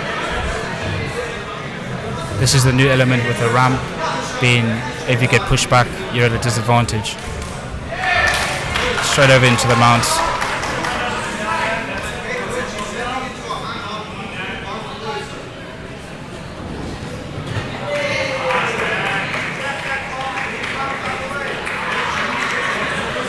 Heavy pressure from Daniel. Looking to cross face with the shoulder.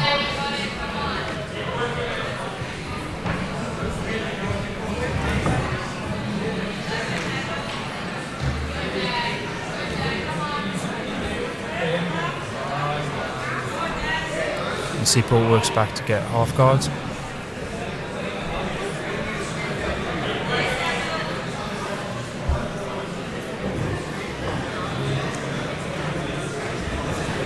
Heavy crossface from Daniel. Looking to use the instep to pass.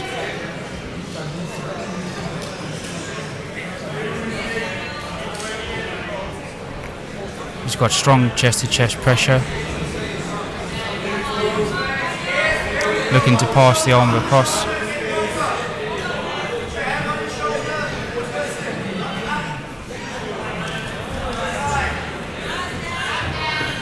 Still trapped in this half guard position. Using the instep there with the chest to chest position.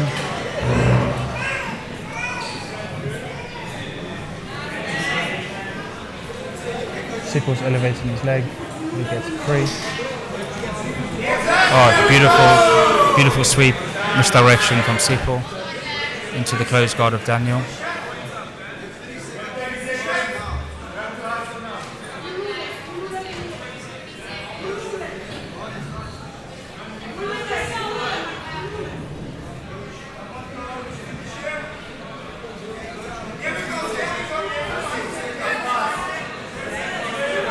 using to drive his head into pressure.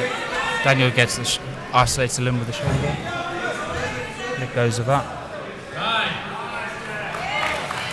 And that's the match. 6-2 for Daniel.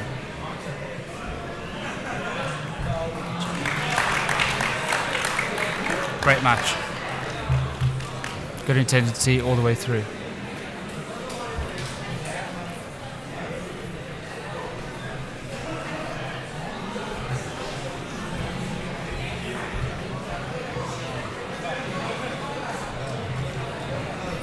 Good stuff.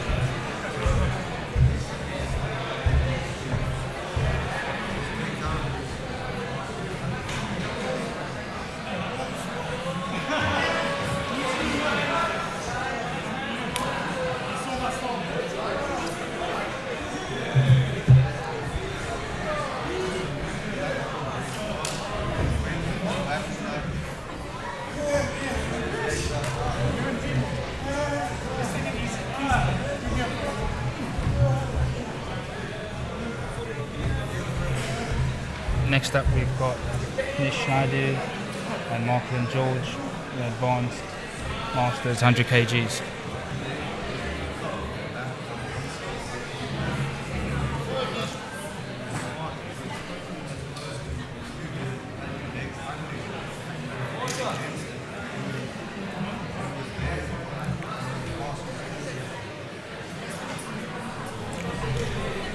Looking to make a connection 2-on-1 with the arms. Pushing him against the pit and gets the takedown. Pulls the leg out for the takedown. Come through. Is this thing working?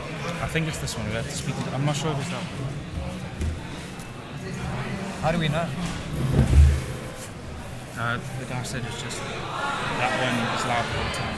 Okay. Marklin and Nish. And that was the one before Marklin. Nice. What submission was it? Did you see it? I just missed it. No, I just missed it as well, unfortunately. Busy discussing the mics over here. Alrighty, Cisa busy reffing. Hey Cisa. Busy day.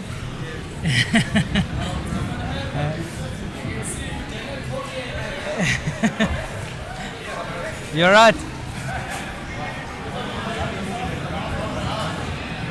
It's good to have the pit in South Africa. Yeah. Very cool. Yeah, very cool. I don't think we've actually had one before, so yeah, very nice. I think it makes the game much more exciting because you can spear someone into the Both athletes have to pressure forward, otherwise you're at a disadvantage with your back against the ramp. Yeah, exactly. But I mean, already just watching on the other mat, there's been a couple of matches that have got foul off the mat and they've had to stop and reset them. And yeah, I think it's cool that, you know, with the pit, there's no stopping. You can just keep going. You can run off the side. The action continues. It's yeah, good. you can throw some flying stuff if you want. So yeah, I think it's very cool. I'm hoping that we can start doing more of these matches. You know, more of these competitions. Definitely.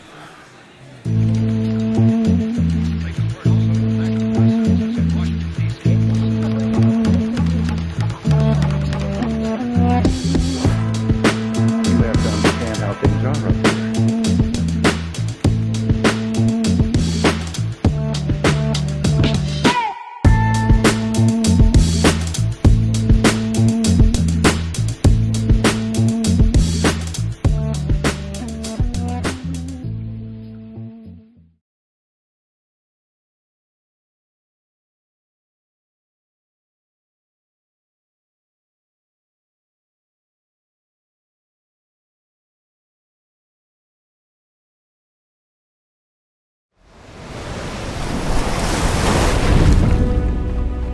Some call me the next big thing.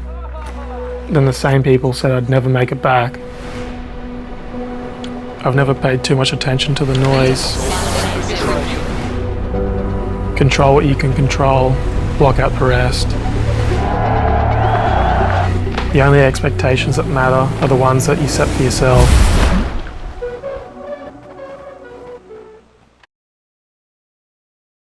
Use some MMA tactics, hopefully.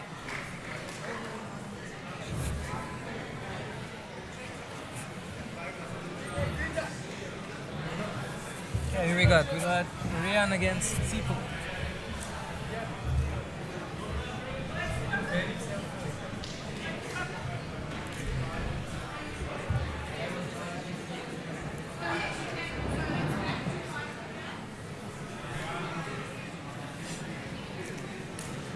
Sipo's from Rhodes University, so they often used to come and train at Pearsville every now and then. They got quite a good bunch of guys, that's tough guys. Been going for a long time. Yeah, they've been actually going for quite a while.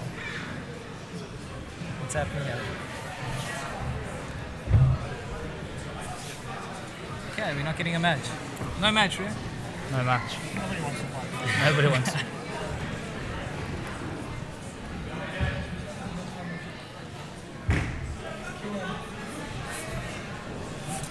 But yeah, no, really stoked about this event at JBay. I've been saying for a while the event should always be here because of the surfing. Hi, I'm Ryan, and I'm a world-class... Bunch of runs going on. You know, JBay really cooks during this period. Yeah, there's a lot of stuff going on around here. It's a big surf jiu-jitsu culture which they bring in here, which is really good.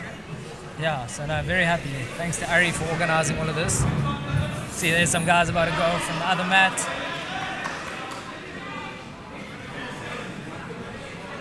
That's where the pit's going to be. Make use.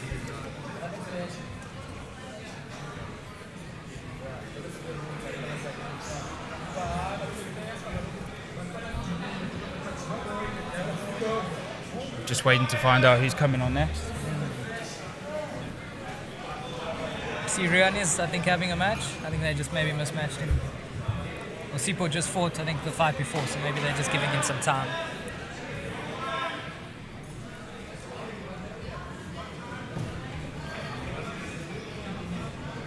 Just working out who needs to come back into the pit next.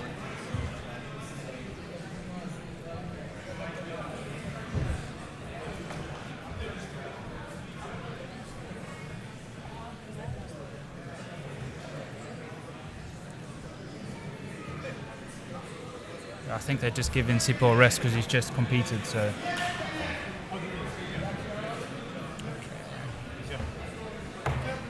Oh, no, it seems like it's another guy. Yeah, they got our beautiful face. Ryan Cronbach on the cameras. to mat Yeah. 1. Yeah. Ryan Cronbach to mat 1. Yeah.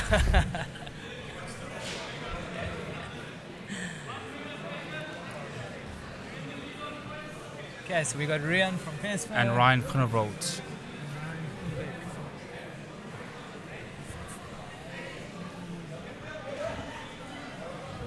From Underground Asylum Jiu Jitsu. Underground Asylum. I'm not sure where they're from.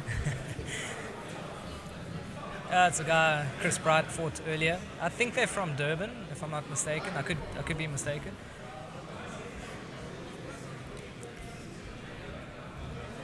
Nice to have guys from all over the country pull through.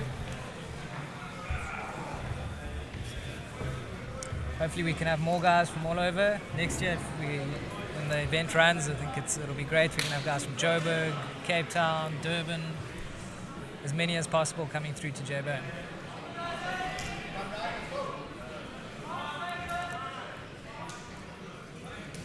Both heavy collar ties. Straight into it.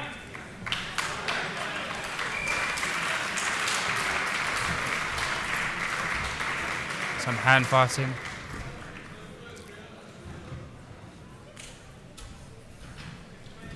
These guys are getting nice, off to a nice aggressive start. Lots of collar ties and snap downs. Yeah.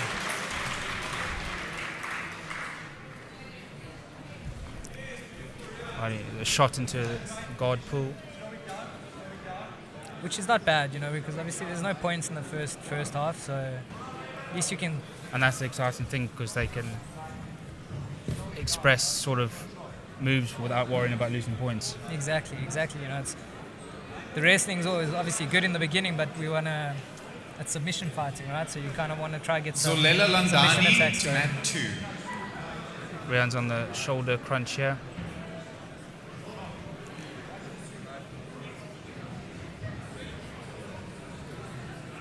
Heavy shoulder crunch. Yeah, it's keeping a nice grip on that. With the butterfly. And So loses it now. Back into the half guard position.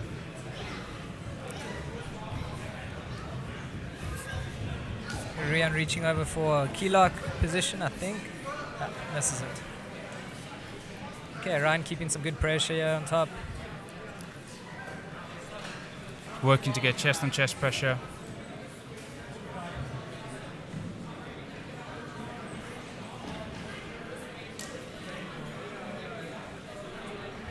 So tempting to shout some instructions here, but because Rian's from our club.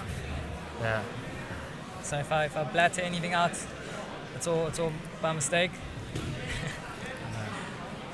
Can't be coaching and commentating at the same time. Difficult not to.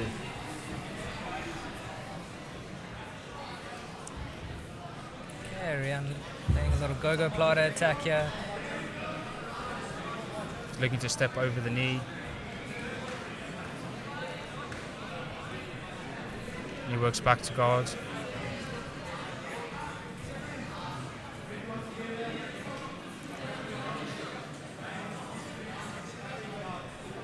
Again, going to isolate the limb and the shoulder for the shoulder crunch. Yeah, I think looking possibly looking at possibly throwing an armbar or triangle up there, but decides to leave it. Trying that shoulder crunch again. Looking to get the shoulder clamp. Yeah, there's a little armbar if he can get his leg over. I think he's going to have this is it.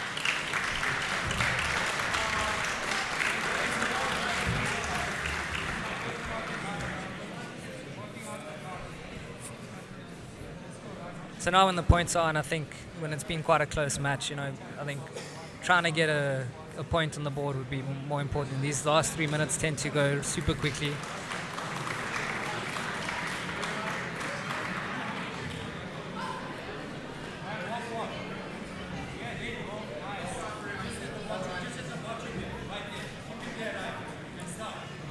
So I suppose this is kind of like a position where you can start to get a little bit creative if you want to, because you're right against the wall. You're not normally in these positions when you're rolling. You're kind of at a 45-degree angle. You can get a little bit of extra leverage maybe. Proposes new challenges to have your back leaning up towards someone against the pit. Yeah.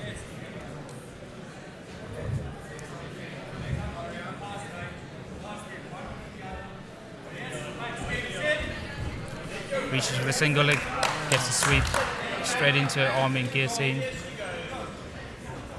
and he clears his head. Well done. Straight into a strong half guard position, looking for that chest and chest pressure. Rian does have he's got a good pressure on top. I've rolled with him many times and his pressure hips. on top. Yeah, heavy hips and he's strong. You don't want to let him get a hold of your neck at all. Working to step through the...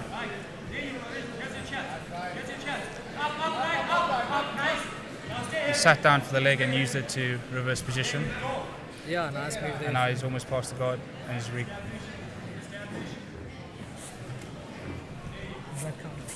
into the half guard position.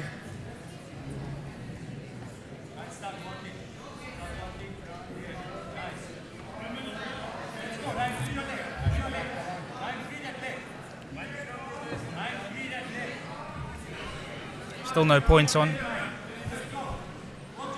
No.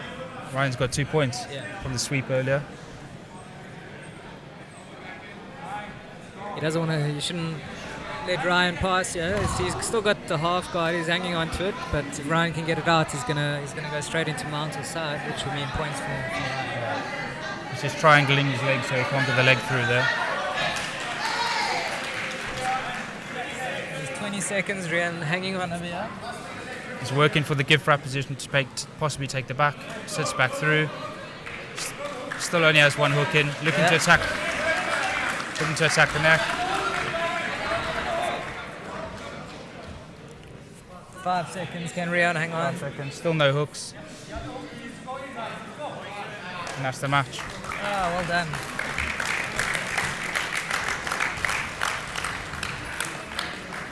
It's a good close match. Yeah. Nice technical match from the guys. Rian hanging on in there at the end. Secures the win with 2 points. Well done.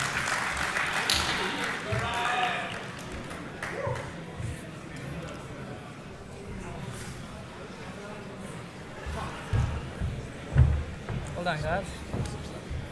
Awesome stuff. Nice.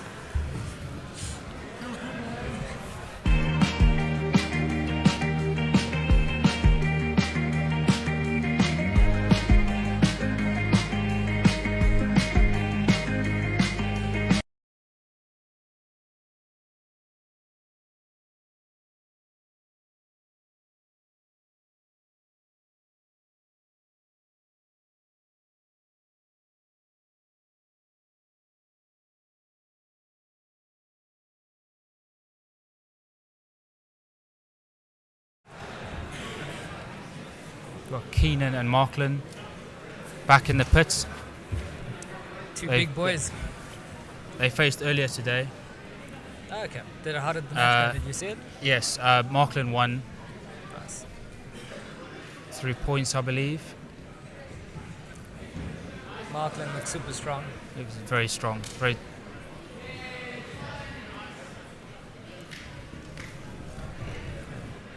Both guys don't want to go back. Heavy snap down into body lock into the takedown.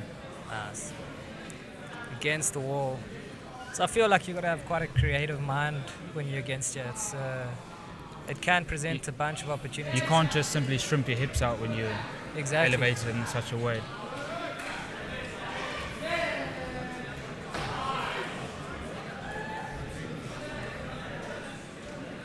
I remember seeing Craig when they had I believe it was in the karate combat. Is it karate combat?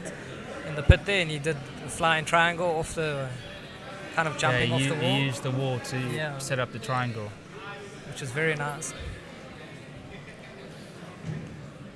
I don't think you want to be stuck right at the bottom. I think ideally you want to kind of be like mid on the wall or away from it. I don't think you want to be kind of caught in that crevice.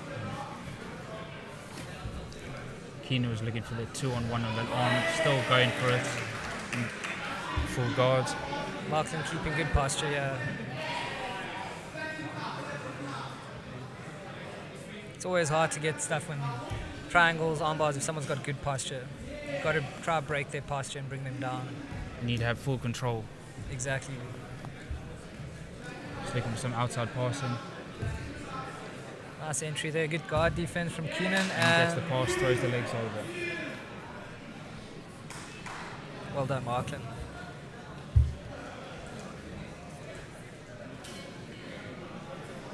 Throws the leg over.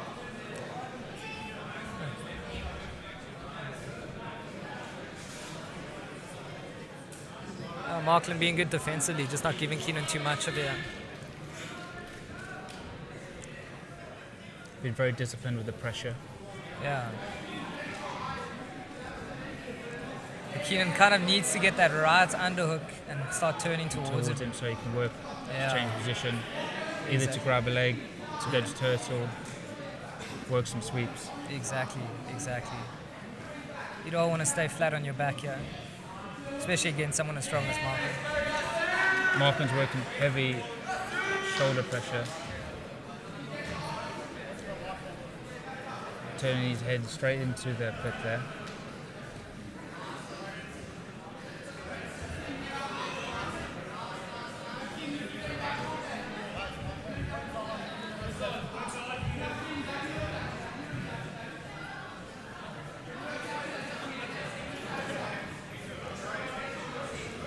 Keenan starting to turn. He really needs see to if he get that can under. use the pit to kick off to maybe work into a better position. Seems to be trying to look for like a reverse triangle. Yeah, he's trying to throw his legs up, work his knee in between. Yeah.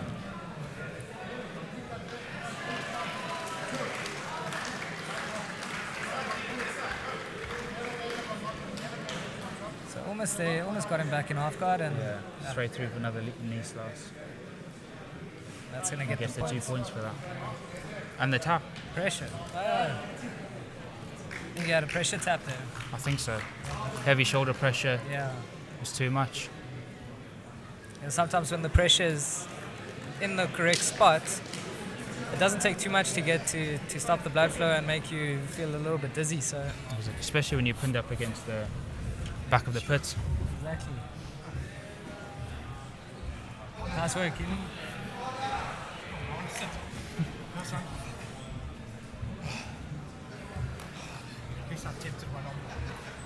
fucking threw it away. Strong, bro. Like a long fucking arm. Huh? We live. Hi, I'm Ryan, and I'm a world-class, well, I'm pretty much world-class at everything. An active dad, crafty handyman, a stud on the golf course, and an all-around winner. But even winners get hurt, which is why I choose Easy Massager, the world-class winner in pain relief. I've tried other products to soothe my achy muscles. Some topical pain relievers are just too messy. Others burn you with way too much menthol. He helped us in this game. I think we must have been about 16 starting. Yeah. You were even younger, I'm sure. Yeah, I started when I was Pro 14. Division weigh-ins are now open. Yeah. At the back. Pro Division weigh-ins are Still open. back before it was King's Court. Yeah. So when we started, when I started, it was in a garage, in Jordan's garage. And then we moved a couple of times before we ended up in, I think we moved about 2 or 3 times before King's Court. Using snap downs with the collar ties. Looking for 2-on-1 with the hands. Didn't Rian fight the match, not the last match, but the match before? Yeah, it was just in before. Nice. So testing the fitness here, Rian. Nice to see plenty of matches for everyone. Yeah. I suppose that's what you want though. You want to get, you want to try to get as many matches as possible.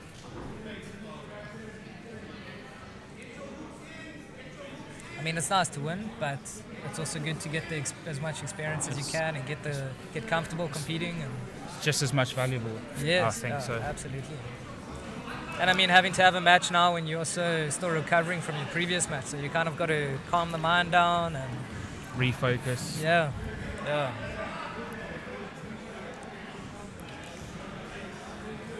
And Sipo's landed into chest to chest in the half guard position.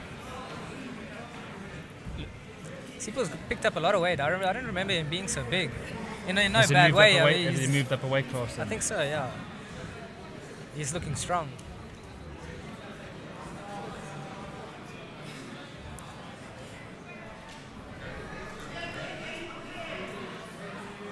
He's heavy into sort of this new tripod style of passing. Yeah. Just getting stuck. Rian getting stuck there at the bottom crevice. I think that's, you don't really want to be in that position. You've got to try use the wall or rather get flat on the flat surface. I don't think that's He too needs to comfortable work to being there. dig back his underhooks. Yeah. Yeah, make some space. Get away from there. Needs that right underhook there just to turn and get up. So we're looking for attack on the neck.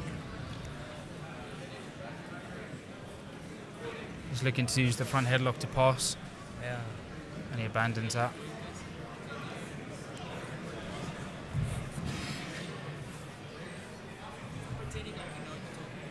We got a Joel distracting us here from our commentating.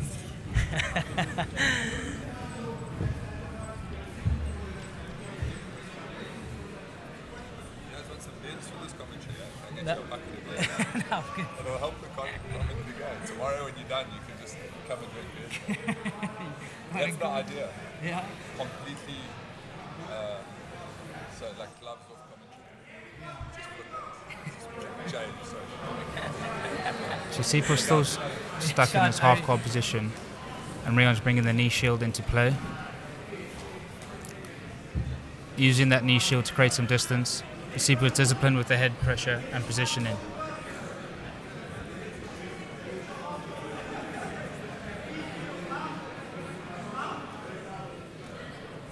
Rian not wanting to let Sipo pass his guard. And back Regains his guard.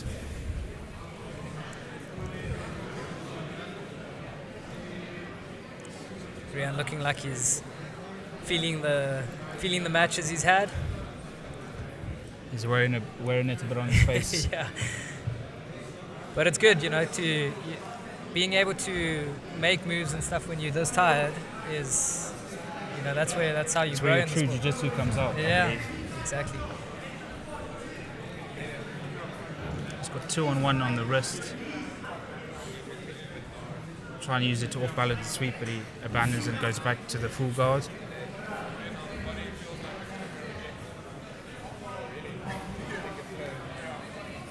Sipo staying really tight and compact in full guard, not giving anything away really. Yeah. Oh, just wearing him out. The points on. Yeah, points are on. No one scored yet. So, someone needing a sweep or a guard pass to get Just there. looking to use the pass. Nice little. Beautiful guard retention there. Yeah. I thought Sipo was going to get past there. He really did well.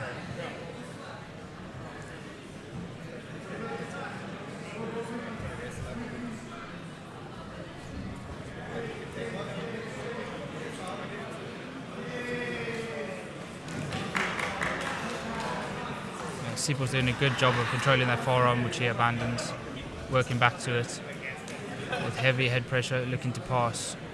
Yeah, Rian keeping that half guard closed, not wanting to let him pass.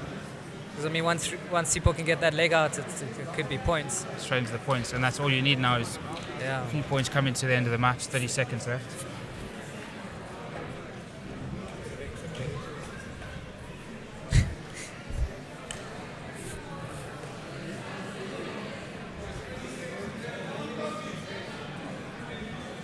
Can someone get something here right at the end? Oh, he works back up into turtle.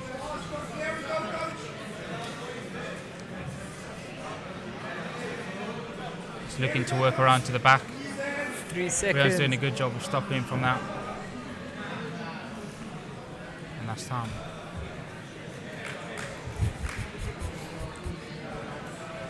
He's definitely feeling the pace of all the matches he's had before. Yeah, no, absolutely. I think those are 2 full matches there for Rian. So I think for both of them. Jet Williams and Joshua Yeah, I think so, to Matt 2. So they got Jet 3 minutes Williams and overtime. Joshua This is now where you have to kind of Matt dig 2. deep a little bit. You think the match is done, it's not done. Another 3 minutes overtime. Points on from the beginning, so you can't slip up.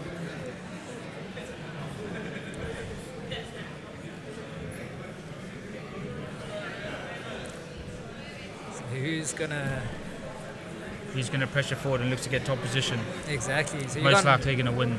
Yeah, I mean, you can't really pull guard because I think that'll be a negative point. So you got to wrestle a bit, got to try and get a takedown.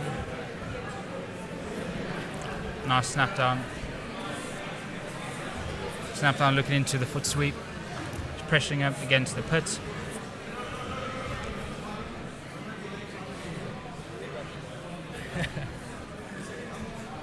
He's pushing up a bit, trying to snap him down offwards. He shoots for the shot, but a bit shallow, and he gets reversed against the pit wall. Searching for the head and arm position, steps over the knee. Rian's probably going to look for that half guard to not let him pass fully. No, he's got that leg stuck there. He's using the put wall to circle around. Yeah. Back to the turtle position. He works around the back. Sipo's going to have to start looking for some hooks. Yeah. Create some openings. Minute and a half. You want to try to just secure some points. I think if no one scores here, it goes to a ref's decision. Looking for the. And Sipo goes straight into mount. Oh, he's attacking the arm triangle. Strong head and arm choke position. Knee slices through. It's looking quite tight here. Can he defend it? And he gets his arm free. Well done. Still stuck in the half guard position.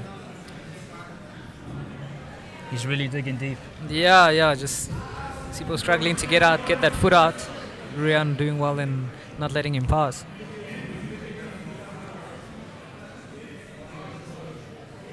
Just controlling the far wrist of Rian. They're looking for this sort of give wrap position maybe. Yeah, I think the back take is there for Sipo if he just wants to go for it. Is he going to look for it?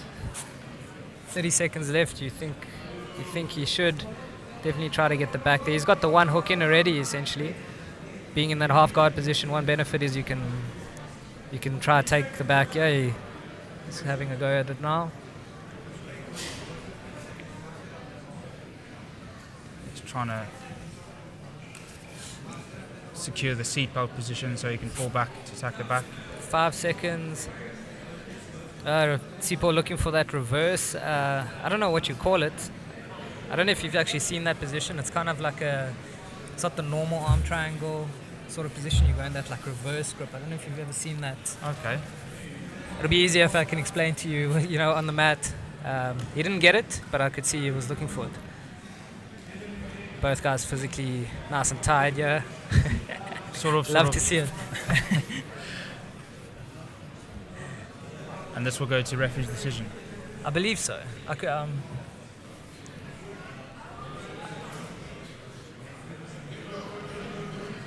The shorty is having a word. Is it 1 minute? I'm sure I saw them say 1 minute. 1 minute overtime. Good match. That's going to end up being a 10-minute match in total. I've done one of those and they are not fun. Yeah. They are not fun. Both guys digging deep, looking for the takedown. Yeah, getting a burst. Pushing him against the wall. People climbing up on the, making use of the pit. And that's what we want to see. Yeah. All these new creative. It's a new experience for everyone. Yeah. Competing today, so it'll be good to see what happens. Yeah. Just looking for the foot sweep. It's heavy on the collar ties with both. He's pushing him. Oh, nice double. Shot. Can he pull him off? Gathers both the legs. Rian should pull him out now. I believe he has to go flat on the back to gain the points, in the centre of the match, and he should claim the points there. Nice. And he does, he gets the 2 points. Sipo's still working hard not to let him establish the control. Well done, Rian. I believe he secured that takedown. Great match. He gets the 2 Fighting points. to the end, and he got the 2 points for the win. Rian looks like his ribs a bit sore. May have injured himself in the 10-minute matches.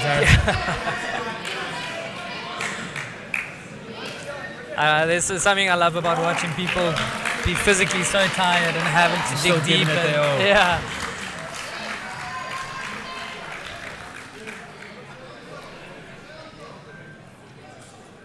Maybe it's also because Chris used to make us get so tired. It's quite fun watching other people get that tired.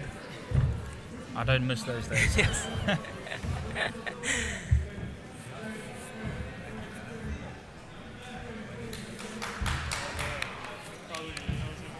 That's true. I'll get you something good. Get down now. What did you hurt? Your rib? I think he's injured himself in the process.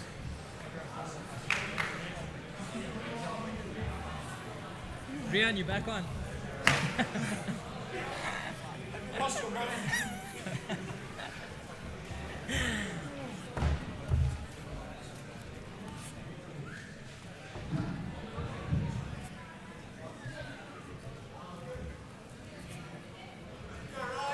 Ryan and Rian. Next match we've got in the Masters Dixon. Intermediate 91 kgs. Ryan having a couple Ryan matches and today. Rian. I've seen him have a few matches. How many matches have you had today? You've had a few, huh? Yeah. Nice.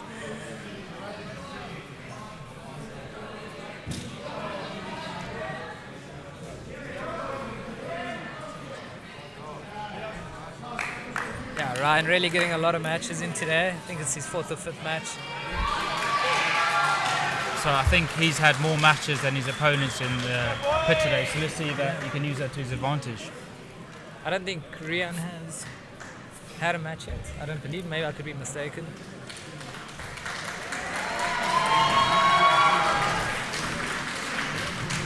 Again, both men collar tying with forward Nice and pressure. aggressive. Looking for the foot sweep. Little calf kick. Or calf kick. Oh, oh. Oh. And Rian counters.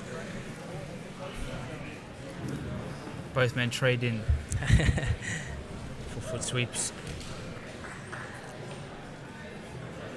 Nice aggressive start from the guys. Trying to maintain the distance through the wrestling. back into the collar towers.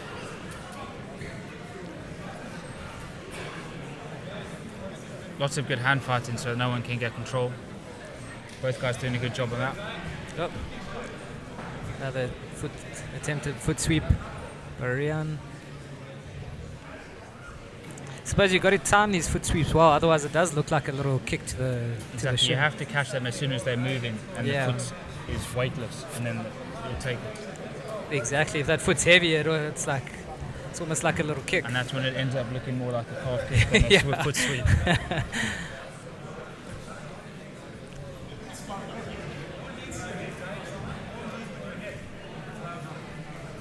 Oh, sneaky. Rian coming for sort of outside foot sweep there. Yeah. Those really look so nice when you can time that well. Because it doesn't take much effort, so it's just all a timing thing. If you off balance your opponents in the right sort of way. Yeah. Tell you, Shorty is really good at that outside foot sweep. It's that judo, he's so good at He's timing got that it. years of judo behind him to know exactly when your foot's been placed somewhere else. And Exactly. get Exactly. swept.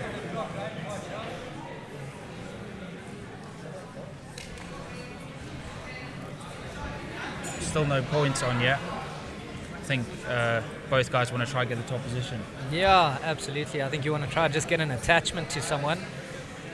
Try get him against the wall or on the floor so you can start trying to look for some submissions. But both guys are making it hard for each other to create an attachment because their hand fighting has been quite aggressive. Yeah.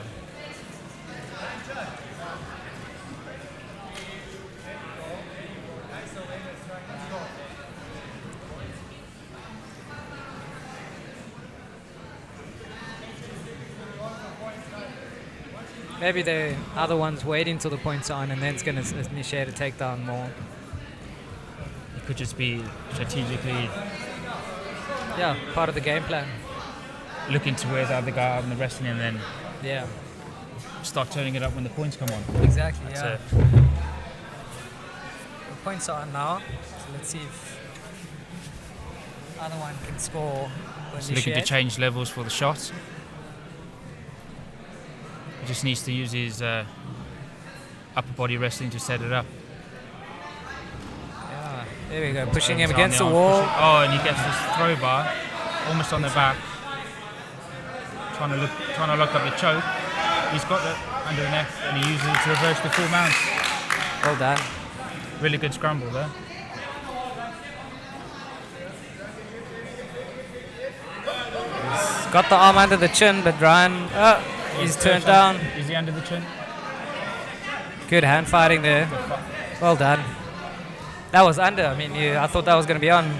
Ryan did well there to fight the hands. Yeah, peeled the hand straight off his neck. Yeah. Really good job. But he's stuck under in full mount now. Looking for that give wrap position so he can maybe take the back. Yeah. Oh, he switched over to the arm and loses it.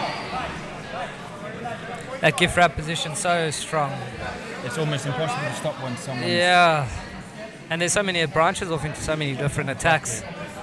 There's back attacks, key locks, chokes. It's a really nice position.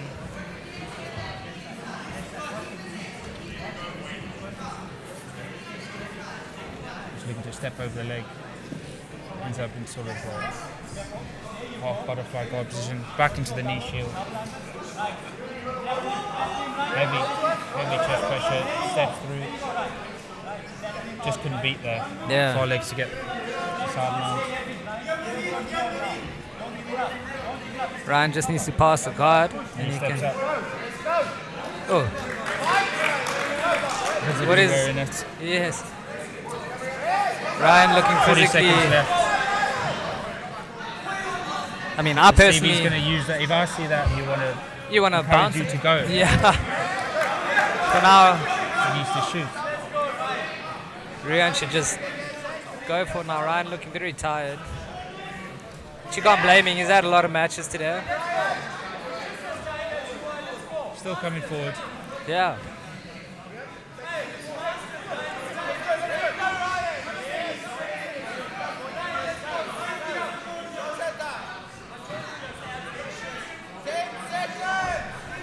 goes for the last shot. He's using the pit there to sort of balance off. Secures the takedown. Nice. He did really well there. In sort of a cradle position. But I don't think that's enough to secure points. He got the 3 points for the takedown.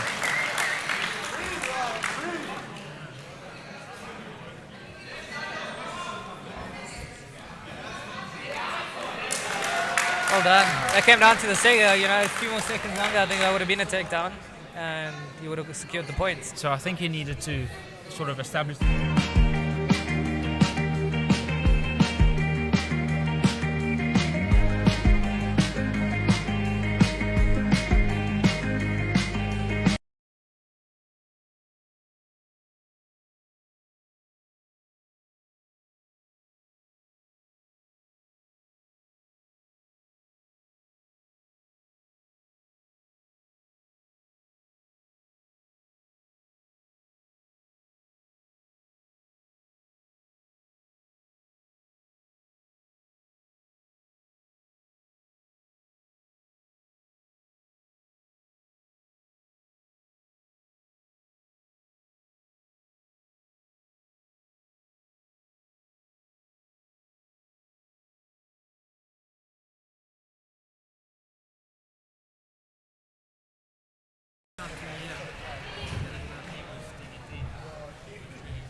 Got Daniel and Andrew in the intermediate masters, 100 kilograms.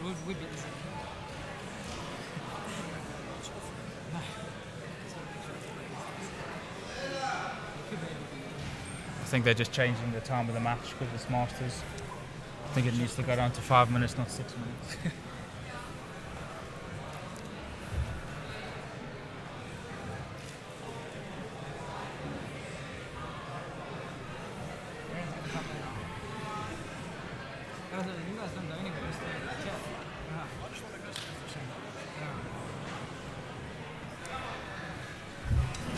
Okay. Chris Bright refereeing now. We've got Andrew Thompson and Marcus going at it. I don't know if you were with us years ago. Andrew did a striking seminar. It was before King's Court days. I think he's been around in the stand-up. I think that was just before when I was there. He's really been around a long sweep, time. Takes him down, looking to pass. Ends up back in the full guard.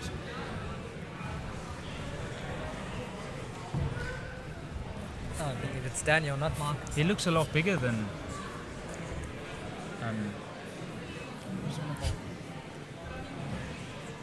So who's on the bottom and who's on the top? Daniel's on the bottom, I think. Daniel's on the bottom. Yeah, Andrew's on top. Andrew looks a lot bigger. He does. He does look a lot bigger. He is a big guy. Just looking for the arm drag. Andrew competes a lot. I often see him competing at the divisions. He really likes to stay active. Passes the legs over nicely into the pass.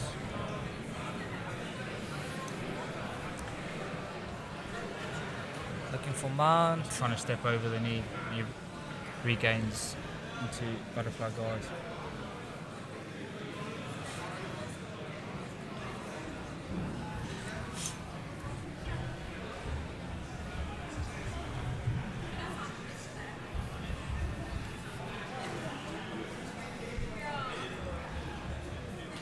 Chris keeping a close eye.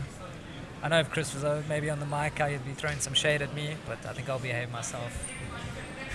Yeah, Chris competed earlier today. I don't know if you saw. Yes. Yeah, he did. Did really well.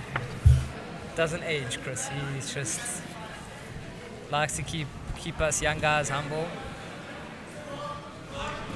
He really just keeps himself in such good shape. Oh, fantastic.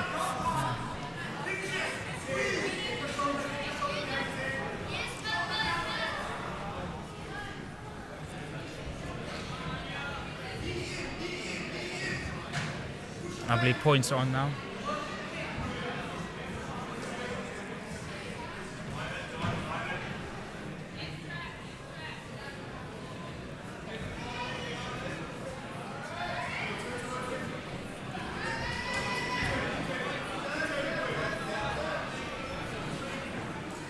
Andrew got long arms, just pushing down. Definitely using his length and weight and jumps straight over the guard.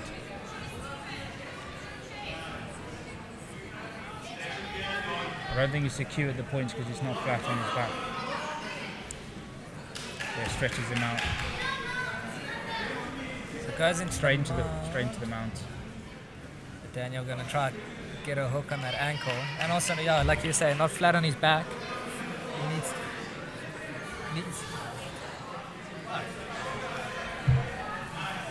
Okay, weigh-ins are Time open for you to weigh in. Yeah, but I'm well underweight, so all good. So it's not a rush. No, Everyone else is dying to get on the scales. I've been eating and drinking. I'm quite happy. And that's for the pro division tomorrow. Yeah, pro under 76. So I'm weighing about 74 at the moment. So yeah, well under. You haven't changed much weight in years, have you? You've stayed the same. Yeah, I stayed the same. I used to be more on the lighter side, so more like 70, 71, and in the last like 2-3 years, I've kept around 74. I think I like 70. I'd like to get a little bit bigger. Maybe like around 75, 76. I'd like to maintain my weight there. But yeah, when you're active and busy, you got to eat a lot. And I've got a fast metabolism. And no one likes weight cutting. No. No, I think it's becoming more of a common thing in Jiu-Jitsu now. Yeah, it is. Especially for tomorrow because there's money up for grabs. Yeah. So it's going to be good to see. Exactly, yeah. There's some nice money up for grabs thanks to Ari for running the event and putting that up. So it really makes the guys, I'm sure everyone's going to turn up. Yeah, oh nice. What was that? Was that a choke? I couldn't see his other arm. I don't know if he had the fully sort of like DAS vision locked up or it was more of a pressure. Okay.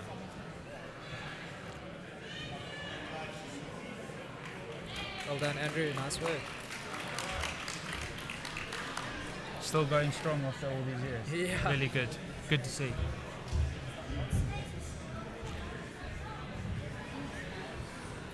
Yeah, I haven't seen him for a long time. I've seen him around at the comps, but I don't think he'll remember me because when he did that seminar with us years ago, I must have been like 15. Yeah, it was a long time ago. But it's quite funny. I always remember something from the comps, and whenever he throws punches, he's like shoulders pop, and it was like just from the years of striking, like every punch, and right as it gets to the end, he's like shoulders popped a little bit. Pop it like a whip, basically. Yeah, like a whip, and it was quite interesting with you ever since. Yeah, it's just something I never forgot. Yeah, but yeah, very cool to see. Still back in the MMA days. Exactly.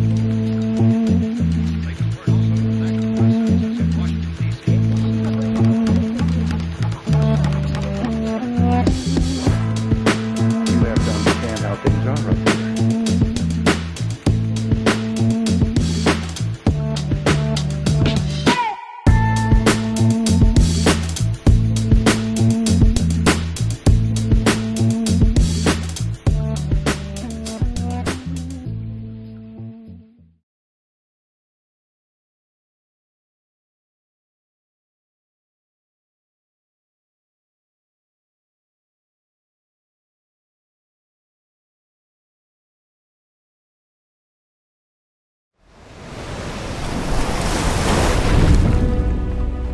Some call me the next big thing. Then the same people said I'd never make it back. I've never paid too much attention to the noise. Control what you can control, block out the rest. The only expectations that matter are the ones that you set for yourself.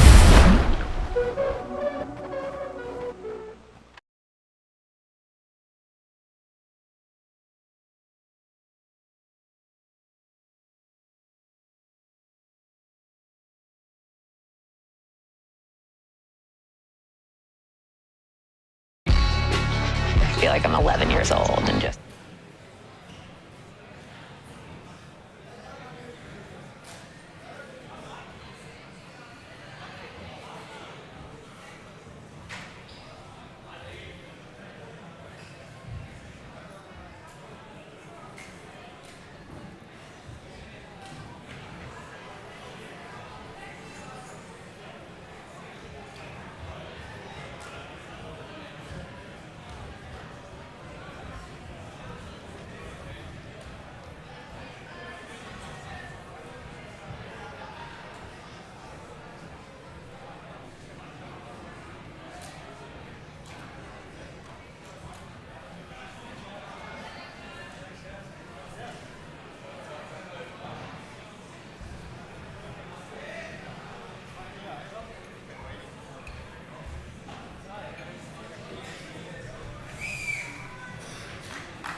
Michael Ioannidis to mat 1.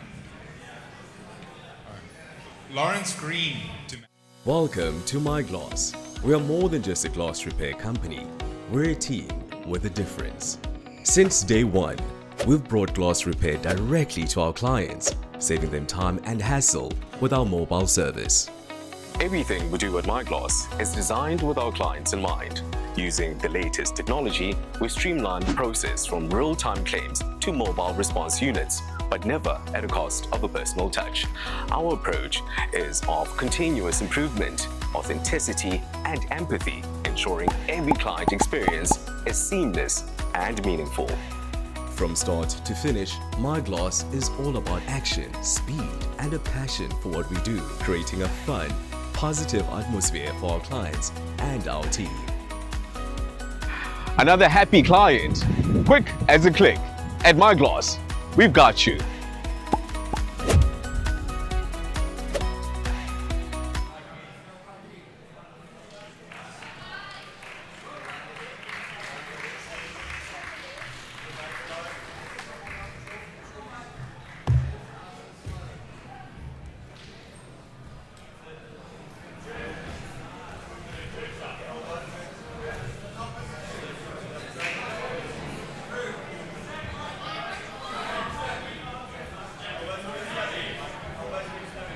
Just a reminder, the Corona bar is open.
Ryan Kronbeck to mat 1.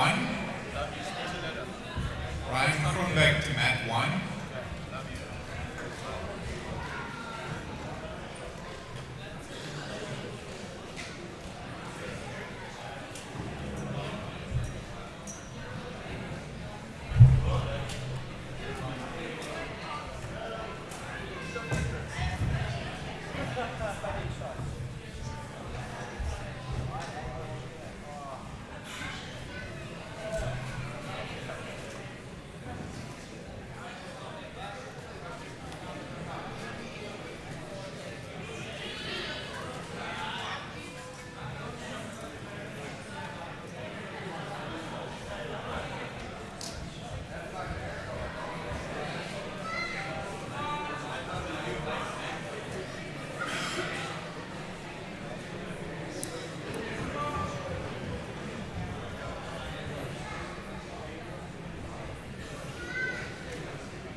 Hi, I'm Ryan, and I'm a world-class, well, I'm pretty much world-class at everything.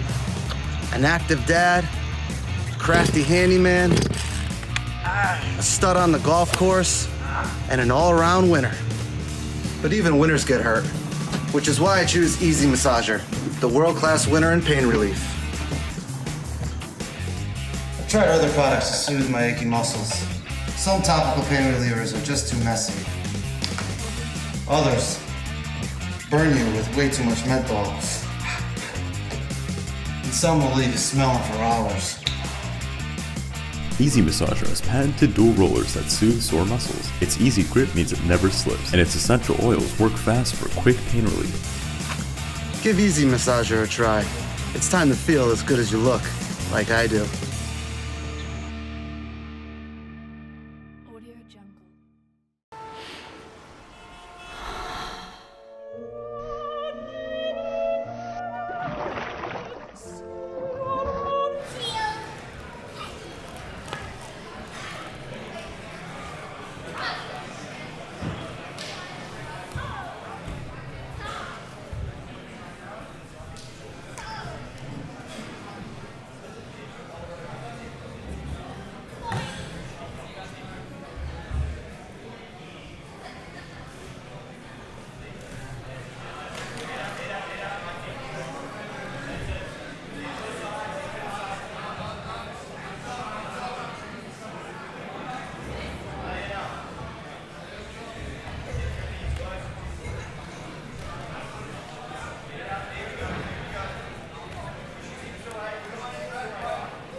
things are up here.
You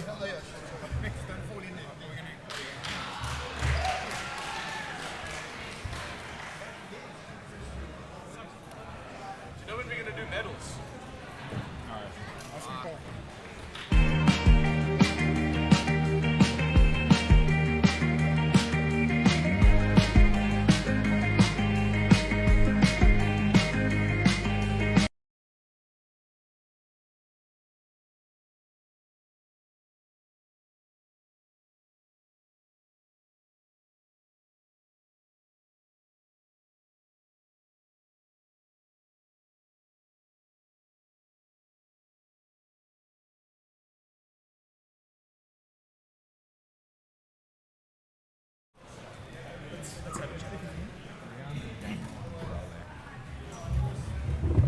Is it on? It is on. It's always live. It's always live. This is, what division are we fighting? Intermediate Masters 35. Rian versus Daniel. Both athletes looking for collar ties. Or KG just feeling each other out at the moment.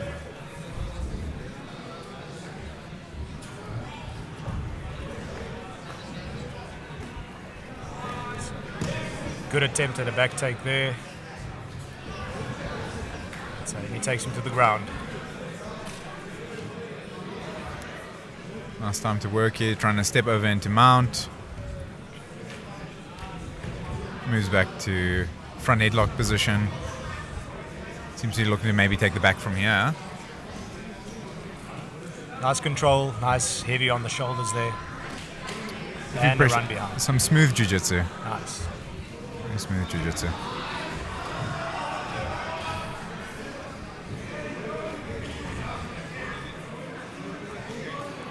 A semi-kesagatami position here. Seems to be looking almost for an Ezekiel. Probably won't be able to get that from that position. Need to maybe step over the mount. Good defense from. Either looking for a Kimura or an armbar. Yeah, stepping through the armbar. He's inverted on that arm. If he goes belly down, he might get it. There we go, with the Kimura in the end there. Nice. Nice Kimura entry into an armbar. Nice jiu-jitsu.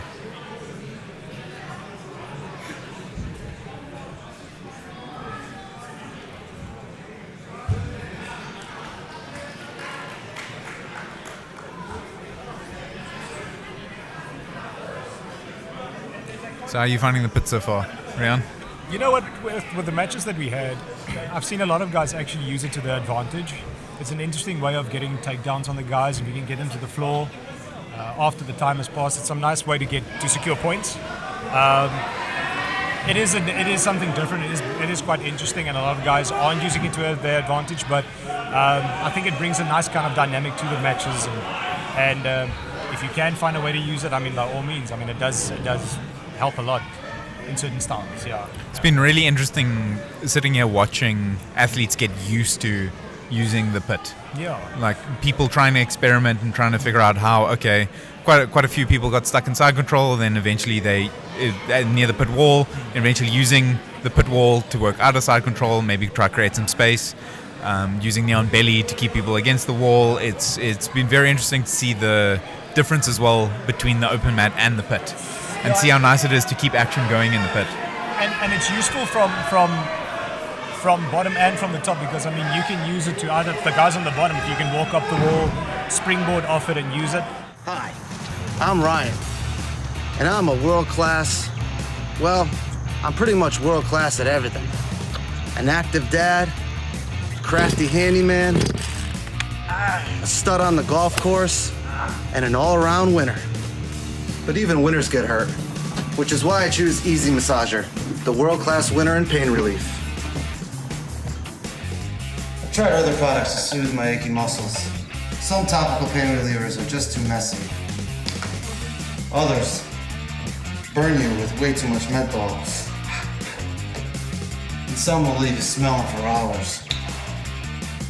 Easy Massager has patented dual rollers that soothe sore muscles. Its easy grip means it never slips, and its essential oils work fast for quick pain relief. Real time, as both of them were trying to feel out how to use it best was very interesting, right? We've got another match going here. This is Heath versus Noah. Beginner under 91 kg in the pit. Heath from PESFA, and no, these are different names. Oh, that's the previous one.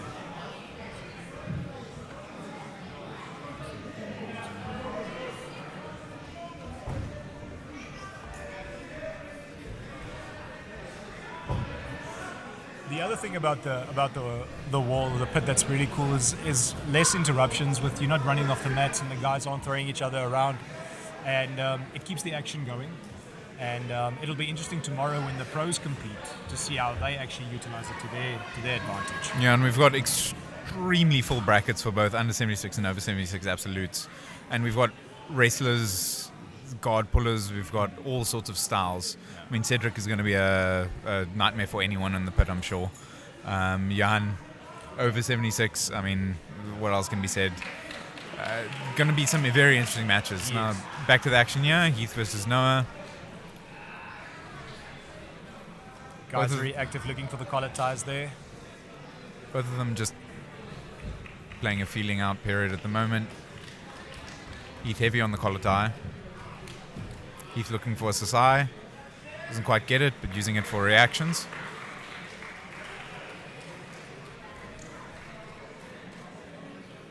The slightly taller fighter.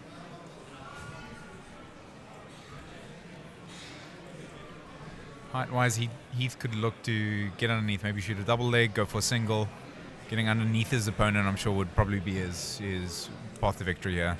I know with the guys at PESFA, they've been focusing a lot on the wrestling specifically, and Heath's been quite active there. So if he can get in under the guy, running up against the wall, see if he can use that. Heath using a shuck by into a body lock. Nice usage of the wall there from Noah. Both athletes work back off. Fighting for that underhook there. Both looking for their own takedown, it looks like. No, trying more. Body lock there. He let it go there. No, trying more to separate and maybe work from more open space. Heath going for a front headlock. No, with a nice takedown. Heath with a nice butterfly sweep there. He's got that chin strap there, ending up on top. Heath. He's still got in that half guard. Standing up, looking to pass the legs. It seems to be having a look at an ankle there, not committed to it yet.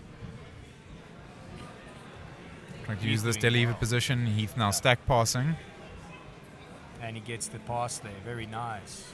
Pass to north-south. Pinning that arm with a shin there. Nice scrap from the guy so far. Looking to set up something like a DAS there, it looked like. At least staying heavy on that neck, whether he gets a submission or not. And keeping his opponent down. Yes. Doing quite a good job of keeping Noah down. I'd like to see Noah maybe create some space, feet on the hips, wrestle up.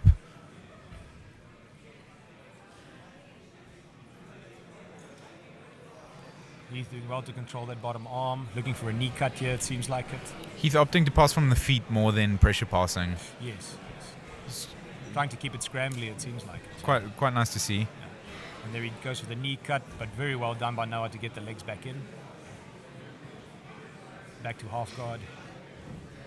Good pass there by Heath.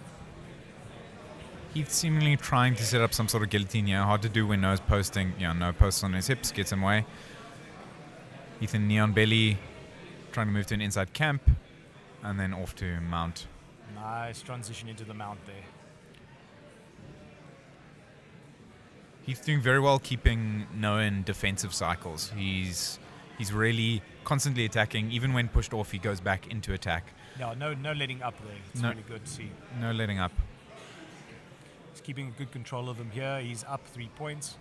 So let's see what he can do from here. Noah fighting to turn around. Just be careful not to expose the back.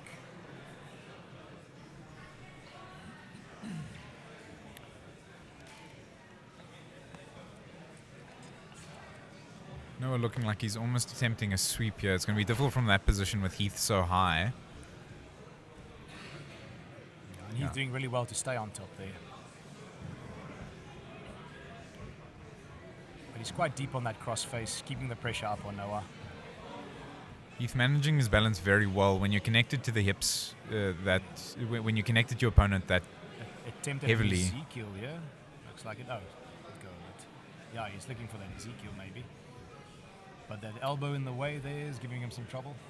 Possibly trying to force Noah's hands up to defend something, so that it can start. The Americana setup there looks like it.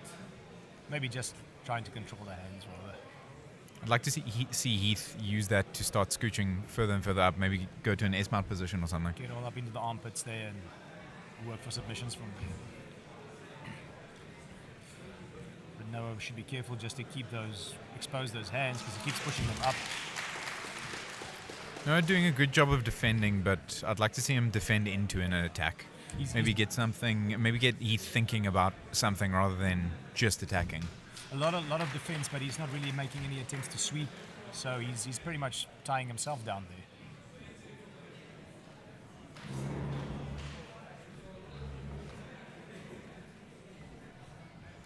I think that's almost time, and that's time. That's time. Well done, Heath. Great scrap from the beginners here.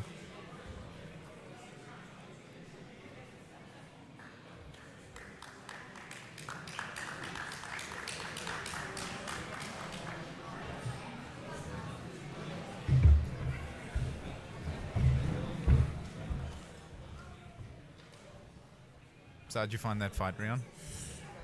It's funny that we were talking about using the pit just before that match because you could see it very clearly that the guys like pushing each other around a bit, not really utilizing it, but you could see the role that it was playing in the match there towards the end. Actually towards the beginning, and then Noah almost going over the edge, which would have been less than ideal, obviously, but Heath doing well to use it, and Noah doing well to sort of like stifle the takedowns by using the wall. So that's good utilization of the setup we have here. Yeah. I've also found it quite interesting to see whether or not people accept the pit and try to work with it, or whether people try to work back to the center. Both of the athletes seem to not mind either way the match went, but I've seen some that have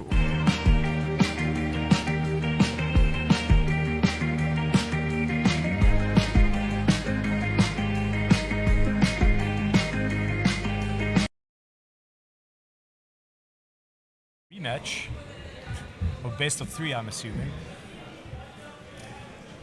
James and Aldo. They had a great scrap previous round. Let's see how it goes this time. Starting off as intense as last time. There's the big boys throwing each other around here. Very entertaining. Heavy coltas from both. I'd like to see a shot from either one of them. Try and get under the other, yeah.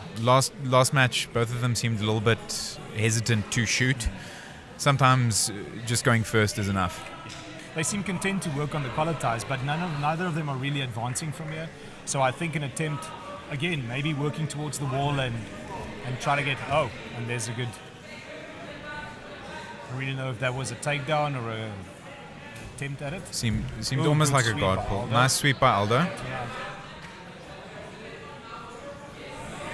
Bit of a warning there for grabbing the shirt. Nice sweep by Aldo, attempted a rugby pass here. Nice pass by Aldo. See James attempting to use the wall there to push off, maybe get back to the center. Some good top control by Aldo here. Aldo looking to solidify the position. James doing quite nicely with his frames. Very nice by Aldo to keep him down there. Aldo using his right arm to lift the legs and take out the base of James so that he couldn't actually scooch. Really control the hips. Backwards. He controlled the hips nicely. Aldo now stepping through to full mount. Aldo definitely seems to have more aggression. A little bit more urgency than the previous one. A little bit more urgency for sure. Climbing up, trying to get into those armpits there. Good control of the head. James trying his best to lift. Looks like Aldo might be attempting a smother here. I'd like to see Aldo use his arms more to work the elbows of James up. There, now he's got an underhook. James really scrambling to get out there. Oh! Aldo attempting an Americana there, but James able to free that arm. Seems as though James is posting more on the upper body of Aldo, which is something that I've seen happen, but would preferably see him post on the hips. Aldo doing really well to control the top position. Aldo working very, very nice and high in the mount there. Working back for an underhook, so maybe you can try isolate a head and arm here. He's really high up into the armpits there with the knees. It's a fantastic control position. Just attacking that arm again, looking for... Oh, nice transition into an armbar position here. Oh, but James doing well to slip out of it. Nice scramble by James there to get back to top position. Aldo is in close guard. And there we see what we mentioned earlier. James using that wall to put pressure on Aldo's neck and really limits the breathing as well. James also using the submission attempt to scramble back up, which was nice timing by him to use that. There's still no points on the board for these two gentlemen. Aldo really working. There is really more of a sense of urgency from him, even looks like working for some submissions from the bottom. It's nice to see some movement from both athletes. Aldo really trying to attempt to sweep here, move out to the back there. Really need more control. I think that first match they really felt each other out quite a bit, and I think both of them from their coaches heard like maybe a little bit more activity would be good, and we've seen that so far.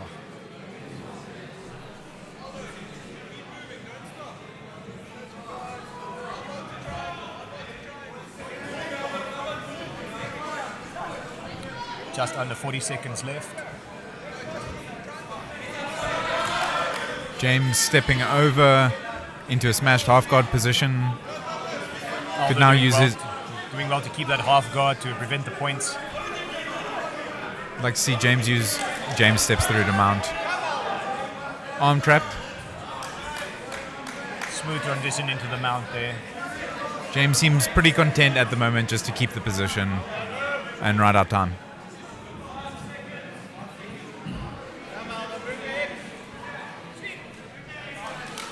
And there's time. 3-0 for James. Great match by these two.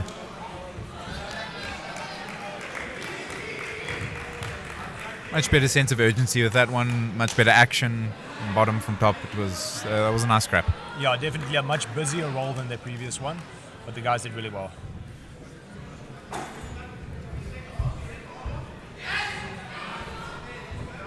So that means James win 2. I think that's best of 3 for him. I don't know if they have another match.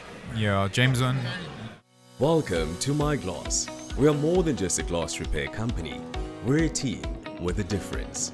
Since day one, we've brought glass repair directly to our clients, saving them time and hassle with our mobile service. Everything we do at My Glass is designed with our clients in mind. Using the latest technology, we streamline the process from real-time claims to mobile response units, but never at a cost of a personal touch. Our approach is of continuous improvement, authenticity, and empathy, ensuring every client experience is seamless and meaningful. From start to finish, My Glass is all about action, speed, and a passion for what we do, creating a fun, positive atmosphere for our clients and our team. Another happy client, quick as a click. At My Glass, we've got you.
myself, but Rubs it. I'll make it. It's fine.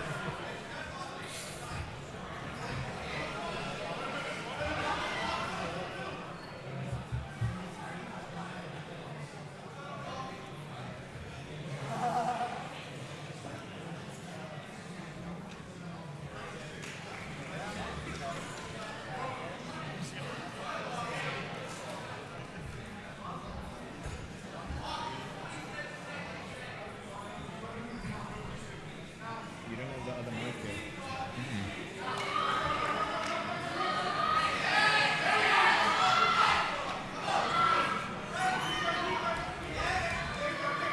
So there was a bit of confusion. One of the competitors, Dion, said that he missed the weight this morning. So it seems like we'll have a walkover win for Gareth Bockham.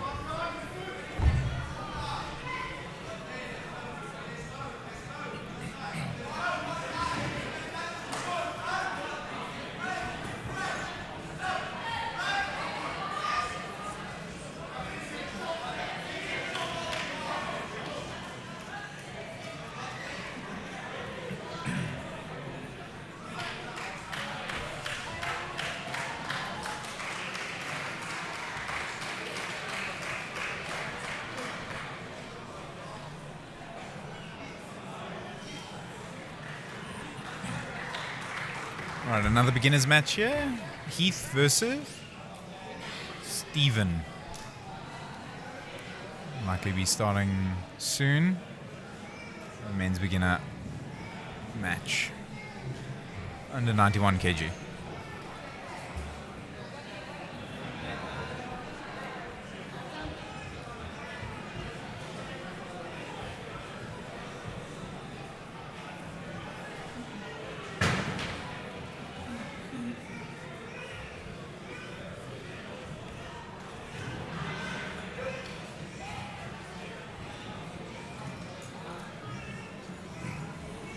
Another quick change in the lineup. Next is Jesse against Chris in the under 76 intermediate division. The absolutes.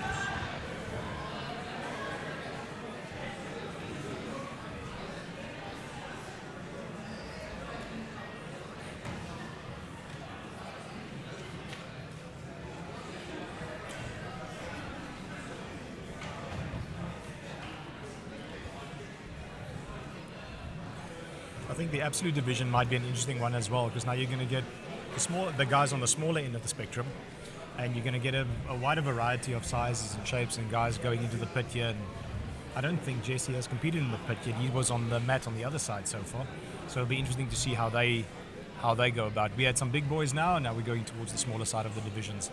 I know Jesse told me he's excited to compete in the pit, excited to try it.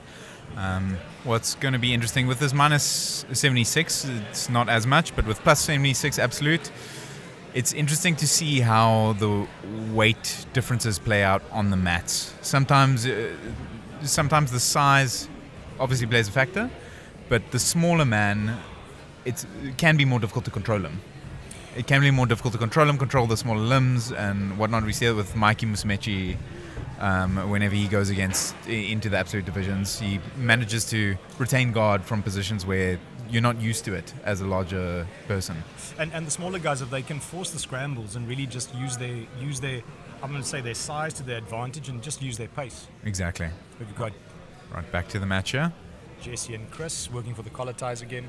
Jesse heavy on the collar ties. No, he's been looking for foot sweeps all day, so keep an eye out for that. Seems to have an overhook here, working for an Uchimata.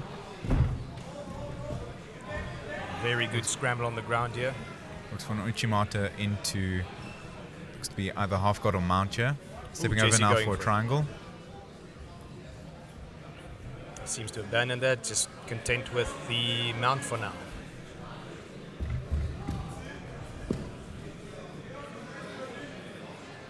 Chris attempting to use that wall to work back out of mount, but seemed to have circled back to the same position.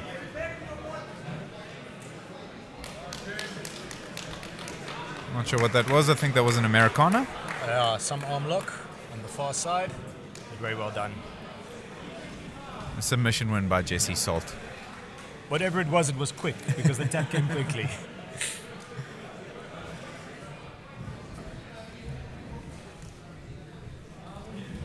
You'd think with how excited Jesse was for the pit, he'd want to spend more time here, but it seems like he's not here to... He's trying to get out as quickly as possible. He's here for a good time, not a long time. Yeah, I'm not sure.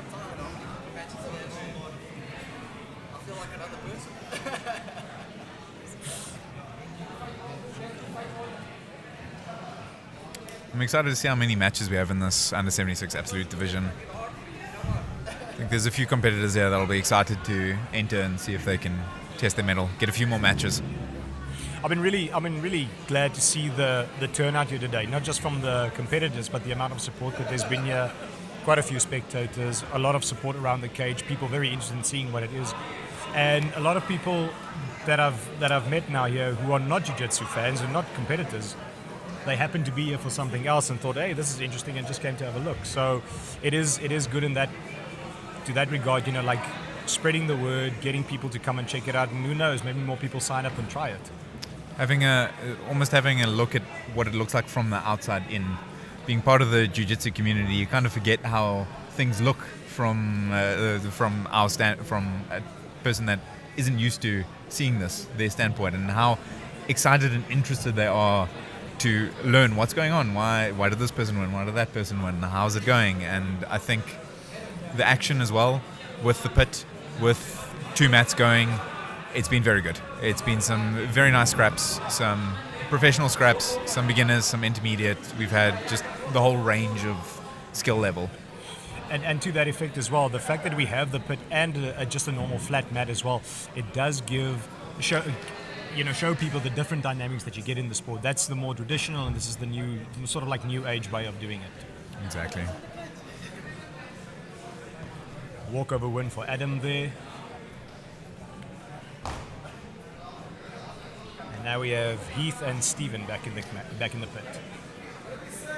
I'll be very interested to see how the professionals manage to use this pit. If any of them have any experience with the pit jiu-jitsu, if they have any idea. I know quite a few of them will have MMA experience working off the cage, working off wall wrestling.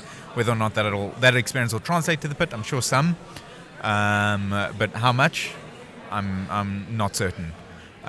It'll be interesting to see how they use it. The big difference that I've picked up between a cage and the pit, for example, is there is a measure of control, but the guys that are used to doing wrestling up against the wall or the cage, they don't have the same amount of control. So there is that element that they can utilize some of those tools, but the guy being pinned up against the wall has a better chance of escape, I think, to a guy that was pinned up against the cage, for example. Interesting.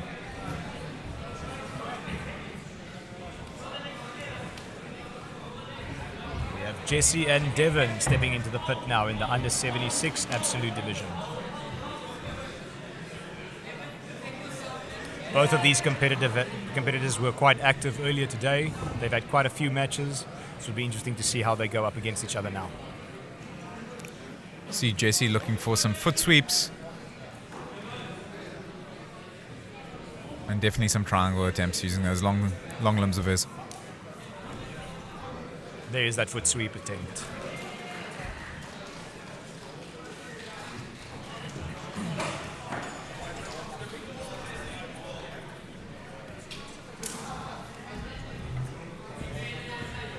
Jesse jumping on that neck there.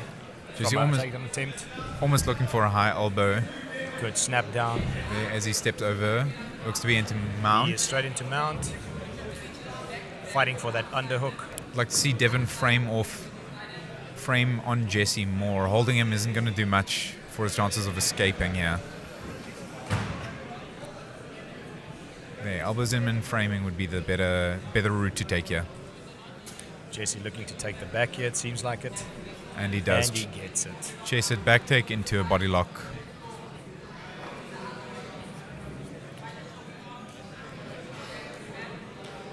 Jesse could potentially let go of that body lock, start working higher, maybe to trap an arm if he's struggling with grip fighting, but he seems to be winning the grip fight there. Does he have that choke locked in? He seems to be under the chin. Good hand fighting by Devon. Nice switch over to the smooth armbar from transition. Jesse. And that's a tap. Nice armbar transitions by Jesse.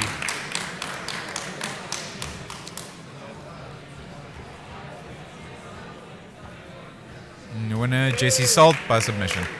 And he goes 2-0 in the pit.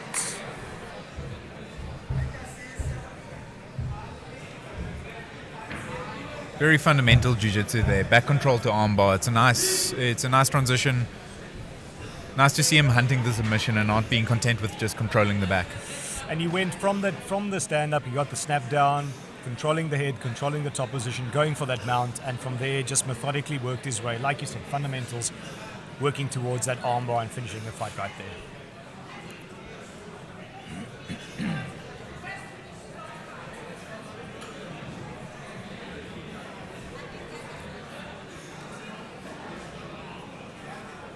Oh, Bryce, we seem to be on TV right now.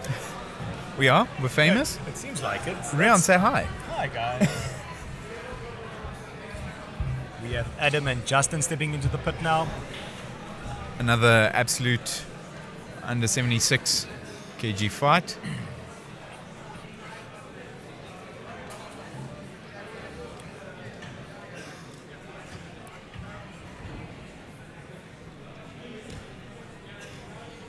Hi, I'm Ryan, and I'm a world-class, well, I'm pretty much world-class at everything. Spending some time to feel out each other's games. Get used to the match environment. Justin seems to be waiting on Adam a little bit here. Adam seems to be pushing the pace a little bit. Adam pushing him almost intentionally towards the wall. Looking for a front head. Well done by Justin to get out of that guillotine attempt. Nice usage of the wall to step over into mount. And he's keeping him pinned up there. Those shoulders and neck was pinned up there. Now he's turning out of it. Might be exposing his back. 2 hooks in there. Oh, and flatten out.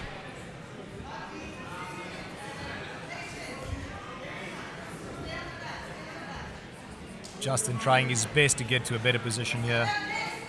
But Adam doing really well to retain the back there. Justin seems to be almost stopping halfway through a rotational escape. Seems to be a bit hesitant. Very difficult to rotate out from here with your hips flat. Adam doing a nice job of controlling him, hunting for the rear neck choke. Is he under the chin?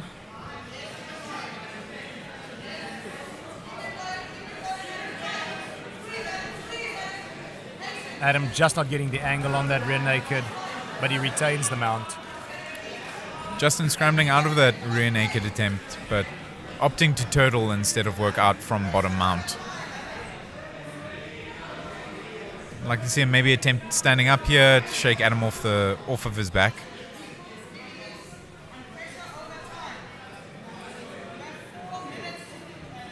Adam looks to have very nice pressure. And he might be underneath the chin there. Seems to be deep on that. Justin doing a good job of hand fighting. He keeps just changing that angle on the rear naked.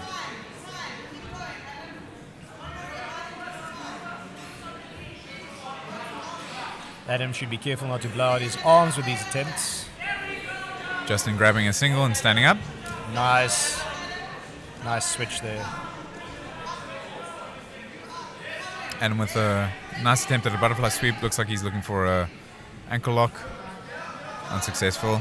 Not quite tight enough on his leg control there.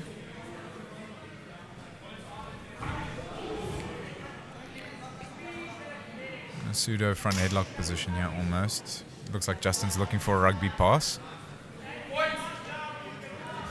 He's doing a good job so far of tying up the legs, trying to jump to that mount. That's a deeper ankle lock attempt there. Might go belly down.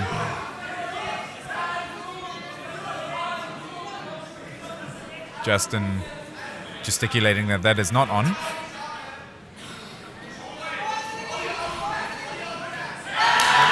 It was in fact on. Unfortunately, that was in fact on.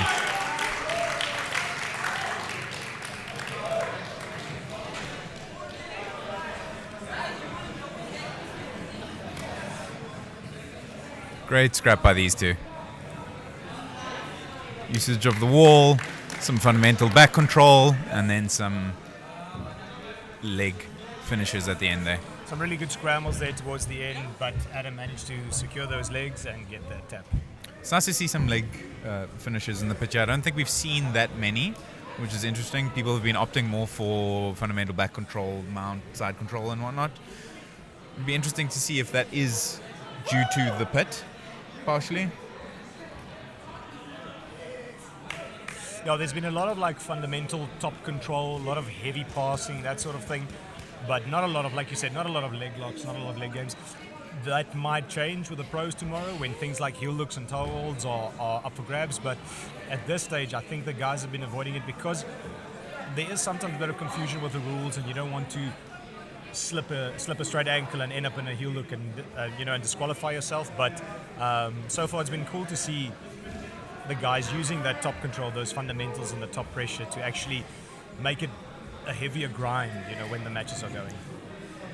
Something, now that you've rolled in the pit, something I would like to ask is, did you find it difficult to get attacking sequences off the wall? Because I've found some competitors have managed to control their opponent against the wall, but to actually maybe chase it for a back take or something to that extent, they find that they run into the wall itself. Did you find that, was that surprising? Was that difficult at all? How did you find it?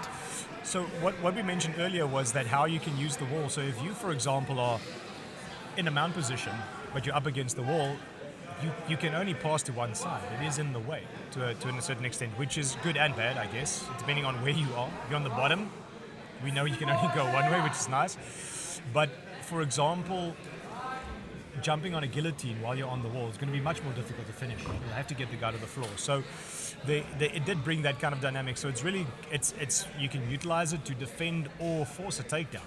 But in terms of submission, so far, I haven't seen a lot of guys really get submissions or attempt submissions up against the wall. We did see some guys get very uncomfortable when they were pinned up against the wall, their necks and shoulders. But other than that, I don't really think there's been a lot of submission attempts up against the wall itself.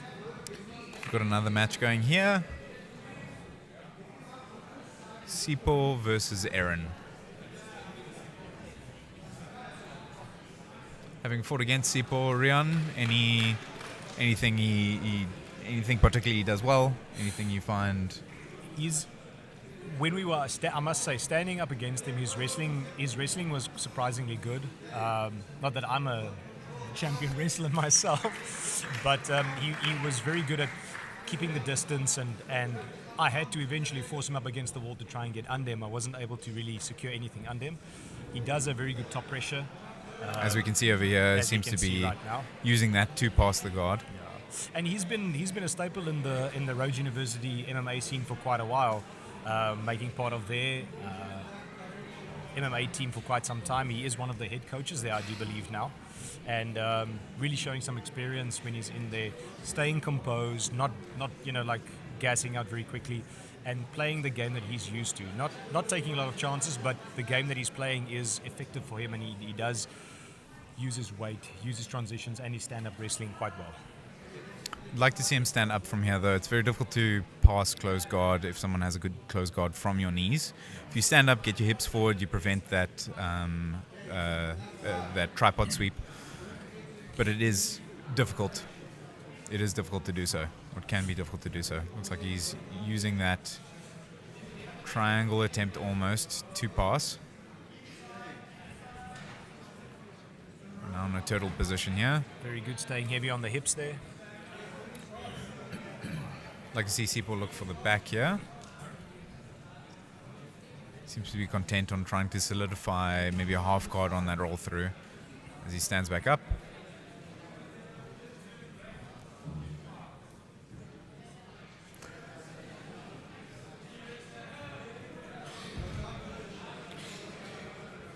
Nice butterfly hooks by Aaron there. And Aaron happy just to drop him back in the guard there, work from here. But one of these guys will have to do something, because at this stage they're not stalling, they're working well, but there hasn't been big There's no real attempts. There's no real attempts at anything. With close guard, you obviously want to work off to either one side or work high on your opponent. Aaron doesn't quite seem to be doing that. There's always entries into K guard. You can enter into the legs and work from there. Aaron seems to be content just essentially breaking, keeping Sipo's posture down. Sipo seems content to have his posture lower. I'd like to see him work up a little bit, maybe work to standing, but he seems to be okay just trying to extend Aaron and maybe break the close guard like that.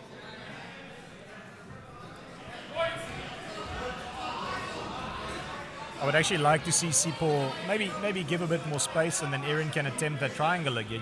He can attempt an attack, but Sipo did well to pass with it earlier. So, but he seems content just sitting on the hips, and Aaron's happy just to chill in the guard for now. Another aspect of the competition scene that's been interesting to see. Oh, there's a nice pass attempt here. Sipo moving a little bit here. Half guard, isolating that top leg. Underhook on Aaron's top half guard leg. Could use that to either rotate him out or shelf it and start looking for an over-under pass. Aaron seems maybe wise to it and happy to accept bottom position again. Well, that half butterfly guard there. Maybe use that for a sweep. Aaron almost looking towards an omoplata. Abandons it. Sipo using his left elbow to try open the guard, and then happy to just fall back into close guard here.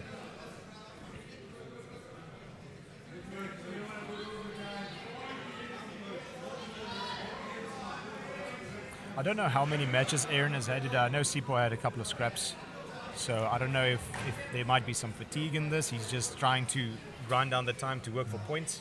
That's something I was going to ask is, well, I was going to say that it's interesting to see how the competition, how many matches athletes go through, and how that fatigue sets in, and how managing that fatigue is actually an integral part of competition. How do you find it?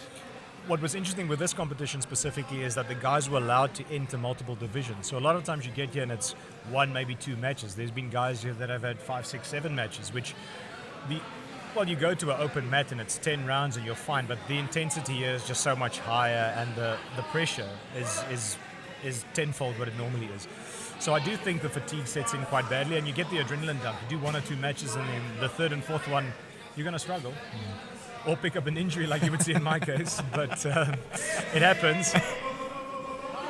Oh, and nice armbar entry Sipo trying there. to step over, and Aaron catching with the armbar there. Nice armbar entry from Aaron there.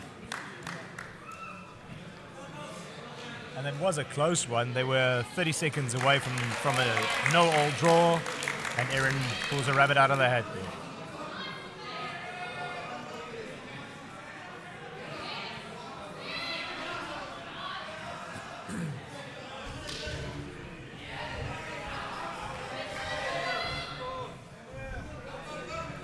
Hopefully Sipo's not too hurt there.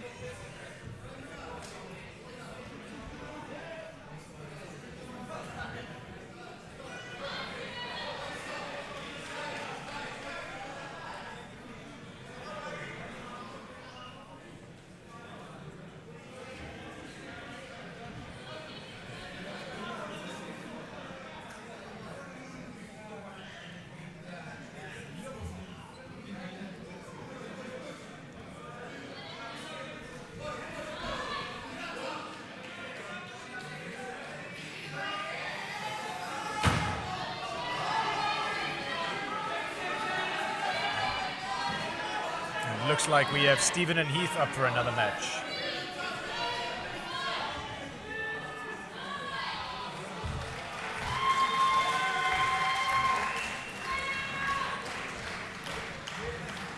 Yes, we have another beginner absolute match here, it looks like.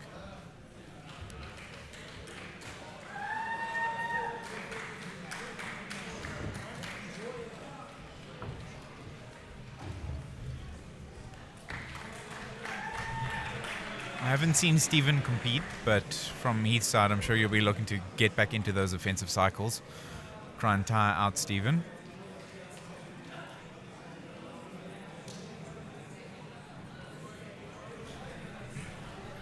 Aggressive start.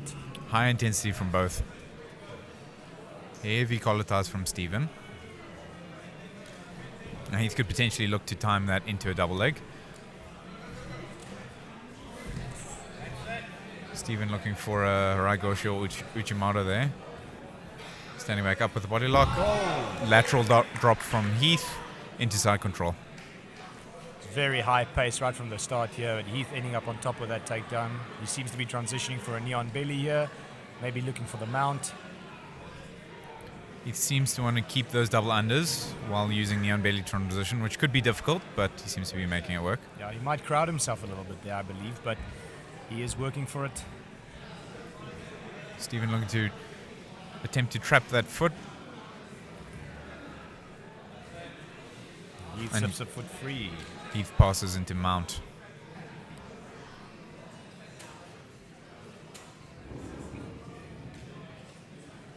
High intensity already from both athletes. They seem to be taking a bit of a break here, just trying to find their positions here. I would have expected, with the intensity of the match, Stephen to try and explode out of this, but he seems happy for now just to settle, and he's doing a good job of maintaining that top control. Heath giving up mount for front head, it looks like. Maybe looking to attack Das or Anaconda, or maybe sit back for a guillotine. Attempts to sit back for a guillotine there.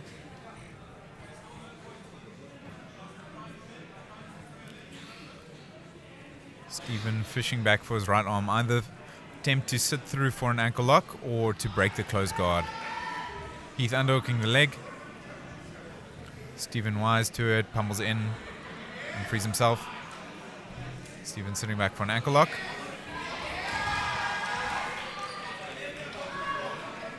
Stephen belly down on an ankle lock now. Heath doing well to transition. Heath fighting the feet. Stephen still holding on to that ankle though.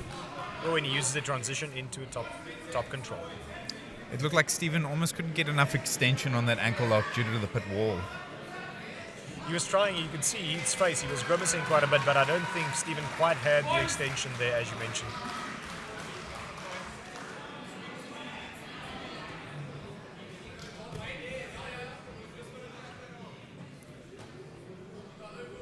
I'd like to see Heath either go for a John Wayne sweep or pummel his left foot in for a butterfly hook.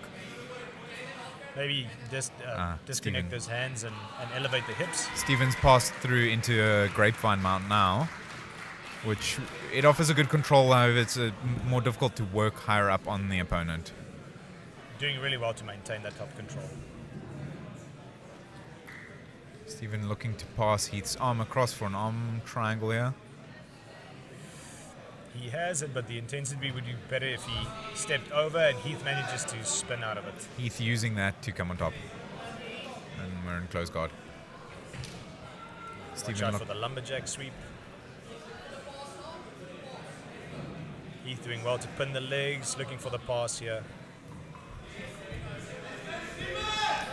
Lovely leg pummeling from Heath there.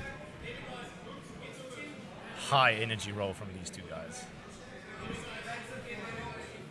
Heath with both hooks in. Back against the pit wall. It'll be interesting to see if Stephen's able to work his way out of this. Good hand fighting by Stephen. Stephen is on, it looks like, the overhook side, so he should have an easier job of scooching to his back. 1 minute left and Heath ahead on the points there.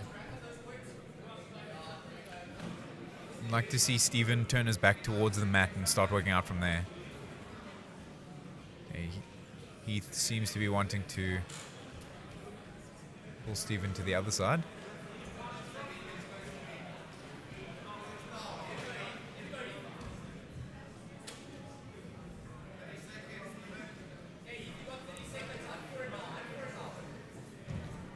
And again, the pit wall playing the role here.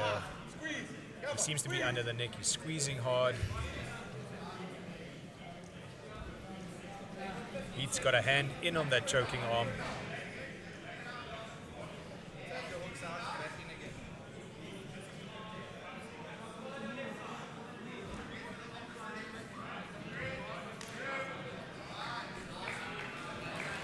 Heath racking up the points there towards the end and closing out the match with a win. Nice scrap from these two gentlemen.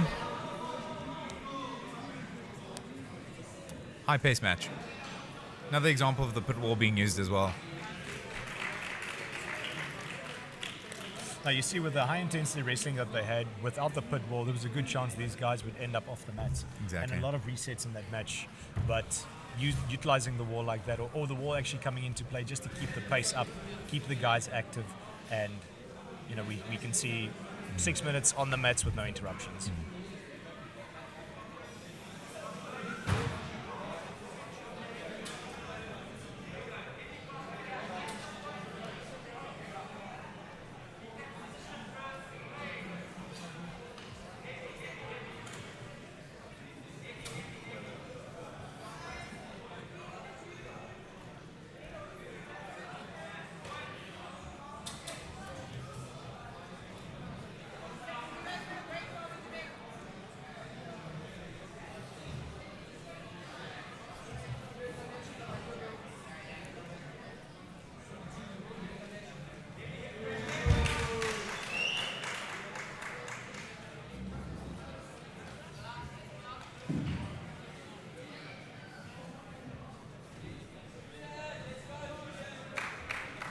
Next up is Julian and Nick. This seems to be the We're going 75 to be absolutes. doing medals for those who have finished their divisions. Mat 1 will take a break while Mat 2 will continue. Starting with...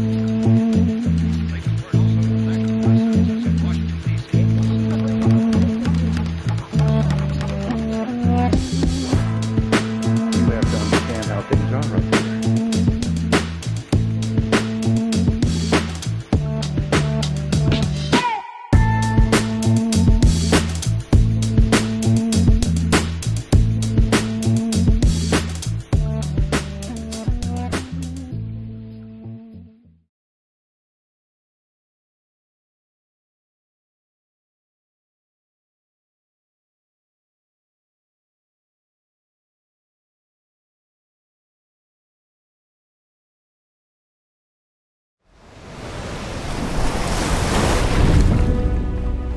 Some call me the next big thing.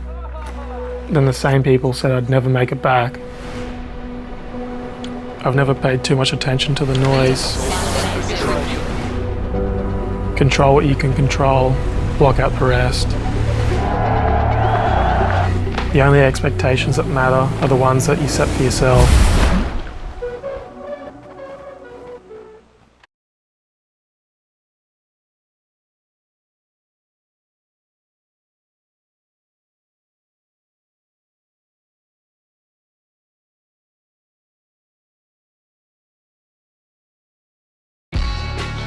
I feel like I'm 11 years old and just playing, essentially.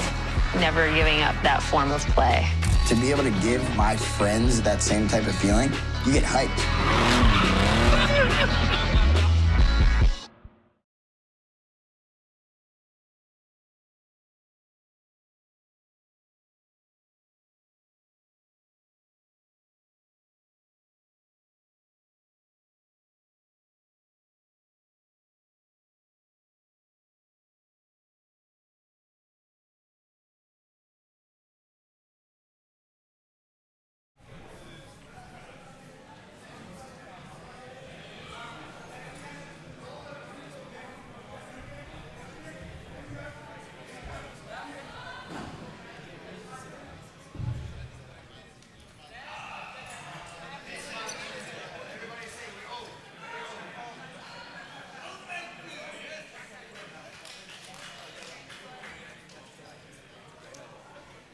Okay, for the professional masters over 40, under 100 kilograms, in third place, Nish Naidu.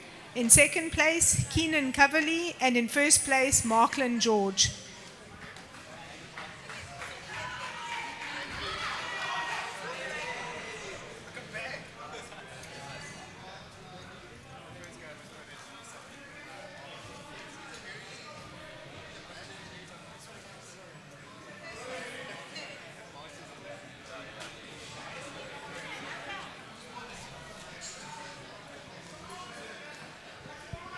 We'll be moving on to the ladies intermediate and the men's advanced next.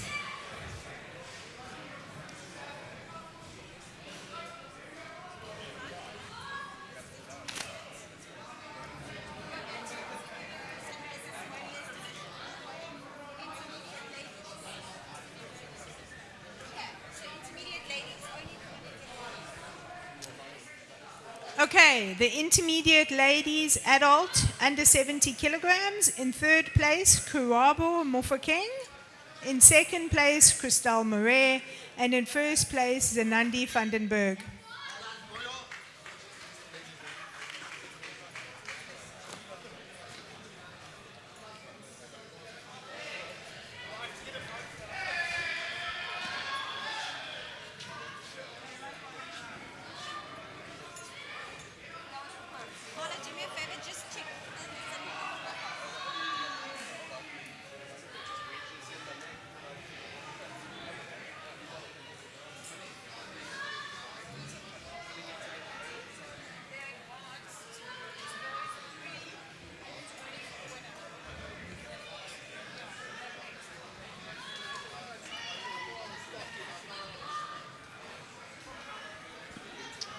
In the advanced masters over 40 under 100 kilograms, we had Keenan Coverley in third, Nish Naidu in second, and Marklin George in first.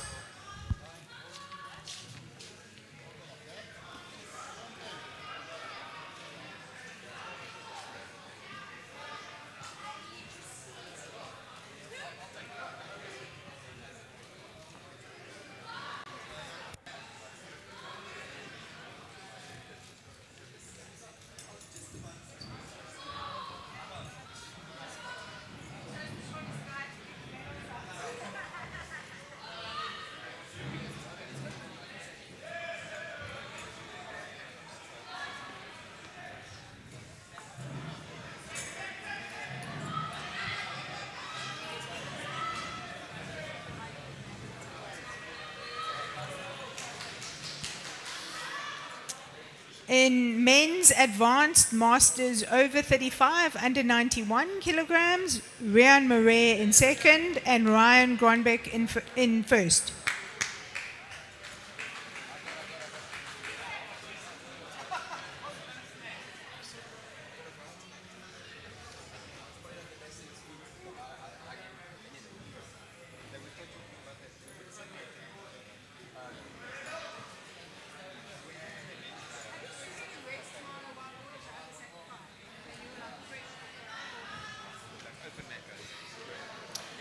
In advanced adults under 91, Sipho Wochela in third, Daniel Bolton in second, and Ryan Murray in first.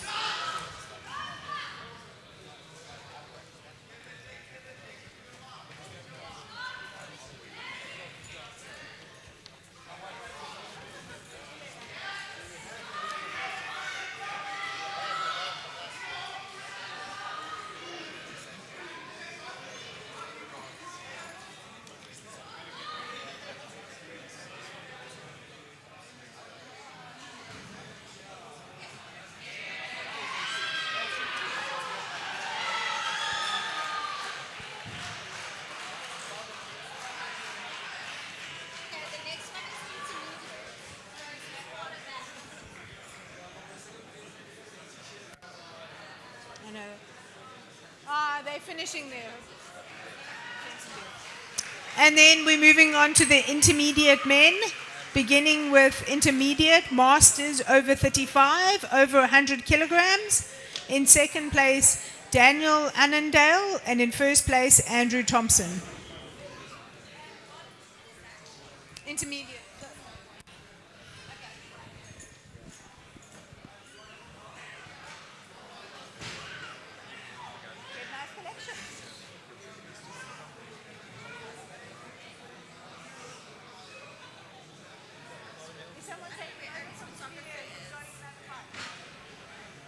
That guy should be taking photos.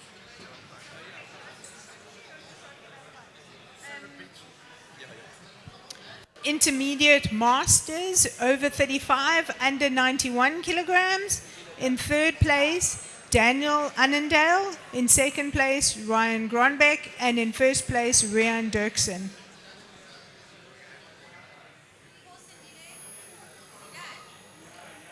No, he's coming. Yeah, he's coming, man. Let me grab this.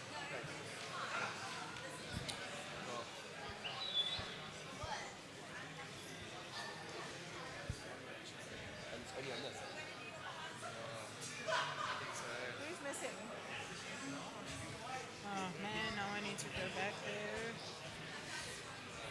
there. Was Ryan Gronbeck the last medal that he was supposed to get? Yeah.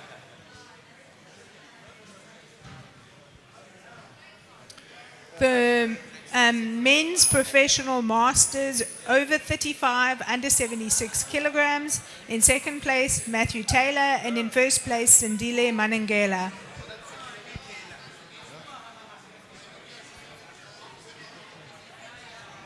No.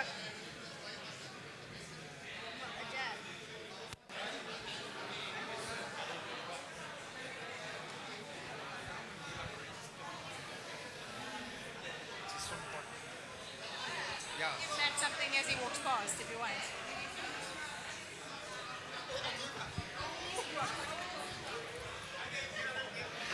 Intermediate men's adult under 100 kilograms. In third place, Nick van der Linde.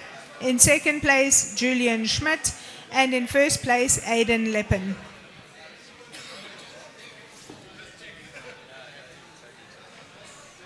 It's still...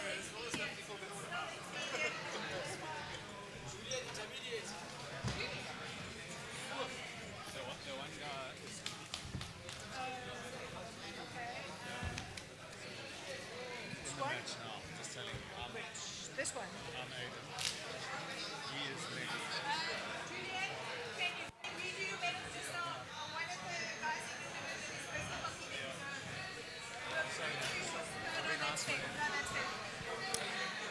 Okay, in intermediate adults under 91. In third place, Angelo Forslor. In second place, Brooklyn Danielwitz. And in first place, Luke Davidson.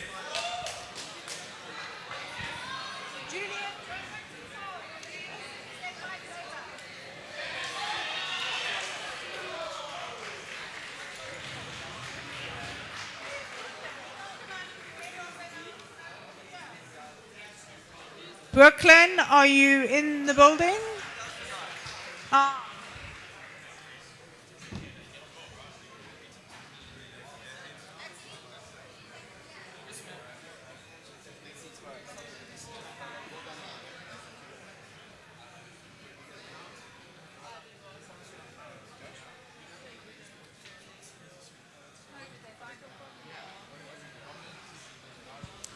Intermediate adults under 83 kilograms. In third place, Aaron Hunes. In second place, Suhail Dolly. And in first place, Brooklyn Danilwitz.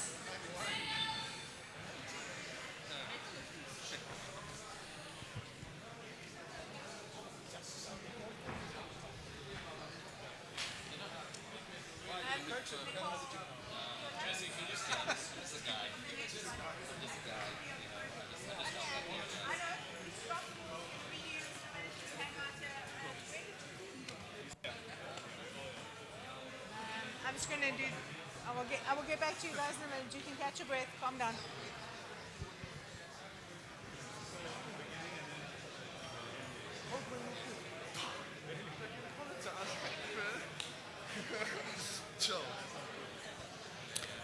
Men's intermediate adults under 76 kilograms. In third place, Atankosi Mongwe. In second place, Sia Mkita. And in first place, Jesse Salt. Oh, I'll do you guys next. Oh, can I just finish Ati because he's busy handing prizes? Yeah.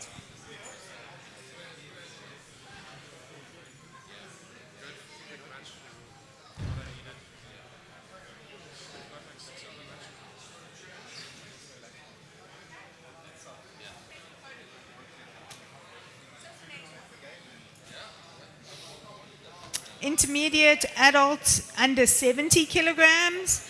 In third place, Arbaz Khan. In second place, Atankosi Mongwe. And in first place, Siam Kita.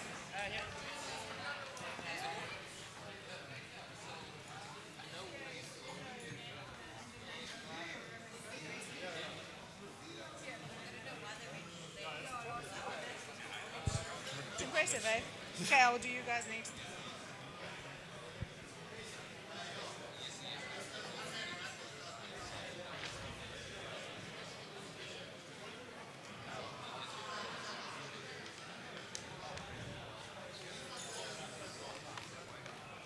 Okay, this division needs to be repeating because one of the athletes was actually competing when we did it just now. So the men's intermediate adults under 100 kilograms. In third place, Nick van der Linde. In second place, Julian Schmidt. And in first place, Aiden Leppen.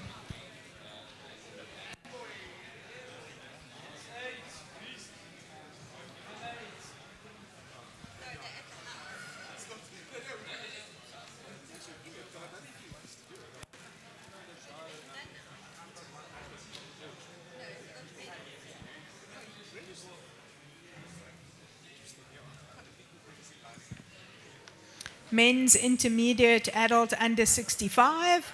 In third place, Devin Damons. In second place, Justin Damons. And in first place, Liam Graham.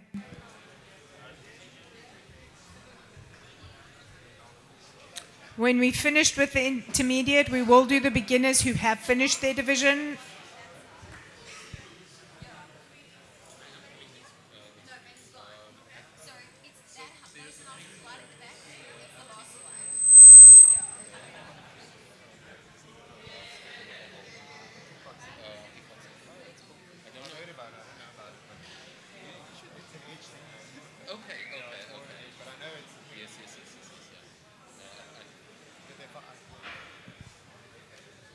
Men's intermediate adults under 60. In third place, Mohammed Joel. In second place, Edwin Mukhatle. And in first place, George Mofokeng.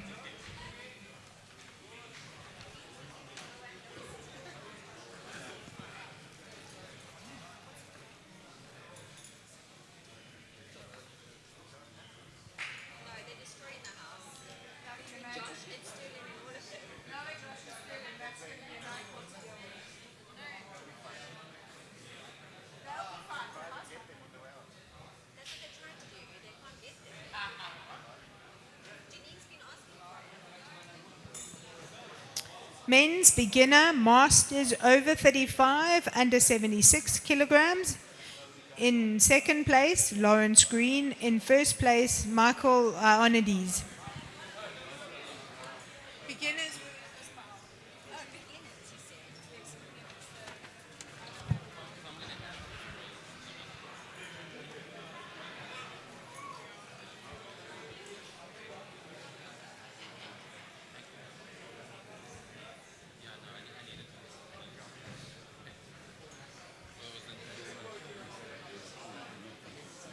We're looking for Lawrence Green to come and get his medal.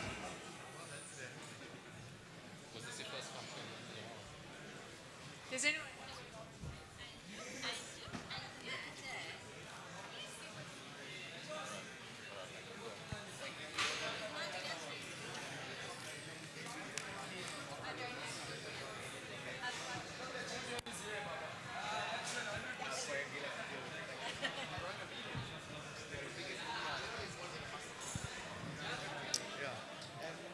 Okay, men's beginner adult over 100 kilograms. In second place, Aldo Mostard. And in first place, James Hahn.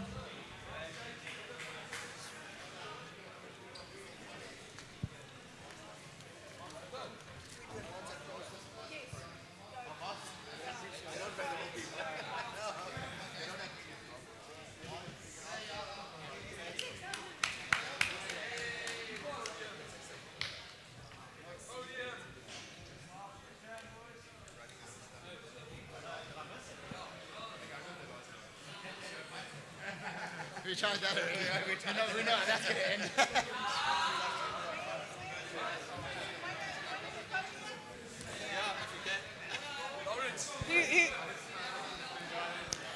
Michael Ionides, can we redo your podium pictures? Lawrence has arrived.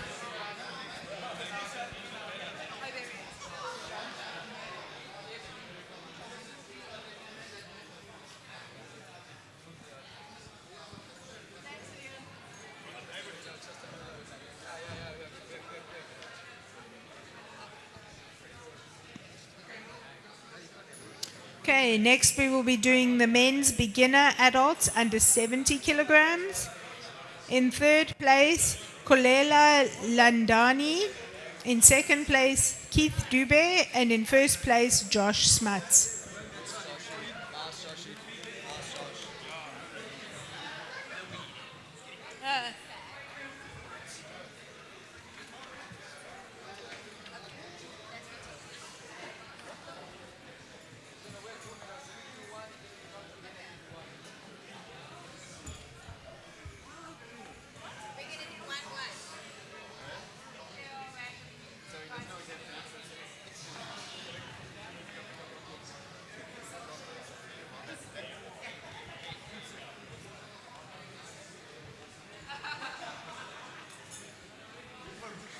The men's beginner adults under 65 kilograms. In third place, Oratile Mokoena. In second place, Daniel Klopper. And in first place, Josh Smuts.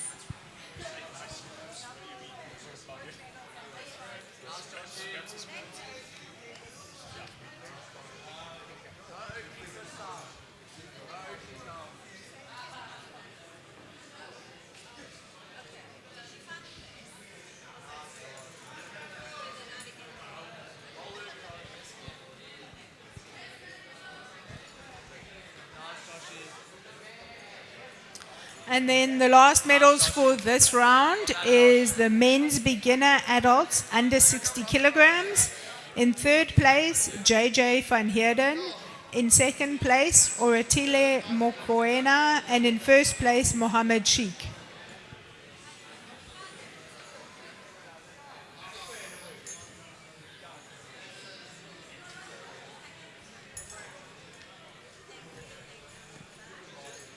Okay, then we'll be continuing with the fights. The rest of the medals will be done when all of the fights are finished.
Hi, I'm Ryan, and I'm a world-class, well, I'm pretty much world-class at everything.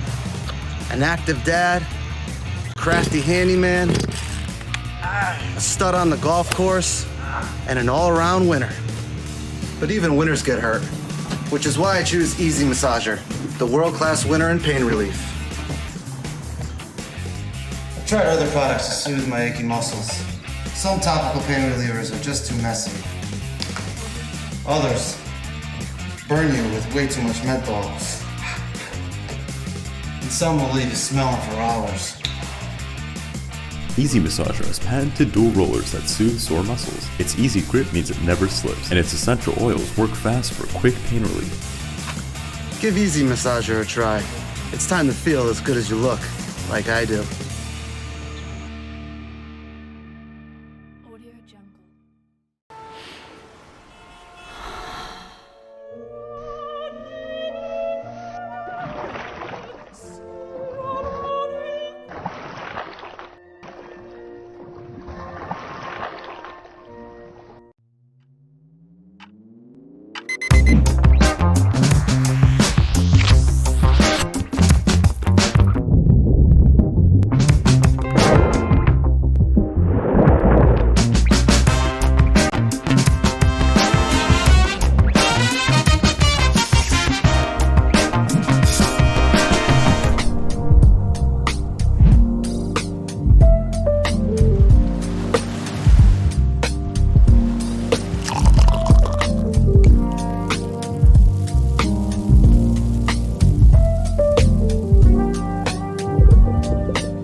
Heath Norman to mat 2.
Jed Williams to mat 2. Jed Williams to mat 2.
Nick van der Linde and Steven Ballman to mat 2. Oh.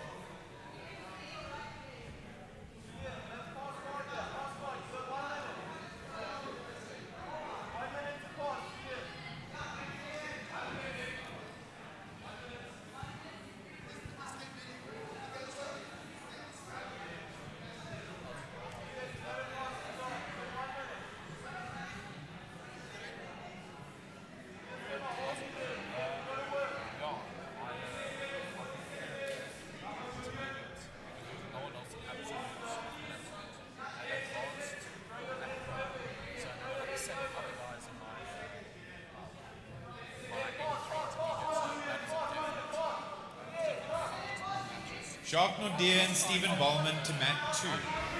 Jacques Naudier and Steven Ballman to mat 2.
Angelo Forsloo to mat 1.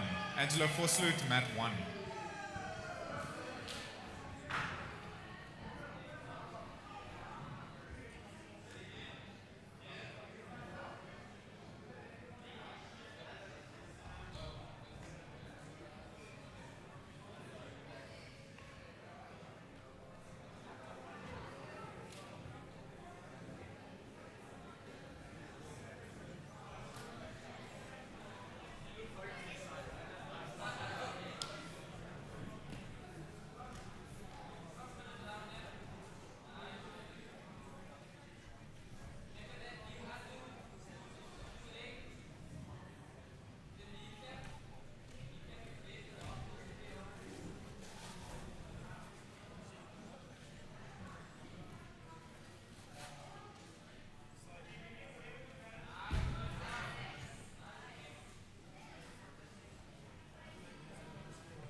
That was a lekker off.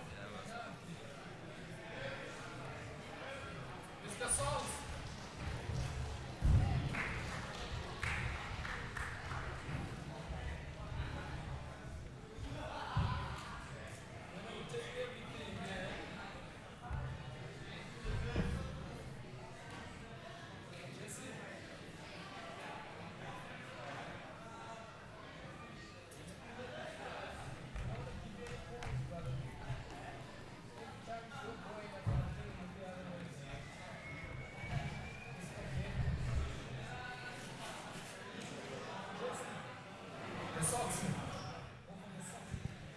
Nick van der Linde and James Hahn to mat 2.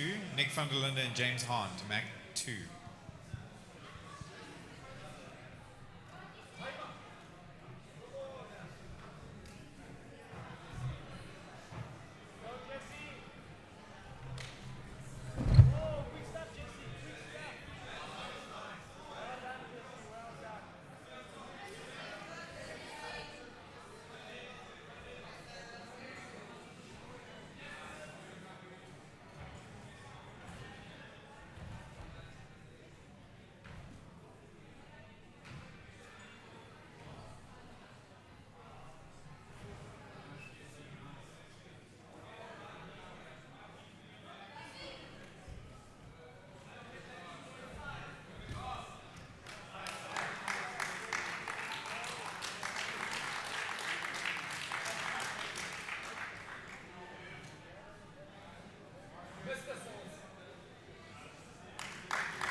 Aldo Mostert and Lolita Keeney to mat 2. Aldo Mostert and Lolita Keeney to mat 2.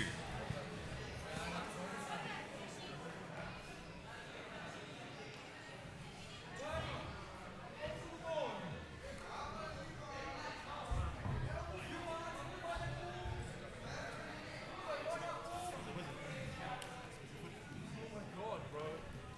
Again.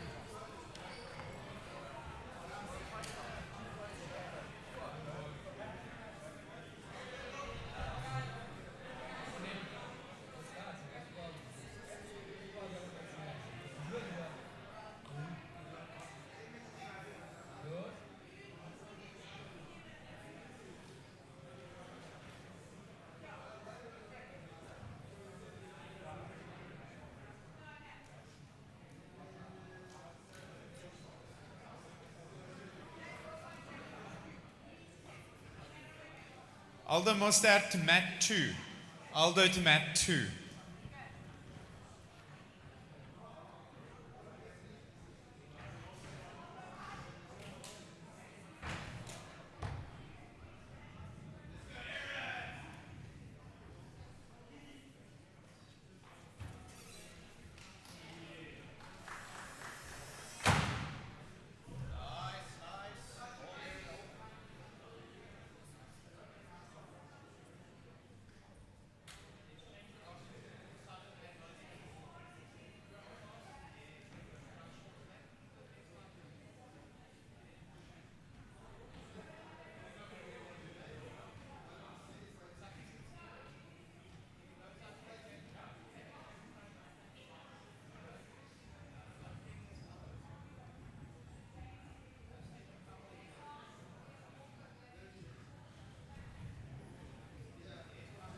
James Hahn to mat 2. James Hahn to mat 2.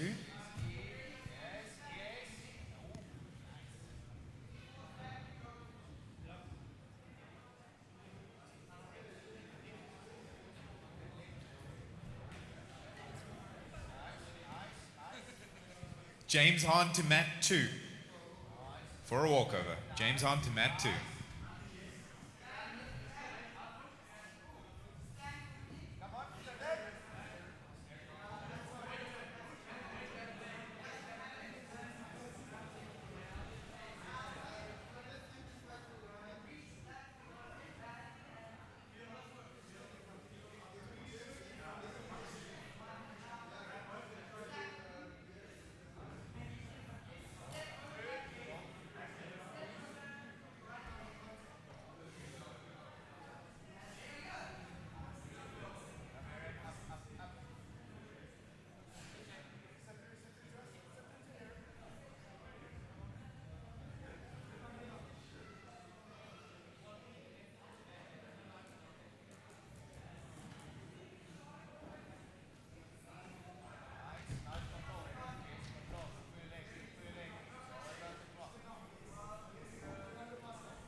How's it, guys? Intermediate absolute semifinals, plus 76. We've got Daniel Bolton here applying some top pressure.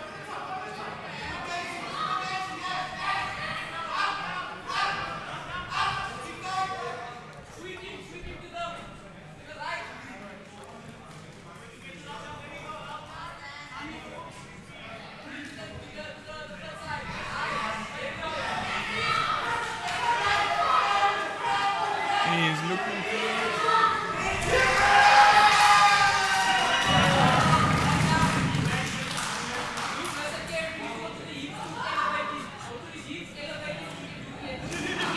should actually be cornering him.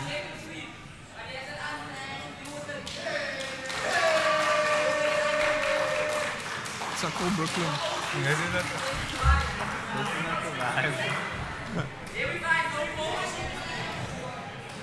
Daniel looking to apply some mother's milk there.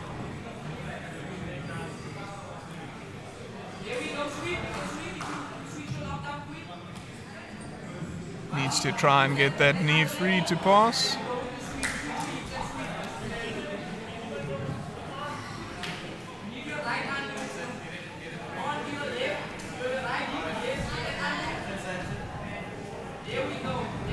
That's good work.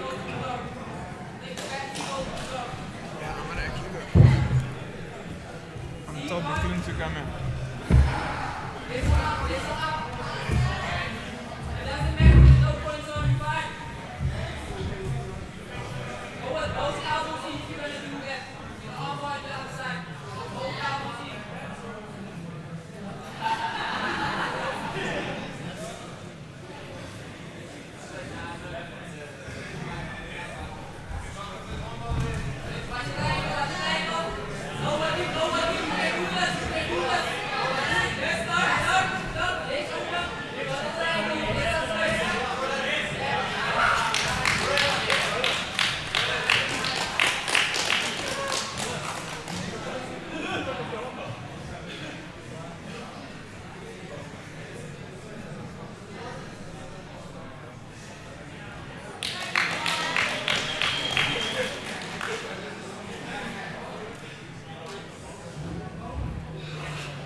get it. Scott, you're a bit fit, huh?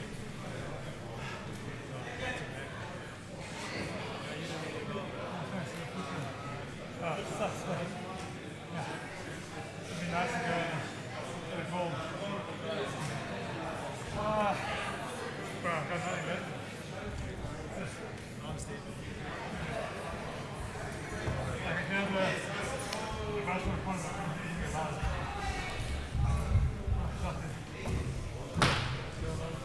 That's it. Right. That was really great. Your back escape day was good.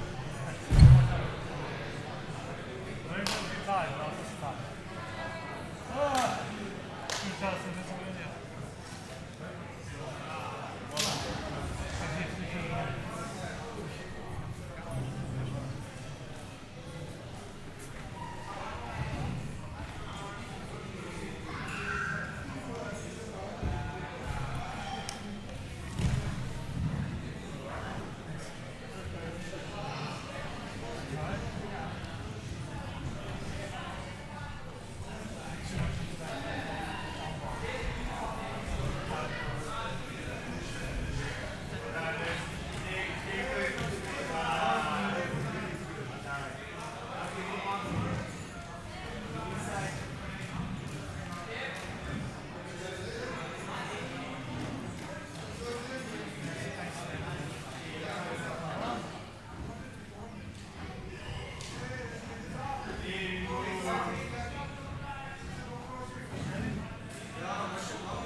Keep shit back or something.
You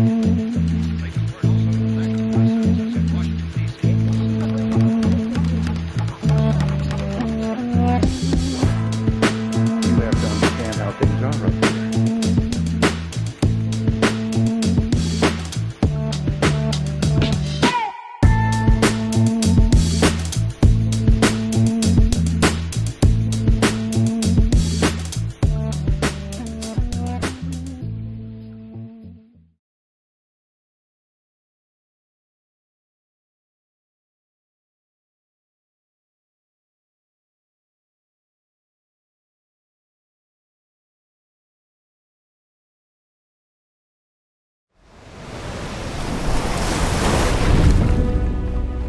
Some call me the next big thing.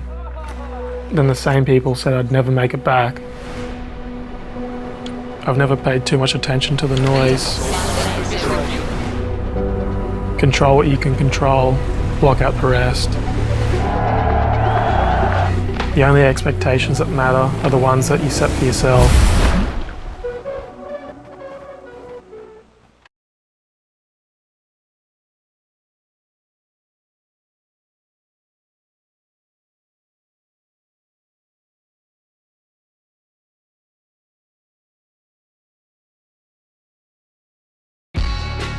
I feel like I'm 11 years old and just playing, essentially. Never giving up that form of play. To be able to give my friends that same type of feeling, you get hyped.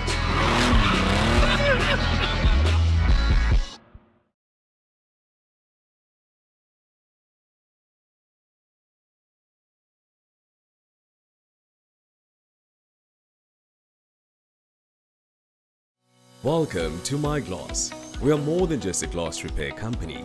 We're a team with a difference.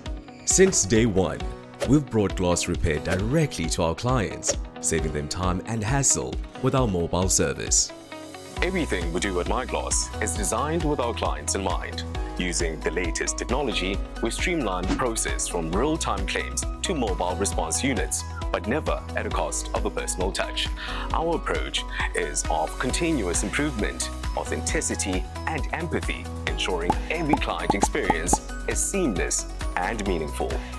From start to finish, My Gloss is all about action, speed, and a passion for what we do, creating a fun, positive atmosphere for our clients and our team. Another happy client, quick as a click. At My Gloss, we've got you.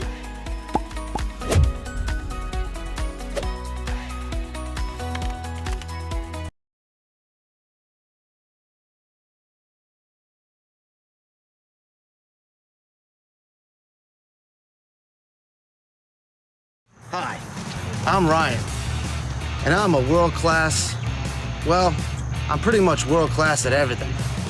An active dad, crafty handyman, a stud on the golf course, and an all-around winner. But even winners get hurt, which is why I choose Easy Massager, the world-class winner in pain relief. I've tried other products to soothe my aching muscles. Some topical pain relievers are just too messy. Others burn you with way too much menthol. And some will leave you smelling for hours. Easy Massager has patented dual rollers that soothe sore muscles. Its easy grip means it never slips, and its essential oils work fast for quick pain relief. Give Easy Massager a try. It's time to feel as good as you look, like I do.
Welcome to My Gloss. We are more than just a glass repair company. We're a team with a difference. Since day one, we've brought glass repair directly to our clients, saving them time and hassle with our mobile service. Everything we do at MyGlass is designed with our clients in mind. Using the latest technology, we streamline the process from real-time claims to mobile response units, but never at a cost of a personal touch. Our approach is of continuous improvement, authenticity, and empathy, ensuring every client experience is seamless and meaningful. From start to finish, My Gloss is all about action, speed, and a passion for what we do, creating a fun, positive atmosphere for our clients and our team. Another happy client, quick as a click. At My Gloss, we've got you.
Some call me the next big thing. Then the same people said I'd never make it back. I've never paid too much attention to the noise. Control what you can control, block out the rest. The only expectations that matter are the ones that you set for yourself.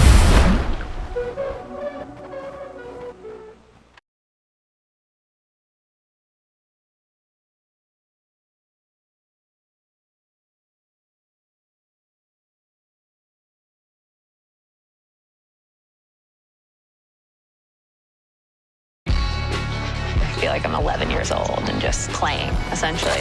Never giving up that form of play. To be able to give my friends that same type of feeling, you get hyped.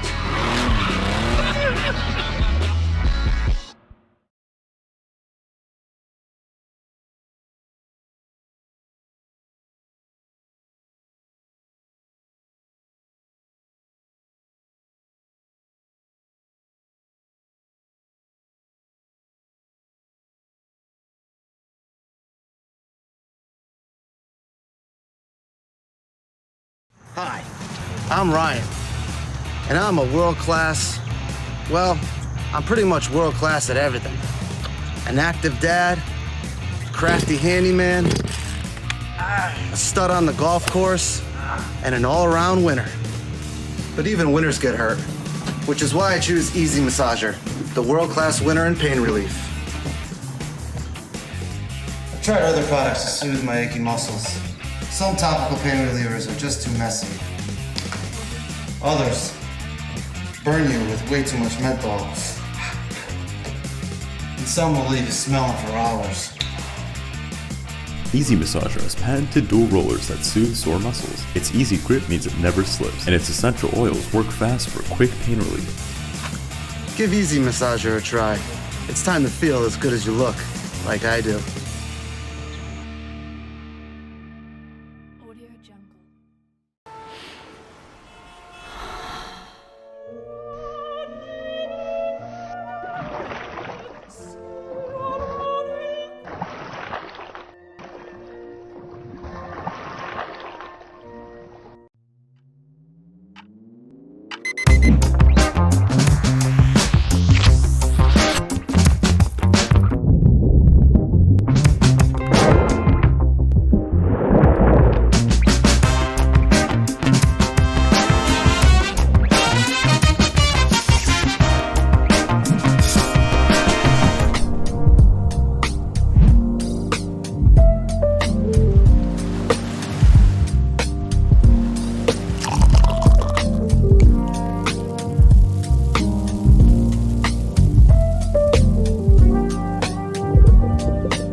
Ryan, and I'm a world-class, well, I'm pretty much world-class at everything. An active dad, crafty handyman, a stud on the golf course, and an all-around winner. But even winners get hurt, which is why I choose Easy Massager, the world-class winner in pain relief. I've tried other products to soothe my achy muscles. Some topical pain relievers are just too messy. Others burn you with way too much menthol. And some will leave you smelling for hours. Easy Massager has patented dual rollers that soothe sore muscles. Its easy grip means it never slips, and its essential oils work fast for quick pain relief. Give Easy Massager a try. It's time to feel as good as you look, like I do.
I'm Ryan, and I'm a world-class, well, I'm pretty much world-class at everything.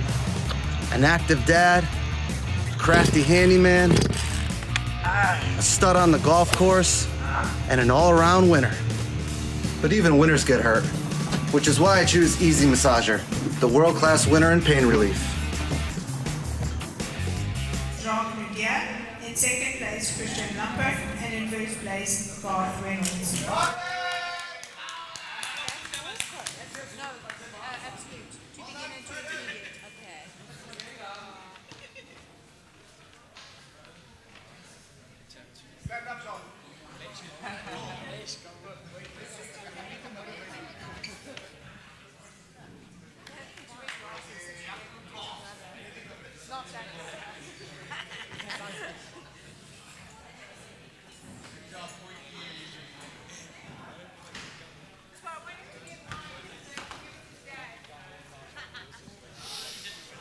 In men's beginner adult under 91, in third place, Stephen Ballman, in second place, Heath Norman, and in first place, Gareth Buckle.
Okay, beginners absolute over 76.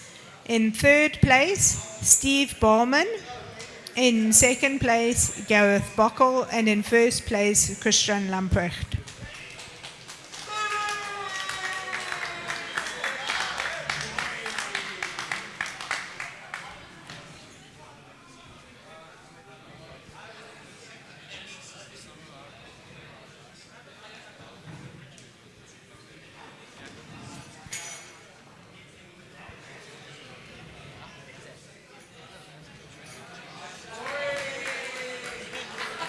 Okay, beginners absolute under 76. In third place, Garth Reynolds. In second place, Daniel Klopper. And in first place, Lyndon John Lambert.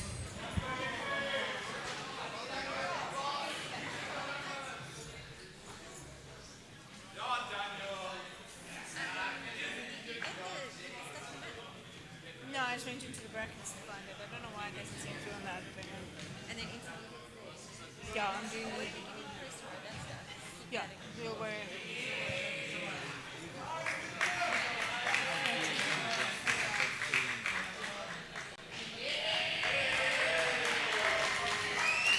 Intermediate absolute under 76. In third place, Justin Damons. In second place, Adam Chin. And in first place, JC Salt.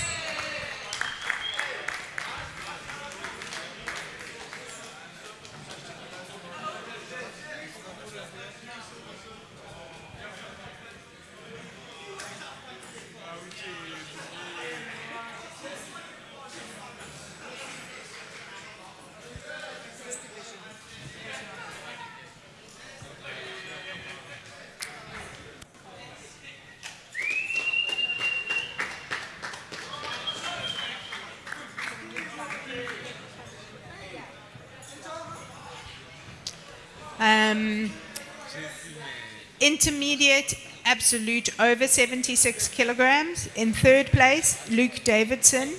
In second place, Daniel Bolton. And in first place, Nick van der Linde.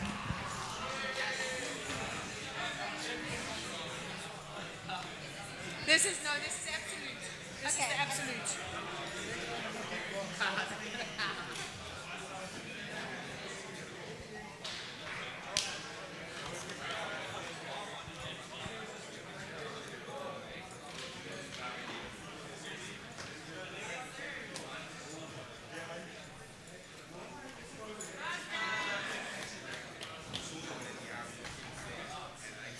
Okay, and then the final bracket is the men's beginner adult under 100 kilograms. And the winners were in third place, Stephen Ballman. In second place, Dion De Bruyn. And in first place, Nick van der Linde.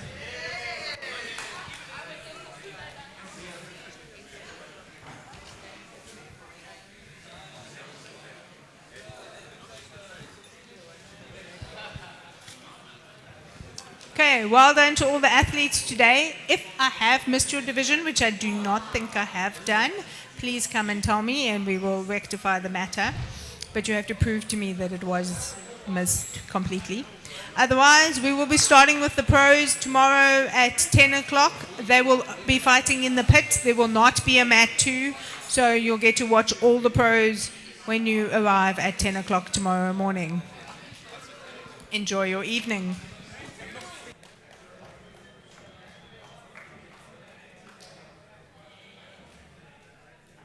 Welcome to My Glass. We are more than just a glass repair company. We're a team with a difference. Since day one, we've brought glass repair directly to our clients, saving them time and hassle with our mobile service. Everything we do at My Glass is designed with our clients in mind. Using the latest technology, we streamline the process from real-time claims to mobile response units, but never at a cost of a personal touch. Our approach is of continuous improvement, authenticity, and empathy, ensuring every client experience is seamless and meaningful.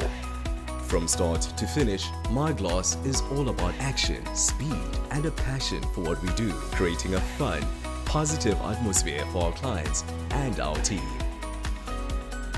Another happy client, quick as a click. At My Glass, we've got you.